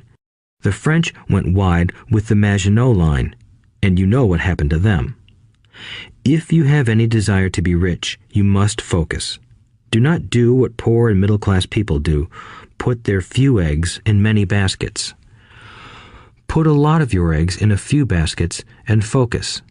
Follow one course until successful. If you hate losing, play it safe. If losing makes you weak, play it safe. Go with balanced investments. If you're over 25 years old and are terrified of taking risks, don't change. Play it safe, but start early. Start accumulating your nest egg early because it will take time. But if you have dreams of freedom, of getting out of the rat race, the first question to ask yourself is, how do I respond to failure? If failure inspires you to win, maybe you should go for it, but only maybe. If failure makes you weak or causes you to throw temper tantrums, like spoiled brats who call attorneys to file lawsuits every time something doesn't go their way, then play it safe. Keep your daytime job, or buy bonds or mutual funds. But remember, there is risk in those financial instruments also, even though they may appear safe. I say all this, mentioning Texas and Fran Tarkenton, because stacking the asset column is easy. It's really a low-aptitude game. It doesn't take much education. 5th grade math will do. But building your asset column is a game in which attitude plays a major role. It takes guts, patience, and a great attitude toward failure. Losers avoid failing, and failure turns losers into winners. Just remember the Alamo. Overcoming cynicism. The sky is falling. The sky is falling. Most of us know the story of Chicken Little, who ran around warning the barnyard of impending doom. We all know people who are that way. There's a Chicken Little inside each of us. As I stated earlier, the cynic is really a little chicken. We all get a little chicken when fear and doubt cloud our thoughts. All of us have doubts. I'm not smart. I'm not good enough. So-and-so is better than me. Our doubts often paralyze us. We play the what-if game. What if the economy crashes right after I invest? What if I lose control and I can't pay the money back? What if things don't go as I planned? Or we have friends or loved ones who will remind us of our shortcomings. They often say, "What makes you think you can do that? If it's such a good idea, how come someone else hasn't done it? That will never work. You don't know what you're talking about." These words of doubt often get so loud that we fail to act.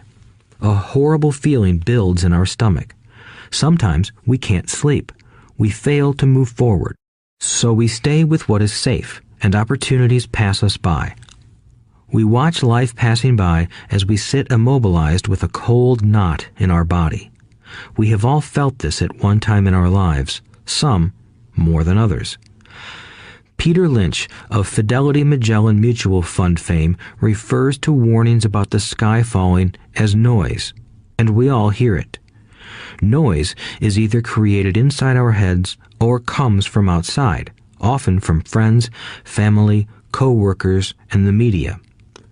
Lynch recalls the time during the 1950s when the threat of nuclear war was so prevalent in the news that people began building fallout shelters and storing food and water.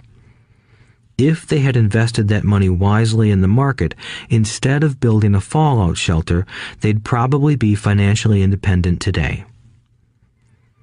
When violence breaks out in a city, gun sales go up all over the country.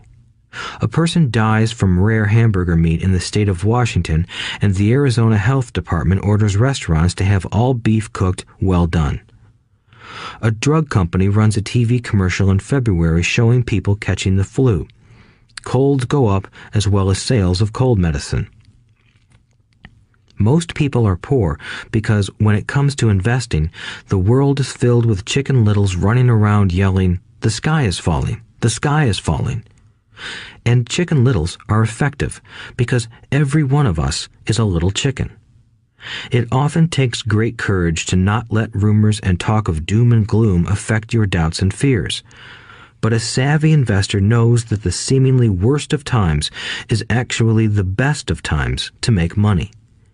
When everyone else is too afraid to act, they pull the trigger and are rewarded. Some time ago, a friend named Richard came from Boston to visit Kim and me in Phoenix. He was impressed with what we had done through stocks and real estate. The Phoenix real estate prices were depressed. We spent 2 days showing him what we thought were excellent opportunities for cash flow and capital appreciation. Kim and I are not real estate agents. We are strictly investors. After identifying a unit in a resort community, we called an agent who sold it to him that afternoon. The price was a mere $42,000 for a 2-bedroom townhome. Similar units were going for $65,000. He had found a bargain. Excited, he bought it and returned to Boston. 2 weeks later, the agent called to say that our friend had backed out. I called immediately to find out why. All he said was that he talked to his neighbor, and his neighbor told him it was a bad deal. He was paying too much. I asked Richard if his neighbor was an investor. Richard said he was not. When I asked why he listened to him, Richard got defensive and simply said he wanted to keep looking. The real estate market in Phoenix turned, and a few years later, that little unit was renting for $1,000 a month, $2,500 in the peak winter months. The unit was worth $95,000. All Richard had to put down was $5,000, and he would have had a start at getting out of the rat race. Today, he still has done nothing. Richard's backing out did not surprise me. It's called buyer's remorse, and it affects all of us. The little chicken won, and a chance at freedom was lost. In another example, I hold a small portion of my assets in tax lien certificates instead of CDs. I earn 16% per year on my money, which certainly beats the interest rates banks offer on CDs. The certificates are secured by real estate and enforced by state law, which is also better than most banks. The formula they're bought on makes them safe. They just lack liquidity. So I look at them as 2 to 7 year CDs. Almost every time I tell someone that I hold my money this way, especially if they have money in CDs, they will tell me it's risky. They tell me why I should not do it. When I ask them where they get their information, they say from a friend or an investment magazine. They've never done it, and they're telling someone who's doing it why they shouldn't. The lowest yield I look for is 16%, but people who are filled with doubt are willing to accept a far lower return. Doubt is expensive. My point is that it's those doubts and cynicism that keep most people poor and playing it safe. The real world is simply waiting for you to get rich. Only a person's doubts keep them poor. As I said, getting out of the rat race is technically easy. It doesn't take much education, but those doubts are cripplers for most people. Cynics never win, said Rich Dad. Unchecked doubt and fear creates a cynic. Cynics criticize and winners analyze was another of his favorite sayings. Rich Dad explained that criticism blinded while analysis opened eyes. Analysis allowed winners to see that critics were blind and to see opportunities that everyone else missed. And finding what people miss is key to any success. Real estate is a powerful investment tool for anyone seeking financial independence or freedom. It is a unique investment tool. Yet every time I mention real estate as a vehicle, I often hear, "I don't want to fix toilets." That's what Peter Lynch calls noise. That's what my rich dad would say is the cynic talking, someone who criticizes and does not analyze, someone who lets their doubts and fears close their mind instead of open their eyes. So when someone says, "I don't want to fix toilets, I want to fire back," what makes you think I want to? They're saying a toilet is more important than what they want. I talk about freedom from the rat race, and they focus on toilets. That is the thought pattern that keeps most people poor. They criticize instead of analyze. I don't once hold the key to your success, Rich Dad would say, because I too do not want to fix toilets. I shop hard for a property manager who does fix toilets. And by finding a great property manager who runs houses or apartments, well, my cash flow goes up. But more importantly, a great property manager allows me to buy a lot more real estate since I don't have to fix toilets. A great property manager is key to success in real estate. Finding a good manager is more important to me than the real estate. A great property manager often hears of great deals before real estate agents do, which makes them even more valuable. That is what Rich Dad meant by, I don't once hold the key to your success. Because I do not want to fix toilets either, I figured out how to buy more real estate and expedite my getting out of the rat race. The people who continue to say, I don't want to fix toilets, often deny themselves the use of this powerful investment vehicle. Toilets are more important than their freedom. In the stock market, I often hear people say, I don't want to lose money. Well, what makes them think I or anyone else likes losing money? They don't make money because they choose to not lose money. Instead of analyzing, they close their minds to another powerful investment vehicle, the stock market. I was riding with a friend past our neighborhood gas station. He looked up and saw that the price of gas was going up and thus the price of oil. My friend is a worrywart, or a Chicken Little. To him, the sky is always going to fall, and it usually does, on him.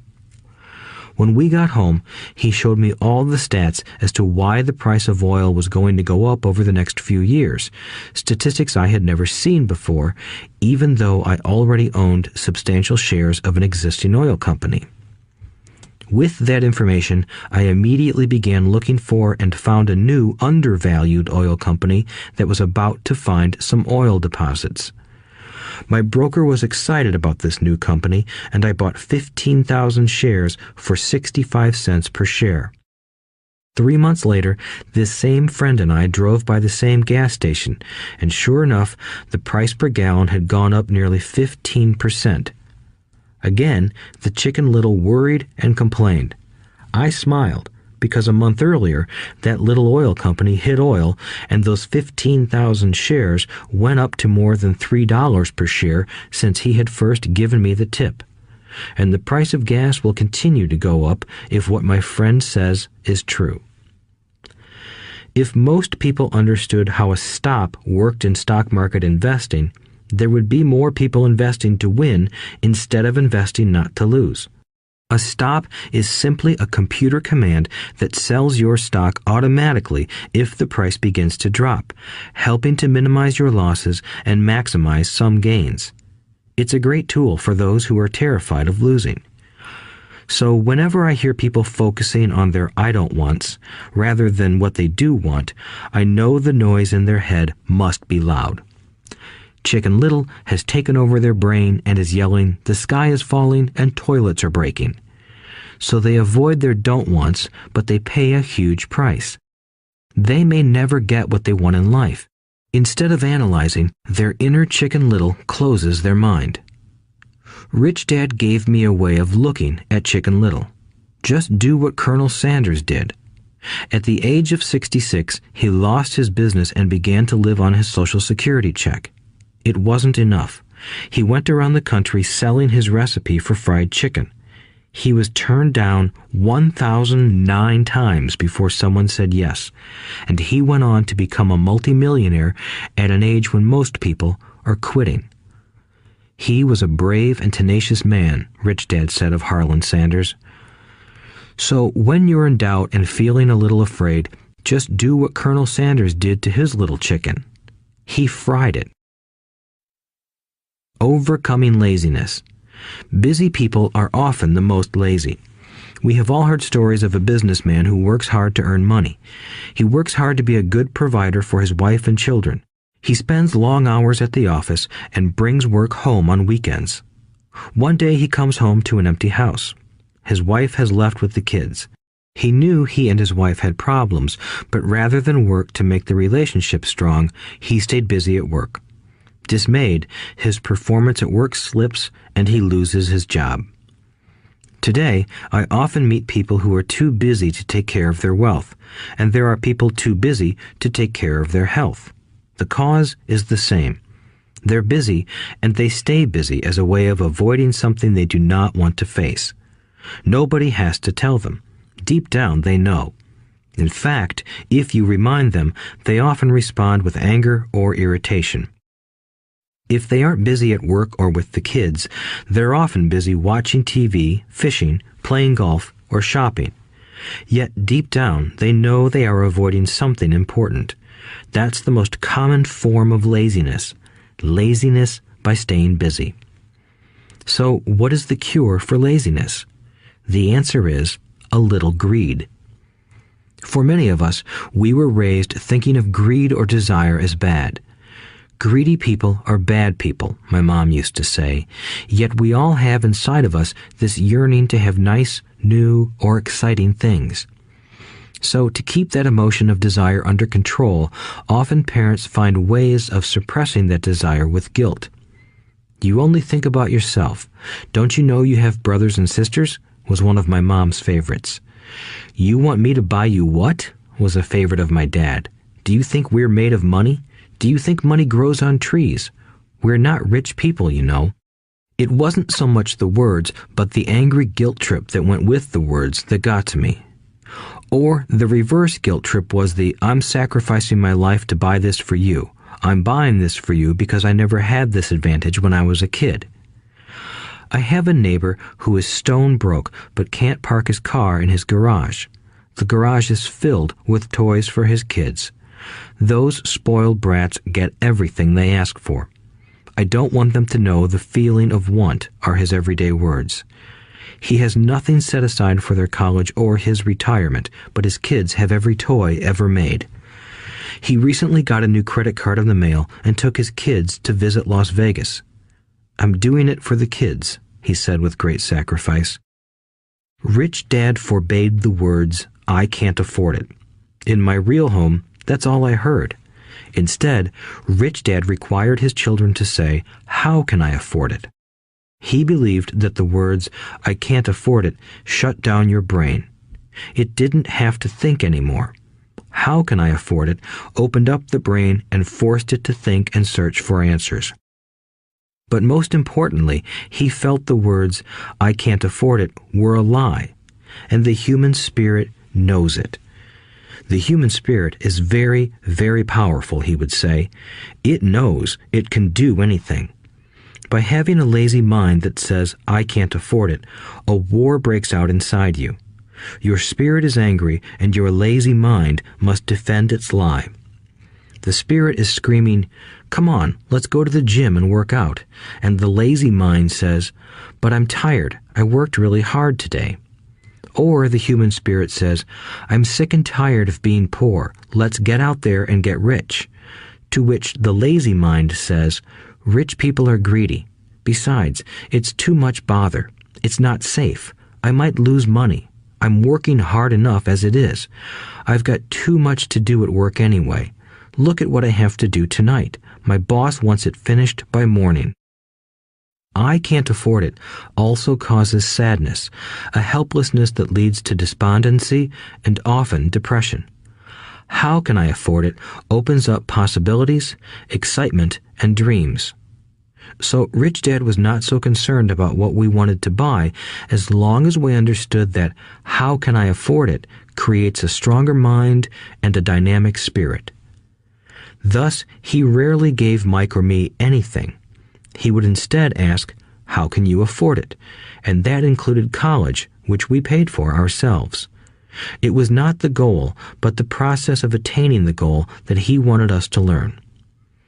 The problem I see today is that there are millions of people who feel guilty about their desire or their greed. It's old conditioning from their childhood. While they desire to have the finer things that life offers, most have been conditioned subconsciously to say, I can't have that, or I'll never be able to afford that. When I decided to exit the rat race, it was simply a question of how can I afford to never work again? And my mind began to kick out answers and solutions. The hardest part was fighting my real parents' dogma. We can't afford that. Stop thinking only about yourself. Why don't you think about others? And other similar sentiments designed to instill guilt to suppress my greed. So, how do you beat laziness? Once again, the answer is a little greed. It's that radio station WIIFM, which stands for What's in it for me? A person needs to sit down and ask, what would my life be like if I never had to work again? What would I do if I had all the money I needed? Without that little greed, the desire to have something better, progress is not made. Our world progresses because we all desire a better life. New inventions are made because we desire something better. We go to school and study hard because we want something better. So whenever you find yourself avoiding something you know you should be doing, then the only thing to ask yourself is, what's in it for me? Be a little greedy. It's the best cure for laziness. Too much greed, however, as anything in excess can be, is not good. But just remember what Michael Douglas said in the movie Wall Street. Greed is good. Rich Dad said it differently. Guilt is worse than greed, for guilt robs the body of its soul. I think Eleanor Roosevelt said it best. Do what you feel in your heart to be right, for you'll be criticized anyway. You'll be damned if you do, and damned if you don't. Overcoming bad habits. Our lives are a reflection of our habits more than our education. After seeing the movie Conan the Barbarian, starring Arnold Schwarzenegger, a friend said, "I'd love to have a body like Schwarzenegger." Most of the guys nodded in agreement. "I even heard he was really puny and skinny at one time," another friend added. "Yeah, I heard that too," another one said. "I heard he has a habit of working out almost every day in the gym." "Yeah, I'll bet he has to." "Nah," said the group's cynic. "I'll bet he was born that way. Besides, let's stop talking about Arnold and get some beers."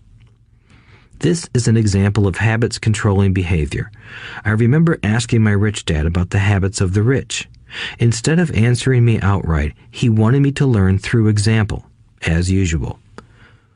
"When does your dad pay his bills?" Rich Dad asked. "The first of the month," I said. "Does he have anything left over?" he asked. "Very little," I said. "That's the main reason he struggles," said Rich Dad. "He has bad habits. Your dad pays everyone else first. He pays himself last, but only if he has anything left over." "Which he usually doesn't," I said. "But he has to pay his bills, doesn't he? You're saying he shouldn't pay his bills?" "Of course not," said Rich Dad. "I firmly believe in paying my bills on time. I just pay myself first, before I pay even the government." "But what happens if you don't have enough money?" I asked. "What do you do then?" "The same," said Rich Dad. "I still pay myself first, even if I'm short of money. My asset column is far more important to me than the government." "But," I said, "don't they come after you?" "Yes, if you don't pay," said Rich Dad. "Look, I did not say not to pay. I just said I pay myself first, even if I'm short of money." "But," I replied, "how do you do that?" "It's not how. The question is why," Rich Dad said. "Okay, why?" "Motivation," said Rich Dad. "Who do you think will complain louder if I don't pay them? Me or my creditors?" "Your creditors will definitely scream louder than you," I said, responding to the obvious. "You wouldn't say anything if you didn't pay yourself." So you see, after paying myself, the pressure to pay my taxes and the other creditors is so great that it forces me to seek other forms of income. The pressure to pay becomes my motivation. I've worked extra jobs, started other companies, traded in the stock market, anything, just to make sure those guys don't start yelling at me. That pressure made me work harder, forced me to think, and all in all, made me smarter and more active when it comes to money. If I had paid myself last, I would have felt no pressure, but I'd be broke. So it is the fear of the government or other people you owe money to that motivates you? "That's right," said Rich Dad. You see, government bill collectors are big bullies. So are bill collectors in general. Most people give in to those bullies. They pay them and never pay themselves.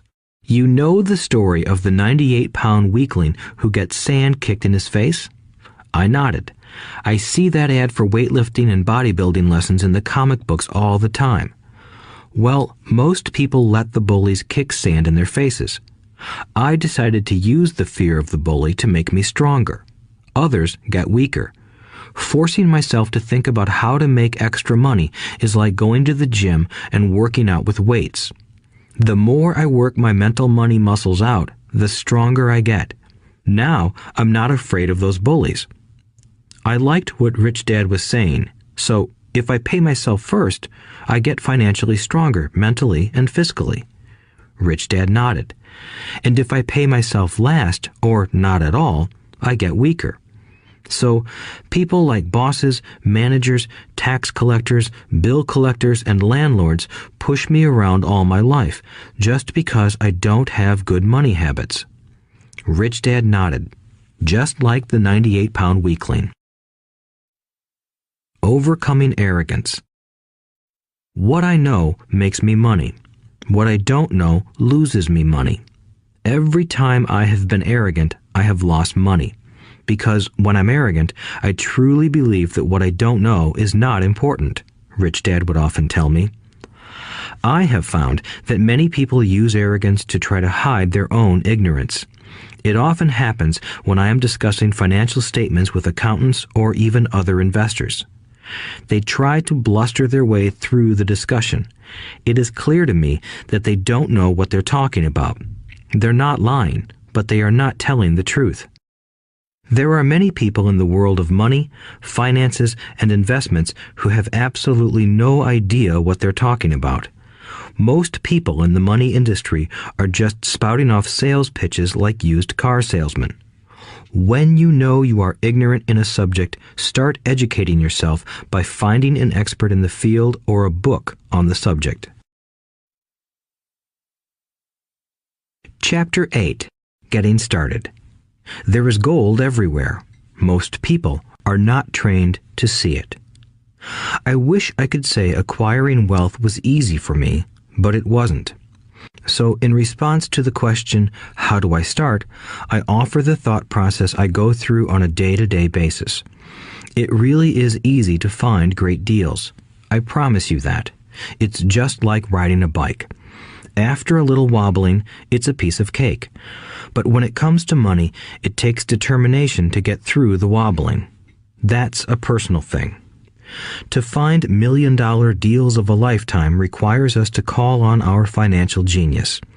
I believe that each of us has a financial genius within us. The problem is that our financial genius lies asleep, waiting to be called upon.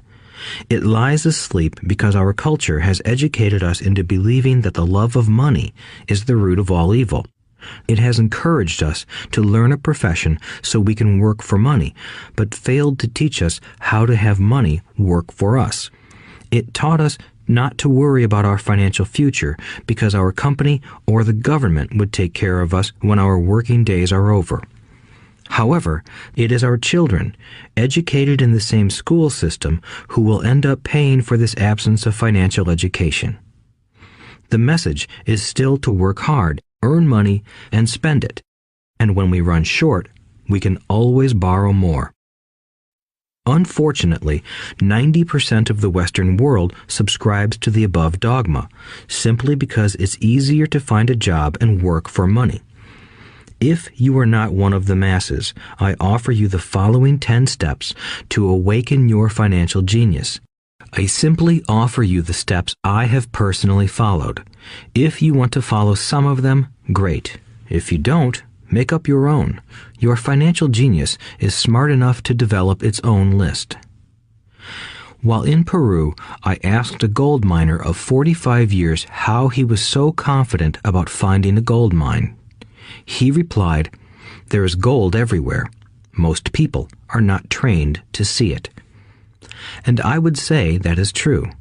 In real estate, I can go out and in a day come up with 4 or 5 great potential deals. while the average person will go out and find nothing, even looking in the same neighborhood. The reason is that they have not taken the time to develop their financial genius. I offer you the following 10 steps as a process to develop your God-given powers, powers over which only you have control. 1. Find a reason greater than reality, the power of spirit. If you ask most people if they would like to be rich or financially free, they would say yes. But then reality sets in. The road seems too long with too many hills to climb. It's easier to just work for money and hand the excess over to your broker. I once met a young woman who had dreams of swimming for the U.S. Olympic team. The reality was that she had to get up every morning at 4 o'clock to swim for 3 hours before going to school. She did not party with her friends on Saturday night. She had to study and keep her grades up, just like everyone else. When I asked her what fueled her superhuman ambition and sacrifice, she simply said, "I do it for myself and the people I love. It's love that gets me over the hurdles and sacrifices." A reason or a purpose is a combination of wants and don't wants. When people ask me what my reason for wanting to be rich is, I tell them that it is a combination of deep emotional wants and don't wants. I will list a few. First, the don't wants, for they create the wants. I don't want to work all my life. I don't want what my parents aspired for, which was job security and a house in the suburbs. I don't like being an employee. I hated that my dad always missed my football games because he was so busy working on his career. I hated it when my dad worked hard all his life and the government took most of what he worked for at his death. He could not even pass on what he worked so hard for when he died. The rich don't do that. They work hard and pass it on to their children. Now, the wants. I want to be free to travel the world and live in the lifestyle I love. I want to be young when I do this. I want to simply be free. I want control over my time and my life. I want money to work for me. Those are my deep-seated emotional reasons. What are yours? If they are not strong enough, then the reality of the road ahead may be greater than your reasons. I have lost money and been set back many times, but it was the deep emotional reasons that kept me standing up and going forward. I wanted to be free by age 40, but it took me until I was 47, with many learning experiences along the way. As I said, I wish I could say it was easy. It wasn't, but it wasn't that hard either. I've learned that without a strong reason or purpose, anything in life is hard. If you do not have a strong reason, there is no sense listening further. It will sound like too much work. 2. Make daily choices. The power of choice. Choice is the main reason people want to live in a free country. We want the power to choose. Financially, with every dollar we get in our hands, we hold the power to choose our future, to be rich, poor, or middle class. Our spending habits reflect who we are. Poor people simply have poor spending habits. The benefit I had as a boy was that I loved playing Monopoly constantly. Nobody told me Monopoly was only for kids, so I just kept playing the game as an adult. I also had a rich dad who pointed out to me the difference between an asset and a liability. So a long time ago, as a little boy, I chose to be rich, and I knew that all I had to do was learn to acquire assets, real assets. My best friend, Mike, had an asset column handed to him, but he still had to choose to learn to keep it. Many rich families lose their assets in the next generation simply because there was no one trained to be a good steward over their assets. Most people choose not to be rich. For 90% of the population, being rich is too much of a hassle. So they invent sayings that go, "I'm not interested in money. I'll never be rich. I don't have to worry. I'm still young. When I make some money, then I'll think about my future." My husband or wife handles the finances. The problem with those statements is that they rob the person who chooses to think such thoughts of two things. One is time, which is your most precious asset. The second is learning. Having no money should not be an excuse to not learn, but that is a choice we all make daily. The choice of what we do with our time, our money, and what we put in our heads. That is the power of choice. All of us have choice. I just choose to be rich, and I make that choice every day. Invest first in education. In reality, the only real asset you have is your mind, the most powerful tool we have dominion over. Each of us has the choice of what we put in our brain once we're old enough. You can watch TV, read golf magazines, or go to ceramics class or a class on financial planning. You choose. Most people simply buy investments rather than first investing in learning about investing. A friend of mine recently had her apartment burglarized. The thieves took her electronics and left all the books. And we all have that same choice. 90% of the population buys TV sets, and only about 10% buy business books. So what do? I go to seminars. I like it when they are at least 2 days long because I like to immerse myself in a subject. In 1973, I was watching this guy on TV who was advertising a 3-day seminar on how to buy real estate for nothing down. I spent $385, and that course has made me at least $2 million, if not more. But more importantly, it bought me life. I don't have to work for the rest of my life because of that one course.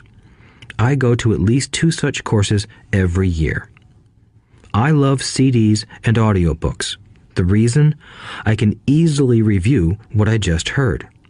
I was listening to an investor say something I completely disagreed with. Instead of becoming arrogant and critical, I simply listened to that 5-minute stretch at least 20 times, maybe more. But suddenly, by keeping my mind open, I understood why he said what he said.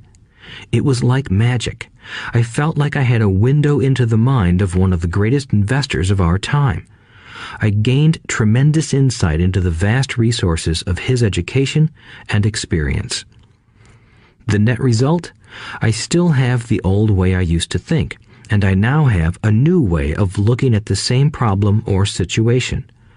I have 2 ways to analyze a problem or trend, and that is priceless. Today, I often say, how would Donald Trump do this, or Warren Buffett, or George Soros? The only way I can access their vast mental power is to be humble enough to read or listen to what they have to say. Arrogant or critical people are often people with low self-esteem who are afraid of taking risks. That's because if you learn something new, you are then required to make mistakes in order to fully understand what you have learned. If you have listened this far, arrogance is not one of your problems. Arrogant people rarely read or listen to experts. Why should they? They are the center of the universe. There are so many intelligent people who argue or defend when a new idea clashes with the way they think. In this case, their so-called intelligence combined with arrogance equals ignorance. Each of us knows people who are highly educated or believe they are smart, but their balance sheet paints a different picture. A truly intelligent person welcomes new ideas, for new ideas can add to the synergy of other accumulated ideas. Listening is more important than talking. If that were not true, God would not have given us 2 ears and only 1 mouth. Too many people think with their mouth instead of listening in order to absorb new ideas and possibilities. They argue instead of asking questions. I take a long view on my wealth. I do not subscribe to the get-rich-quick mentality most lottery players or casino gamblers have. I may go in and out of stocks, but I am long on education. If you want to fly an airplane, I advise taking lessons first. I am always shocked at people who buy stocks or real estate but never invest in their greatest asset, their mind. Just because you bought a house or two does not make you an expert at real estate. 3. Choose friends carefully. The power of association. First of all, I do not choose my friends by their financial statements. I have friends who have actually taken a vow of poverty, as well as friends who earn millions every year. The point is that I learn from all of them. Now, I will admit that there are people I have actually sought out because they had money. But I was not after their money. I was seeking their knowledge. In some cases, these people who had money have become dear friends. I've noticed that my friends with money talk about money. They don't do it to brag. They're interested in the subject. So I learn from them, and they learn from me. My friends who are in dire financial straits do not like talking about money, business, or investing. They often think it rude or unintellectual. So I also learn from my friends who struggle financially. I find out what not to do. I have several friends who have generated over $1 billion in their short lifetimes. The 3 of them report the same phenomenon. Their friends who have no money have never come to them to ask them how they did it, but they do come asking for one of 2 things, or both, a loan or a job. Warning: don't listen to poor or frightened people. I have such friends, and while I love them dearly, they are the Chicken Littles of life. To them, when it comes to money, especially investments, it's always, the sky is falling, the sky is falling. They can always tell you why something won't work. The problem is that people listen to them.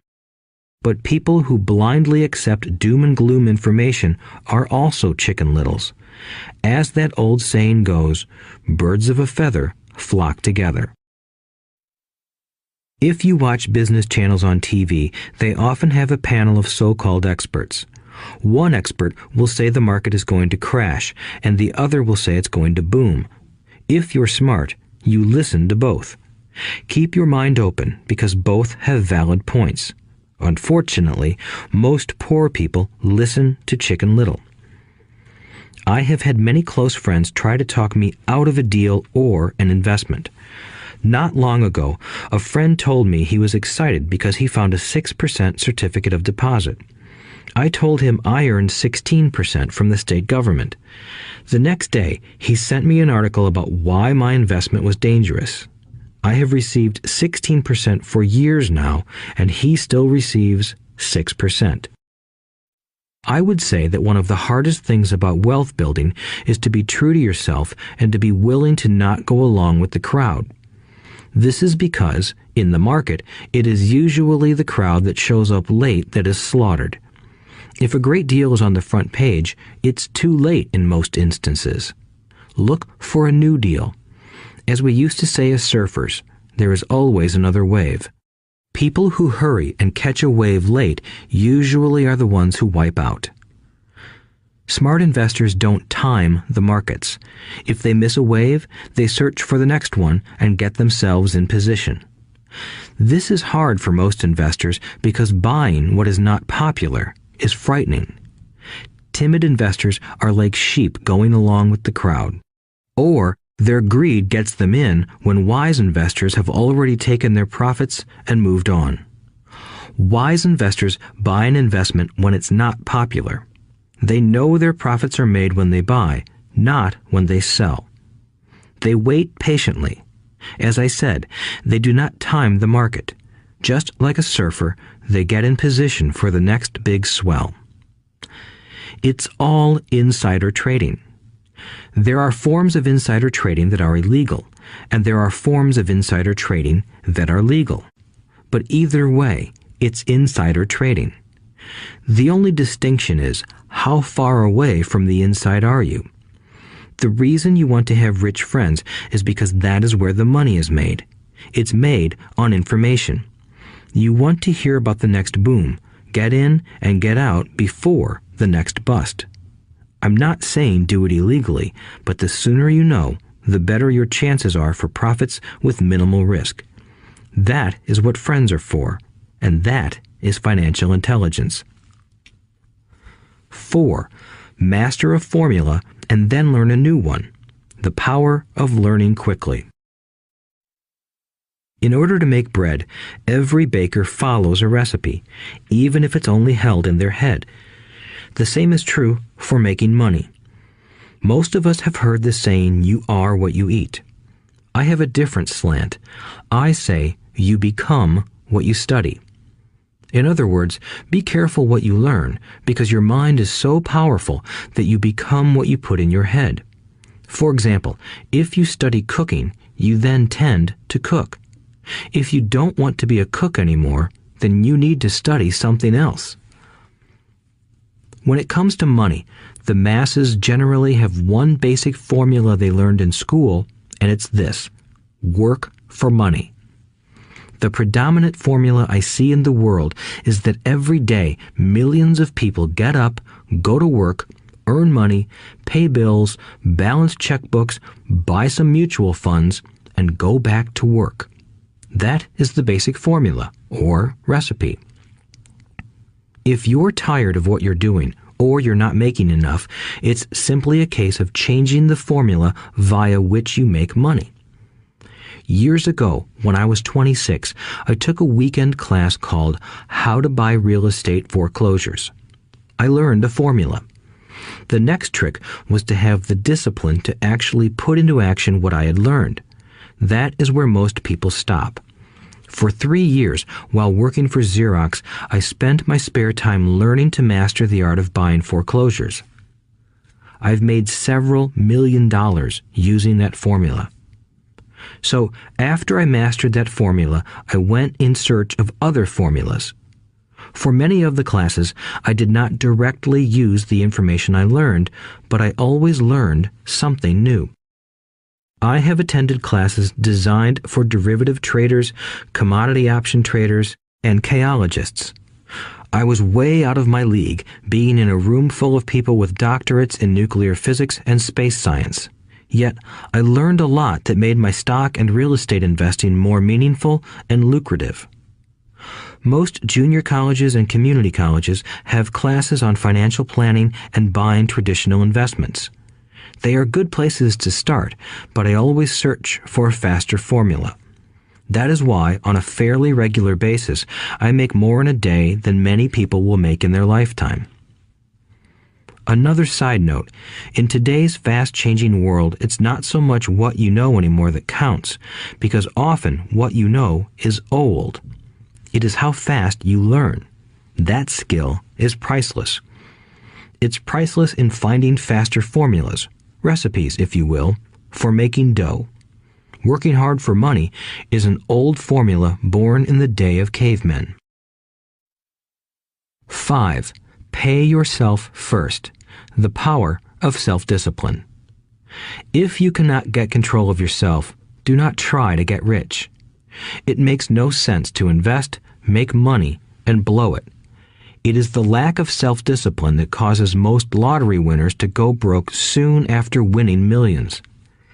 It is the lack of self-discipline that causes people who get a raise to immediately go out and buy a new car or take a cruise.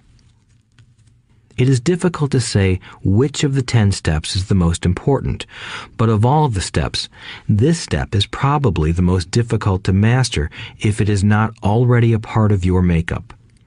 I would venture to say that personal self-discipline is the number one delineating factor between the rich, the poor, and the middle class.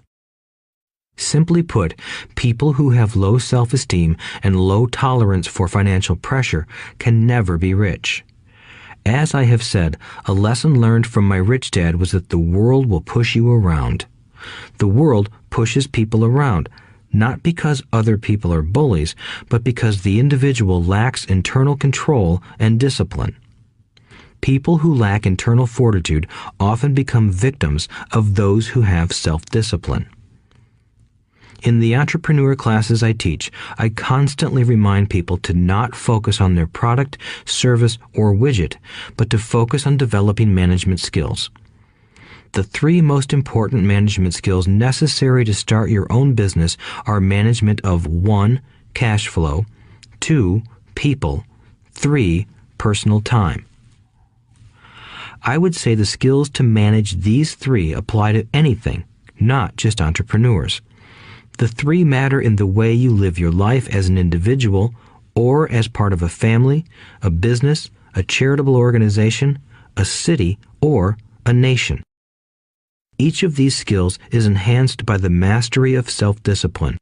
I do not take the saying, "pay yourself first," lightly. The statement, "pay yourself first," comes from George Clayson's book, The Richest Man in Babylon. Millions of copies have been sold. But while millions of people freely repeat that powerful statement, few follow the advice. As I said, financial literacy allows one to read numbers, and numbers tell the story. By looking at a person's income statement and balance sheet, I can readily see if people who spout the words, "pay yourself first," actually practice what they preach. In reality, each month, many allocate money to their asset column before they pay their monthly expenses. Although millions of people have read Clayson's book and understand the words, "pay yourself first," in reality, they pay themselves last. Now, I can hear the howls from those of you who sincerely believe in paying your bills first, and I can hear all the responsible people who pay their bills on time. I am not saying be irresponsible and not pay your bills. All I am saying is do what the book says, which is pay yourself first. If you can truly begin to understand the power of cash flow, you will soon realize why 90% of people work hard all their lives and need government support like Social Security when they are no longer able to work. Kim and I have had many bookkeepers, accountants, and bankers who have had a major problem with this way of looking at pay yourself first. The reason is that these financial professionals actually do what the masses do. They pay themselves last. There have been times in my life when, for whatever reason, cash flow was far less than my bills. I still paid myself first. My accountant and bookkeeper screamed in panic. "They're going to come after you. The IRS is going to put you in jail. You're going to ruin your credit rating. They'll cut off the electricity." I still paid myself first. Why, you ask? Because that's what the story, The Richest Man in Babylon, was all about. The power of self-discipline and the power of internal fortitude. As my rich dad taught me the first month I worked for him, most people allow the world to push them around. A bill collector calls and you pay or else. A sales clerk says, "Oh, just put it on your charge card." Your real estate agent tells you, "Go ahead. The government allows you a tax deduction on your home." That is what the book is really about. Having the guts to go against the tide and get rich. You may not be weak, but when it comes to money, many people get wimpy. I am not saying be irresponsible. The reason I don't have high credit card debt and doodad debt is because I pay myself first. The reason I minimize my income is because I don't want to pay it to the government. That is why my income comes from my asset column through a Nevada corporation. If I work for money, the government takes it. Although I pay my bills last, I am financially astute enough to not get into a tough financial situation. I don't like consumer debt. I actually have liabilities that are higher than 99% of the population, but I don't pay for them. Other people pay for my liabilities. They're called tenants. So rule number 1 in paying yourself first is don't get into debt in the first place. Although I pay my bills last, I set it up to have only small, unimportant bills that are due. When I occasionally come up short, I still pay myself first. I let the creditors and even the government scream. I like it when they get tough. Why? Because those guys do me a favor. They inspire me to go out and create more money. So I pay myself first, invest the money, and let the creditors yell. I generally pay them right away anyway. Kim and I have excellent credit. We just don't cave into pressure and spend our savings or liquidate stocks to pay for consumer debt. That is not too financially intelligent. To successfully pay yourself first, keep the following in mind. 1. Don't get into large debt positions that you have to pay for. Keep your expenses low. Build up assets first. Then buy the big house or nice car. Being stuck in the rat race is not intelligent. 2. When you come up short, let the pressure build and don't dip into your savings or investments. Use the pressure to inspire your financial genius to come up with new ways of making more money and then pay your bills. You will have increased your ability to make more money as well as your financial intelligence. So many times I have gotten into financial hot water and used my brain to create more income while staunchly defending the assets in my asset column. My bookkeeper has screamed and dived for cover, but I was like a good soldier defending the fort. Fort assets. Poor people have poor habits. A common bad habit is innocently called dipping into savings. The rich know that savings are only used to create more money, not to pay bills. I know that sounds tough, but as I said, if you're not tough inside, the world will always push you around anyway. If you do not like financial pressure, then find a formula that works for you. A good one is to cut expenses, put your money in the bank, pay more than your fair share of income tax, buy safe mutual funds, and take the vow of the average. But this violates the pay yourself first rule. This rule does not encourage self-sacrifice or financial abstinence. It doesn't mean pay yourself first and starve. Life was meant to be enjoyed. If you call on your financial genius, you can have all the goodies of life, get rich, and pay bills. And that is financial intelligence. 6. Pay your brokers well. The power of good advice. Sometimes I see people posting a sign in front of their house that says, "For sale by owner." Or I see people on TV claiming to be discount brokers. My rich dad taught me to take the opposite approach. He believed in paying professionals well, and I have adopted that policy also. Today, I have expensive attorneys, accountants, real estate brokers, and stockbrokers. Why? Because if, and I do mean if, the people are professionals, their services should make you money. And the more money they make, the more money I make. We live in the information age. Information is priceless. A good broker should provide you with information as well as take the time to educate you. I have several brokers who do that for me. Some taught me when I had little or no money, and I am still with them today. What I pay a broker is tiny in comparison with what kind of money I can make because of the information they provide. I love it when my real estate broker or stockbroker makes a lot of money because that usually means I made a lot of money. A good broker saves me time in addition to making me money. Like when I bought the vacant land for $9,000 and sold it immediately for over $25,000 so I could buy my Porsche quicker. A broker is my eyes and ears in the market. They're there every day, so I do not have to be. I'd rather play golf. People who sell their house on their own must not value their time much. Why would I want to save a few bucks when I could use that time to make more money or spend it with those I love? What I find funny is that so many poor and middle-class people insist on tipping restaurant help 15 to 20%, even for bad service, but complain about paying a broker 3 to 7%. They enjoy tipping people in the expense column and stiffing people in the asset column. That is not financially intelligent. Keep in mind that not all brokers are created equal. Unfortunately, most brokers are only salespeople. They sell, but they themselves own little or no real estate. There is a tremendous difference between a broker who sells houses and a broker who sells investments. The same is true for stock, bond, mutual fund, and insurance, brokers who call themselves financial planners. When I interview any paid professional, I first find out how much property or stocks they personally own and what percentage they pay in taxes.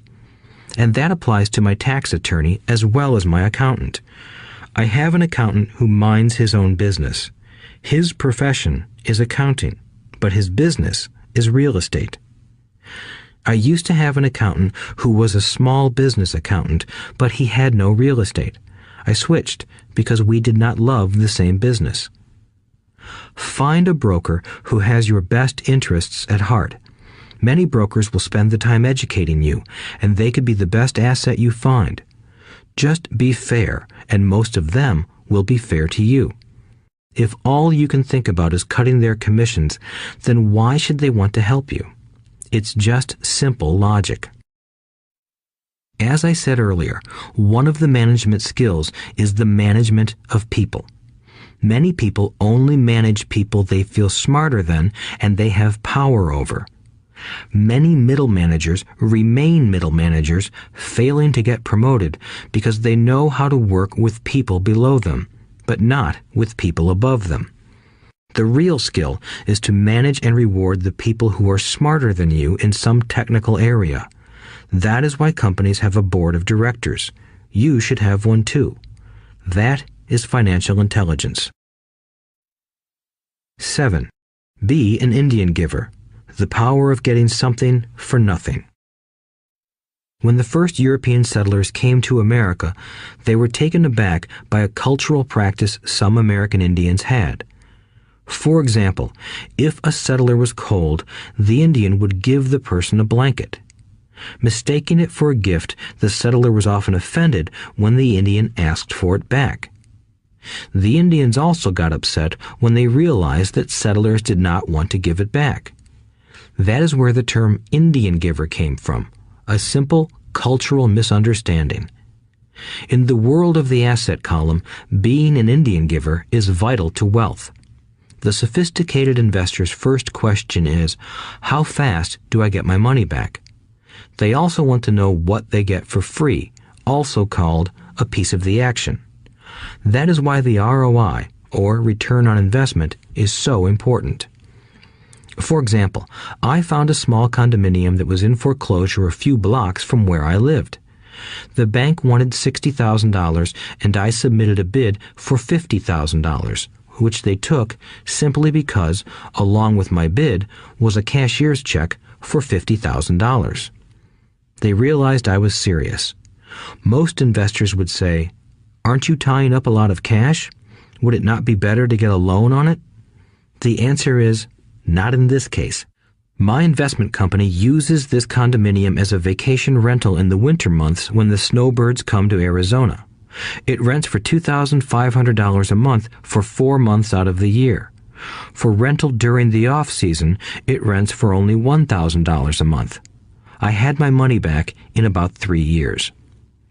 Now I own this asset, which pumps money out for me, month in and month out. The same is done with stocks. Frequently, my broker calls and recommends I move a sizable amount of money into the stock of a company that he feels is just about to make a move that will add value to the stock, like announcing a new product. I will move my money in for a week to a month while the stock moves up. Then I pull my initial dollar amount out and stop worrying about the fluctuations of the market because my initial money is back and ready to work on another asset. So my money goes in, and then it comes out, and I own an asset that was technically free. True, I have lost money on many occasions, but I only play with money I can afford to lose. I would say, on an average 10 investments, I hit home runs on 2 or 3, while 5 or 6 do nothing, and I lose on 2 or 3. But I limit my losses to only the money I have in at that time. People who hate risk put their money in the bank. In the long run, safe savings are better than no savings. But it takes a long time to get your money back, and, in most instances, you don't get anything for free with it. On every one of my investments, there must be an upside, something for free, like a condominium, a mini storage, a piece of free land, a house, stock shares, or an office building. and there must be limited risk or a low-risk idea. There are books devoted entirely to this subject, so I will not talk about it here. Ray Kroc of McDonald's fame sold hamburger franchises, not because he loved hamburgers, but because he wanted the real estate under the franchise for free. So wise investors must look at more than ROI. They look at the assets they get for free once they get their money back. That is financial intelligence. 8. Use assets to buy luxuries. The power of focus. A friend's child has been developing a nasty habit of burning a hole in his pocket. Just 16, he wanted his own car. The excuse? All his friends' parents gave their kids cars. The child wanted to go into his savings and use it for a down payment. That was when his father called me and then came to see me. Do you think I should let him do it, or should I just buy him a car? I answered, it might relieve the pressure in the short term, but what have you taught him in the long term? Can you use this desire to own a car and inspire your son to learn something? Suddenly, the lights went on and he hurried home. 2 months later, I ran into my friend again. Does your son have his new car? I asked. No, he doesn't, but I gave him $3,000 for the car. I told him to use my money instead of his college money. Well, that's generous of you, I said. Not really. The money came with a hitch. So what was the hitch? I asked. Well, first we played your cash flow game. We then had a long discussion about the wise use of money. After that, I gave him a subscription to the Wall Street Journal and a few books on the stock market. Then what? I asked. What was the catch? I told him that $3,000 was his, but he could not directly buy a car with it. He could use it to find a stockbroker and buy and sell stocks. Once he had made $6,000 with the $3,000, the money would be his for the car, and the $3,000 would go into his college fund. And what are the results? I asked. Well, he got lucky early in his trading, but lost everything a few days later. Then he really got interested. Today, I would say he is down $2,000, but his interest is up. He has read all the books I bought him, and he's gone to the library to get more. He reads the Wall Street Journal voraciously, watching for indicators. He's only got $1,000 left, but his interest and learning are sky high. He knows that if he loses that money, he walks for 2 more years. But he does not seem to care. He even seems uninterested in getting a car because he's found a game that is more fun. What happens if he loses all the money? I asked. We'll cross that bridge when we get to it.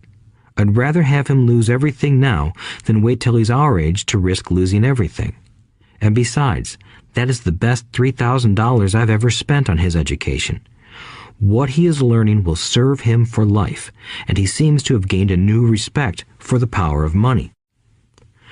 As I said earlier, if a person cannot master the power of self-discipline, it is best not to try to get rich. I say this because although the process of developing cash flow from an asset column is easy in theory, what's hard is the mental fortitude to direct money to the correct use. Due to external temptations, it is much easier in today's consumer world to simply blow money out the expense column. With weak mental fortitude, that money flows into the paths of least resistance. That is the cause of poverty and financial struggle. The following example illustrates the financial intelligence needed to direct money to make more money.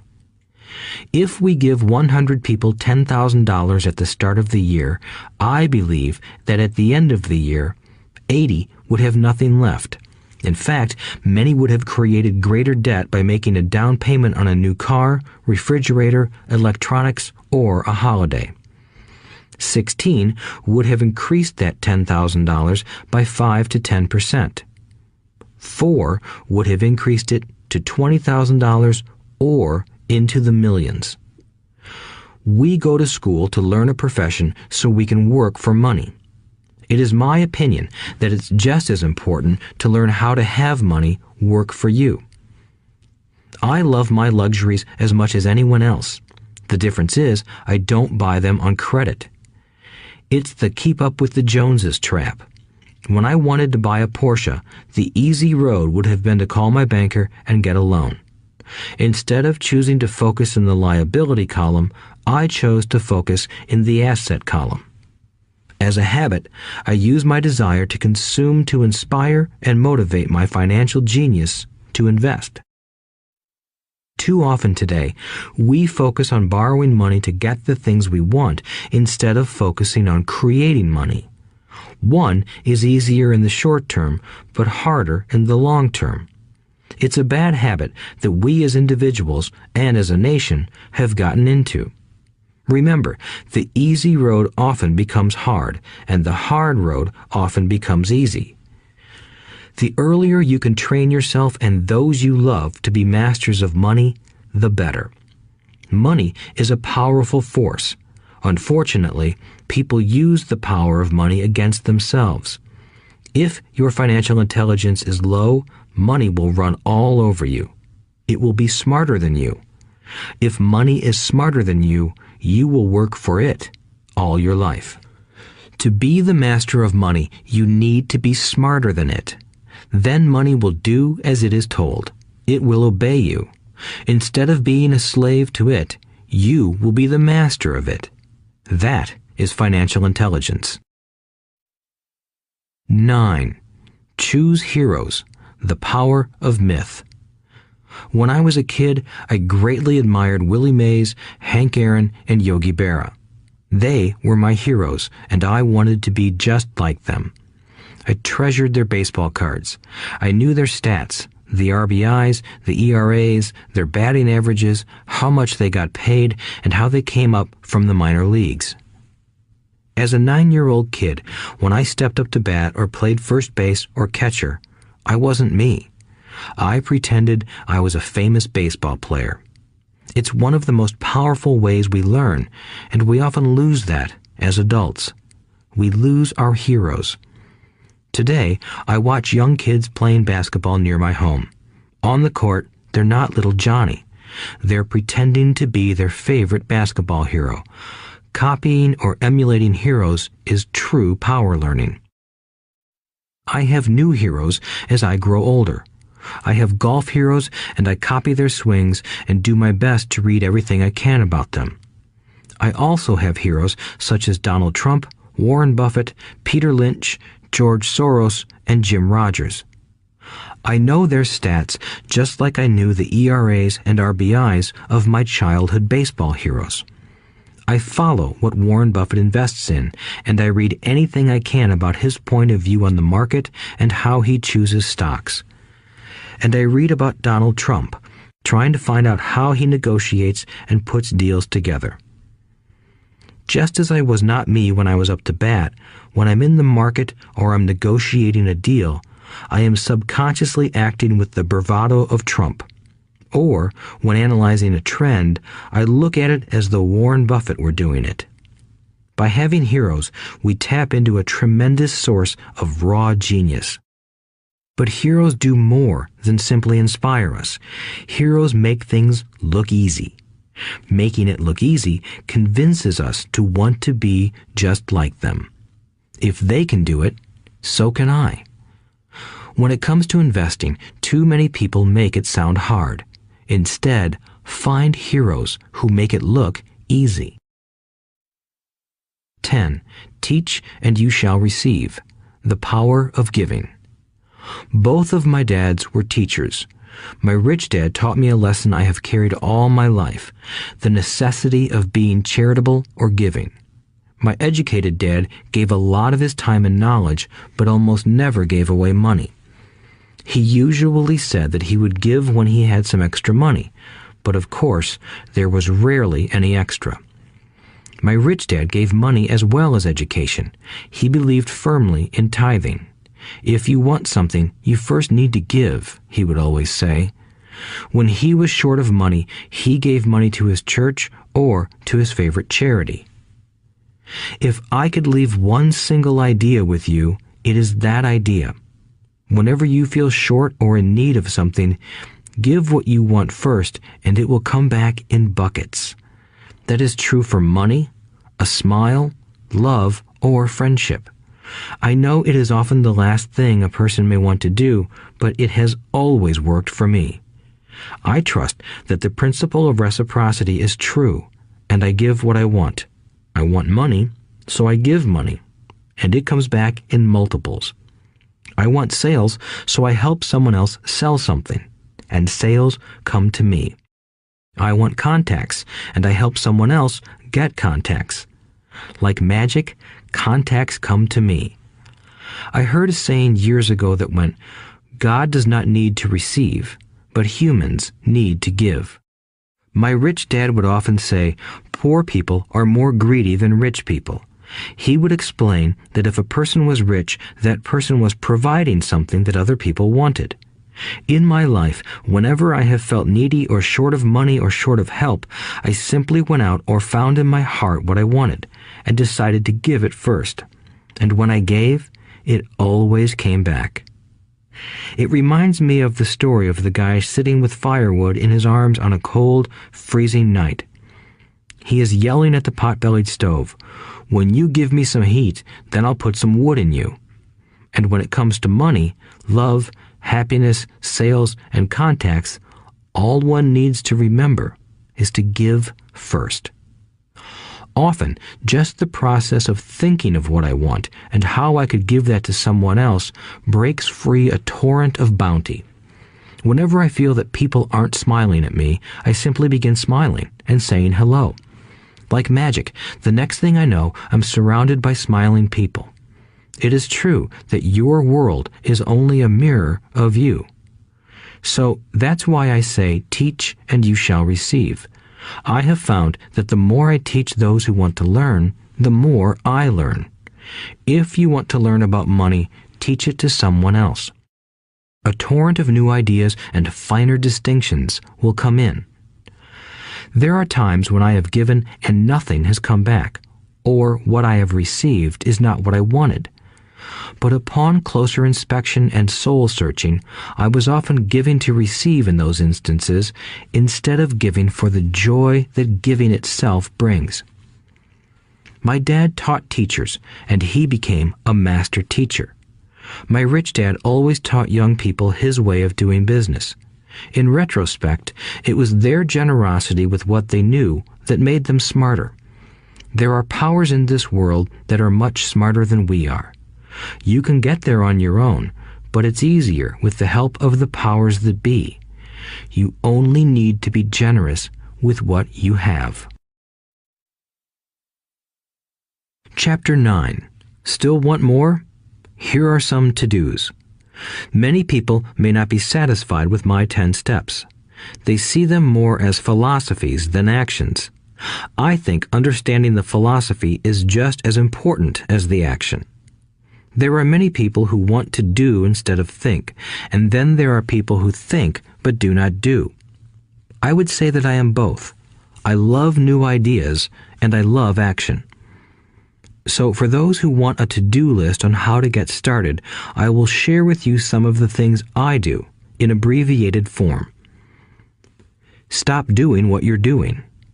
In other words, take a break and assess what is working and what is not working. The definition of insanity is doing the same thing over and over and expecting a different result. Stop doing what is not working and look for something new. Look for new ideas. For new investing ideas, I go to bookstores and search for books on different and unique subjects. I call them formulas. I buy how-to books on formulas I know nothing about. For example, in the bookstore I found the book The 16% Solution by Joel Moskowitz. I bought the book and read it, and the next Thursday I did exactly as the book said. Most people do not take action, or they let someone talk them out of whatever new formula they are studying. My neighbor told me why 16% would not work. I did not listen to him because he's never done it. Find someone who has done what you want to do.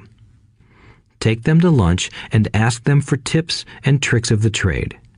As for 16% tax lien certificates, I went to the county tax office and found the government employee who worked in that office. I found out that she too invested in the tax liens. Immediately, I invited her to lunch. She was thrilled to tell me everything she knew and how to do it. After lunch, she spent all afternoon showing me everything. By the next day, I found 2 great properties with her help that have been accruing interest at 16% ever since. It took a day to read the book, a day to take action, an hour for lunch, and a day to acquire 2 great deals. Take classes, read, and attend seminars. I search newspapers and the internet for new and interesting classes, many of which are free or inexpensive. I also attend and pay for expensive seminars on what I want to learn. I am wealthy and free from needing a job simply because of the courses I took. I have friends who did not take those classes who told me I was wasting my money, and yet they're still at the same job. Make lots of offers. When I want a piece of real estate, I look at many properties and generally write an offer. If you don't know what the right offer is, neither do I. That is the job of the real estate agent. They make the offers. I do as little work as possible. A friend wanted me to show her how to buy apartment houses. So one Saturday, she, her agent, and I went and looked at 6 apartment houses. 4 were dogs, but 2 were good. I said to write offers on all 6, offering half of what the owners asked for. She and the agent nearly had heart attacks. They thought it was rude and would offend the sellers, but I really don't think the agent wanted to work that hard. So they did nothing and went on looking for a better deal.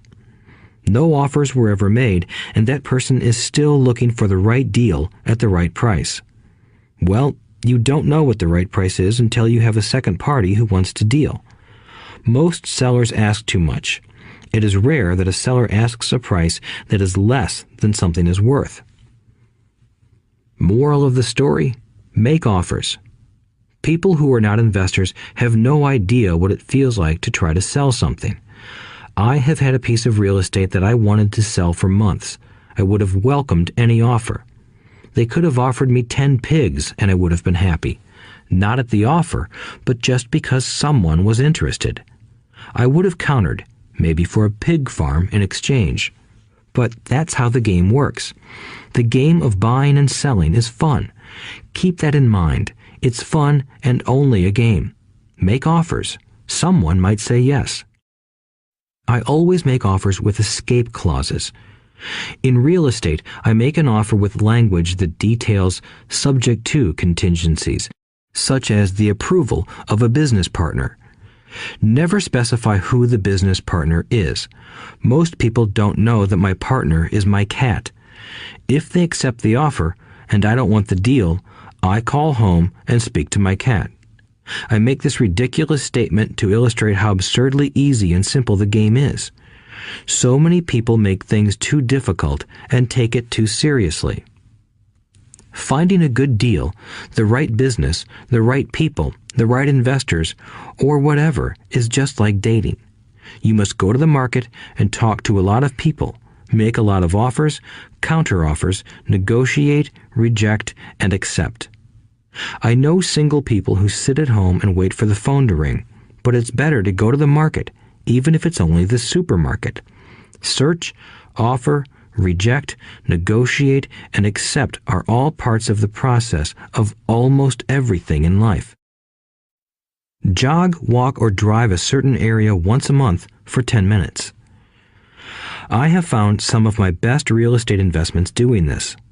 I will jog a certain neighborhood for a year and look for change. For there to be profit in a deal, there must be 2 elements: a bargain and change. There are lots of bargains, but it's change that turns a bargain into a profitable opportunity. So when I jog a neighborhood I might like to invest in. It is the repetition that causes me to notice slight differences. I notice real estate signs that are up for a long time.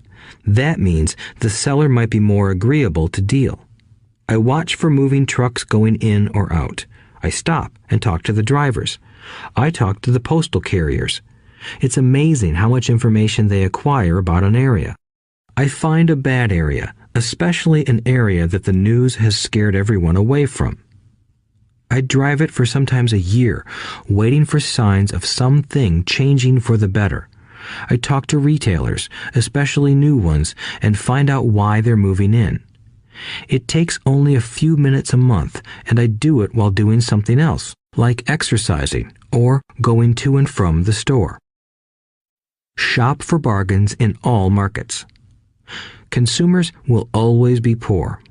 When the supermarket has a sale, say on toilet paper, the consumer runs in and stocks up. But when the housing or stock market has a sale, most often called a crash or correction, the same consumer often runs away from it. When the supermarket raises its prices, the consumer shops somewhere else. But when housing or the stock market raises their prices, the same consumer often rushes in and starts buying. Always remember, profits are made in the buying, not in the selling. Look in the right places. A neighbor bought a condominium for $100,000. I bought the identical condo next door for $50,000. He told me he's waiting for the price to go up. I told him that profit is made when you buy, not when you sell. He shopped with a real estate broker who owns no property of her own. I shopped at the foreclosure auction. I paid $500 for a class on how to do this. My neighbor thought that the $500 for a real estate investment class was too expensive. He said he could not afford the money or the time. So he waits for the prices to go up. Look for people who want to buy first, then look for someone who wants to sell. A friend was looking for a certain piece of land. He had the money, but did not have the time. I found a large piece of land, larger than what my friend wanted to buy, tied it up with an option, called my friend, and he said he wanted a piece of it. So I sold the piece to him and then bought the land. I kept the remaining land as mine for free. Moral of the story: buy the pie and cut it in pieces. Most people look for what they can afford, so they look too small. They buy only a piece of the pie, so they end up paying more for less. Small thinkers don't get the big breaks. If you want to get richer, think big. Think big. Retailers love giving volume discounts simply because most business people love big spenders. So even if you're small, you can always think big. When my company was in the market for computers, I called several friends and asked them if they were ready to buy also. We then went to different dealers and negotiated a great deal because we wanted to buy so many. I have done the same with stocks. Small people remain small because they think small, act alone, or don't act at all. Learn from history. All the big companies on the stock exchange started out as small companies. Colonel Sanders did not get rich until after he lost everything in his 60s. Bill Gates was one of the richest men in the world before he was 30. Action always beats inaction. These are just a few of the things I have done and continue to do to recognize opportunities. The important words are have done and do. As repeated many times throughout this audiobook, you must take action before you can receive the financial rewards. Act now. Final thoughts. I would like to share some final thoughts with you. The main reason I wrote this book, and the reason it has remained a bestseller since 2000, was to share insights into how increased financial intelligence can be used to solve many of life's common problems. Without financial training, we all too often use the standard formulas to get through life. Work hard, save, borrow, and pay excessive taxes. Today, more than ever, we need better information. I use the following story as an example of a financial problem that confronts many young families today. How do you afford a good education for your children and provide for your own retirement? It requires using financial intelligence instead of hard work. A friend of mine was griping one day about how hard it was to save money for his 4 children's college educations. He was putting $300 away in a college fund each month and had so far accumulated only about $12,000. He had about 12 more years to save for college since his oldest child was then 6 years old. At the time, the real estate market in Phoenix was terrible. People were giving houses away. I suggested to my friend that he buy a house with some of the money in his college fund. The idea intrigued him, and we began to discuss the possibility. His primary concern was that he did not have credit with the bank to buy another house since he was so overextended. I assured him that there were other ways to finance a property rather than through the bank. We looked for a house for 2 weeks, a house that would fit all our criteria. There were plenty to choose from, so shopping was fun. Finally, we found a 3-bedroom, 2-bath home in a prime neighborhood. The owner had been downsized and needed to sell that day because he and his family were moving to California where another job waited. The owner wanted $102,000, but we offered only $79,000. He took it immediately and agreed to carry back the loan with a 10% down payment. All my friend had to come up with was $7,900. As soon as the owner moved, my friend put the house up for rent. After all expenses were paid, including the mortgage, he put $125 in his pocket each month. His plan was to keep the house for 12 years and let the mortgage get paid down faster by applying the extra $125 to the principal each month.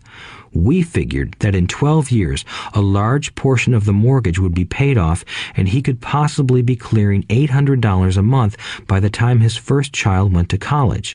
He could also sell the house if it had appreciated in value.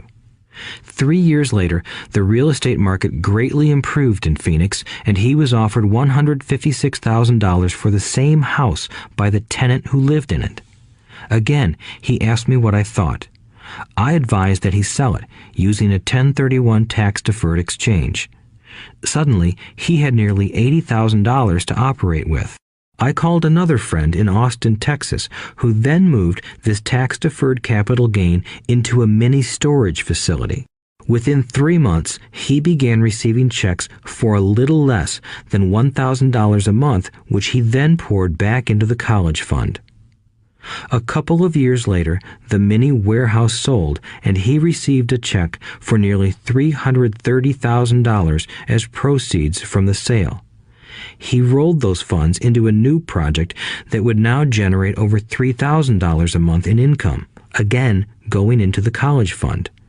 He is now very confident that his goal will be met easily. It only took $7,900 to start and a little financial intelligence. His children will be able to afford the education they want, and he will then use the underlying asset, wrapped in his legal entity, to pay for his retirement. As a result of this successful investment strategy, he will be able to retire early. Thank you for listening to this audiobook. I hope it has provided some insights into utilizing the power of money to work for you. Today, we need greater financial intelligence to simply survive. The idea that it takes money to make money is the thinking of financially unsophisticated people. It does not mean that they're not intelligent. They have simply not learned the science of making money. Money is only an idea. If you want more money, simply change your thinking. Every self-made person started small with an idea and then turned it into something big. The same applies to investing. It takes only a few dollars to start and grow it into something big. I meet so many people who spend their lives chasing the big deal or trying to amass a lot of money to get into a big deal. But to me, that is foolish. Too often, I have seen unsophisticated investors put their large nest egg into one deal and lose most of it rapidly. They may have been good workers, but they were not good investors. Education and wisdom about money are important. Start early. Buy a book, go to a seminar, practice, start small. I turned $5,000 cash into a $1 million asset, producing $5,000 a month cash flow in less than 6 years. But I started learning as a kid. I encourage you to learn because it's not that hard. In fact, it's pretty easy once you get the hang of it. I think I have made my message clear. It's what is in your head that determines what is in your hands. Money is only an idea. There is a great book called Think and Grow Rich. The title is not Work Hard and Grow Rich. Learn to have money work hard for you, and your life will be easier and happier. Today, don't play it safe. Play it smart. The 3 incomes. In the world of accounting, there are 3 different types of income. 1. Ordinary earned. 2. Portfolio. 3. Passive. When my poor dad said to me, "Go to school, get good grades, and find a safe, secure job," he was recommending I work for earned income. When my rich dad said, "The rich don't work for money, they have their money work for them," he was talking about passive income and portfolio income. Passive income, in most cases, is income derived from real estate investments. Portfolio income is income derived from paper assets such as stocks and bonds. Portfolio income is the income that makes Bill Gates the richest man in the world, not earned income. Rich Dad used to say, the key to becoming wealthy is the ability to convert earned income into passive income or portfolio income as quickly as possible. He would say, taxes are highest on earned income. The least taxed income is passive income. That is another reason why you want your money working hard for you. The government taxes the income you work hard for more than the income your money works hard for. In my second book, Rich Dad's Cash Flow Quadrant, I explain the 4 different types of people who make up the world of business. They are E, employee, S, self-employed, B, business owner, and I, investor. Most people go to school to learn to be an E or an S.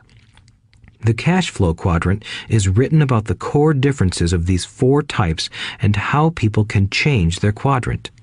In fact, most of our products are created for people in the B and I quadrants.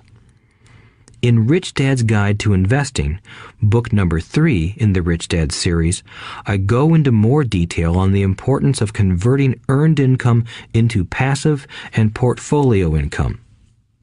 Rich Dad used to say, all a real investor does is convert earned income into passive and portfolio income. If you know what you're doing, investing is not risky. It's just common sense. The key to financial freedom. The key to financial freedom and great wealth is a person's ability to convert earned income into passive and/or portfolio income. My rich dad spent a lot of time teaching Mike and me this skill. Having this ability is the reason my wife Kim and I are financially free, never needing to work again. We continue to work because we choose to. Today, we own a real estate investment company for passive income and participate in private placements and initial public offerings of stock for portfolio income. We also went back to work to build a financial education company so that we can continue to create and publish books and games. All of our educational products are created to teach the same skills my rich dad taught me, the skills of converting earned income into passive and portfolio income. The games we create are important because they teach what books cannot teach. For example, you would never learn to ride a bicycle by only reading a book.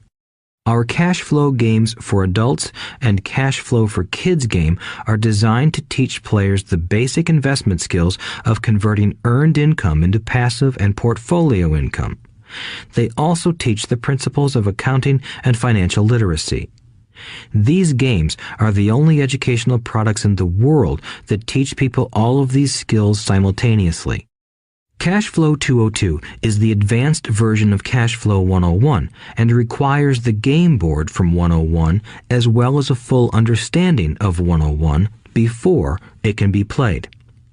Cashflow 101 and Cashflow for Kids teach the principles of fundamental investing.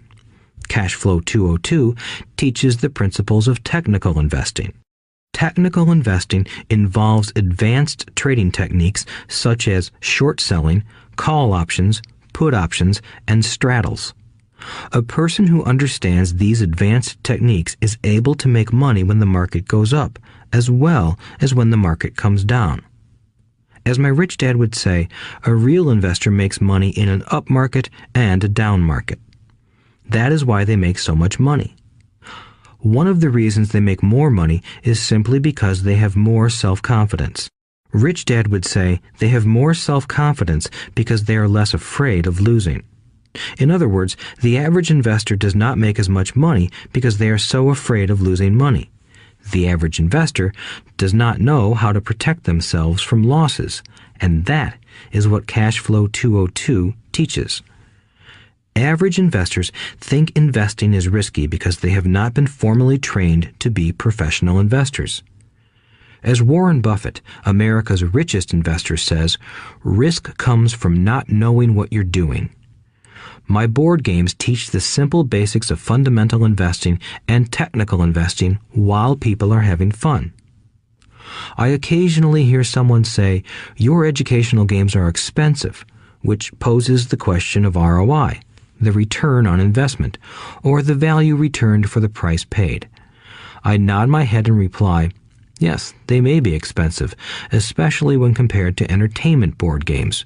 But my games are not as expensive as a college education, working hard all your life for earned income, paying excessive taxes, and then living in terror of losing all of your money in the investment markets.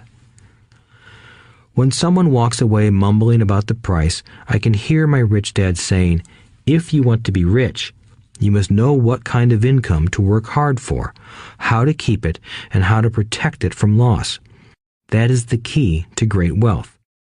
Rich Dad would also say, if you do not understand the differences in those three incomes and do not learn the skills on how to acquire and protect those incomes, you will probably spend your life earning less than you could and working harder than you should.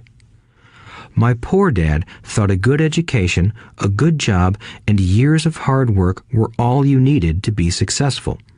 My rich dad also thought a good education was important. But to him, it was also important that Mike and I know the differences in the three incomes and what kind of income to work hard for. To him, that was basic financial education. Knowing the differences in the three incomes and learning the investment skills of how to acquire the different incomes is basic education for anyone who strives to acquire great wealth and achieve financial freedom, a special kind of freedom that only a few will ever know. As Rich Dad states in lesson number 1, the rich do not work for money. They know how to have money work hard for them. Rich Dad said, earned income is money you work for, and passive and portfolio income is money working for you. Knowing that little difference has been significant in my life. Or, as Robert Frost ends his poem, and that has made all the difference. Take action. All of you were given two great gifts, your mind and your time. It is up to you to do what you please with both. With each dollar bill that enters your hand, you and only you have the power to determine your destiny. Spend it foolishly, and you choose to be poor. Spend it on liabilities, and you join the middle class. Invest it in your mind and learn how to acquire assets, and you will be choosing wealth as your goal and your future. The choice is yours, and only yours. Every day, with every dollar, you decide to be rich, poor, or middle class. Choose to share this knowledge with your children, and you choose to prepare them for the world that awaits. No one else will.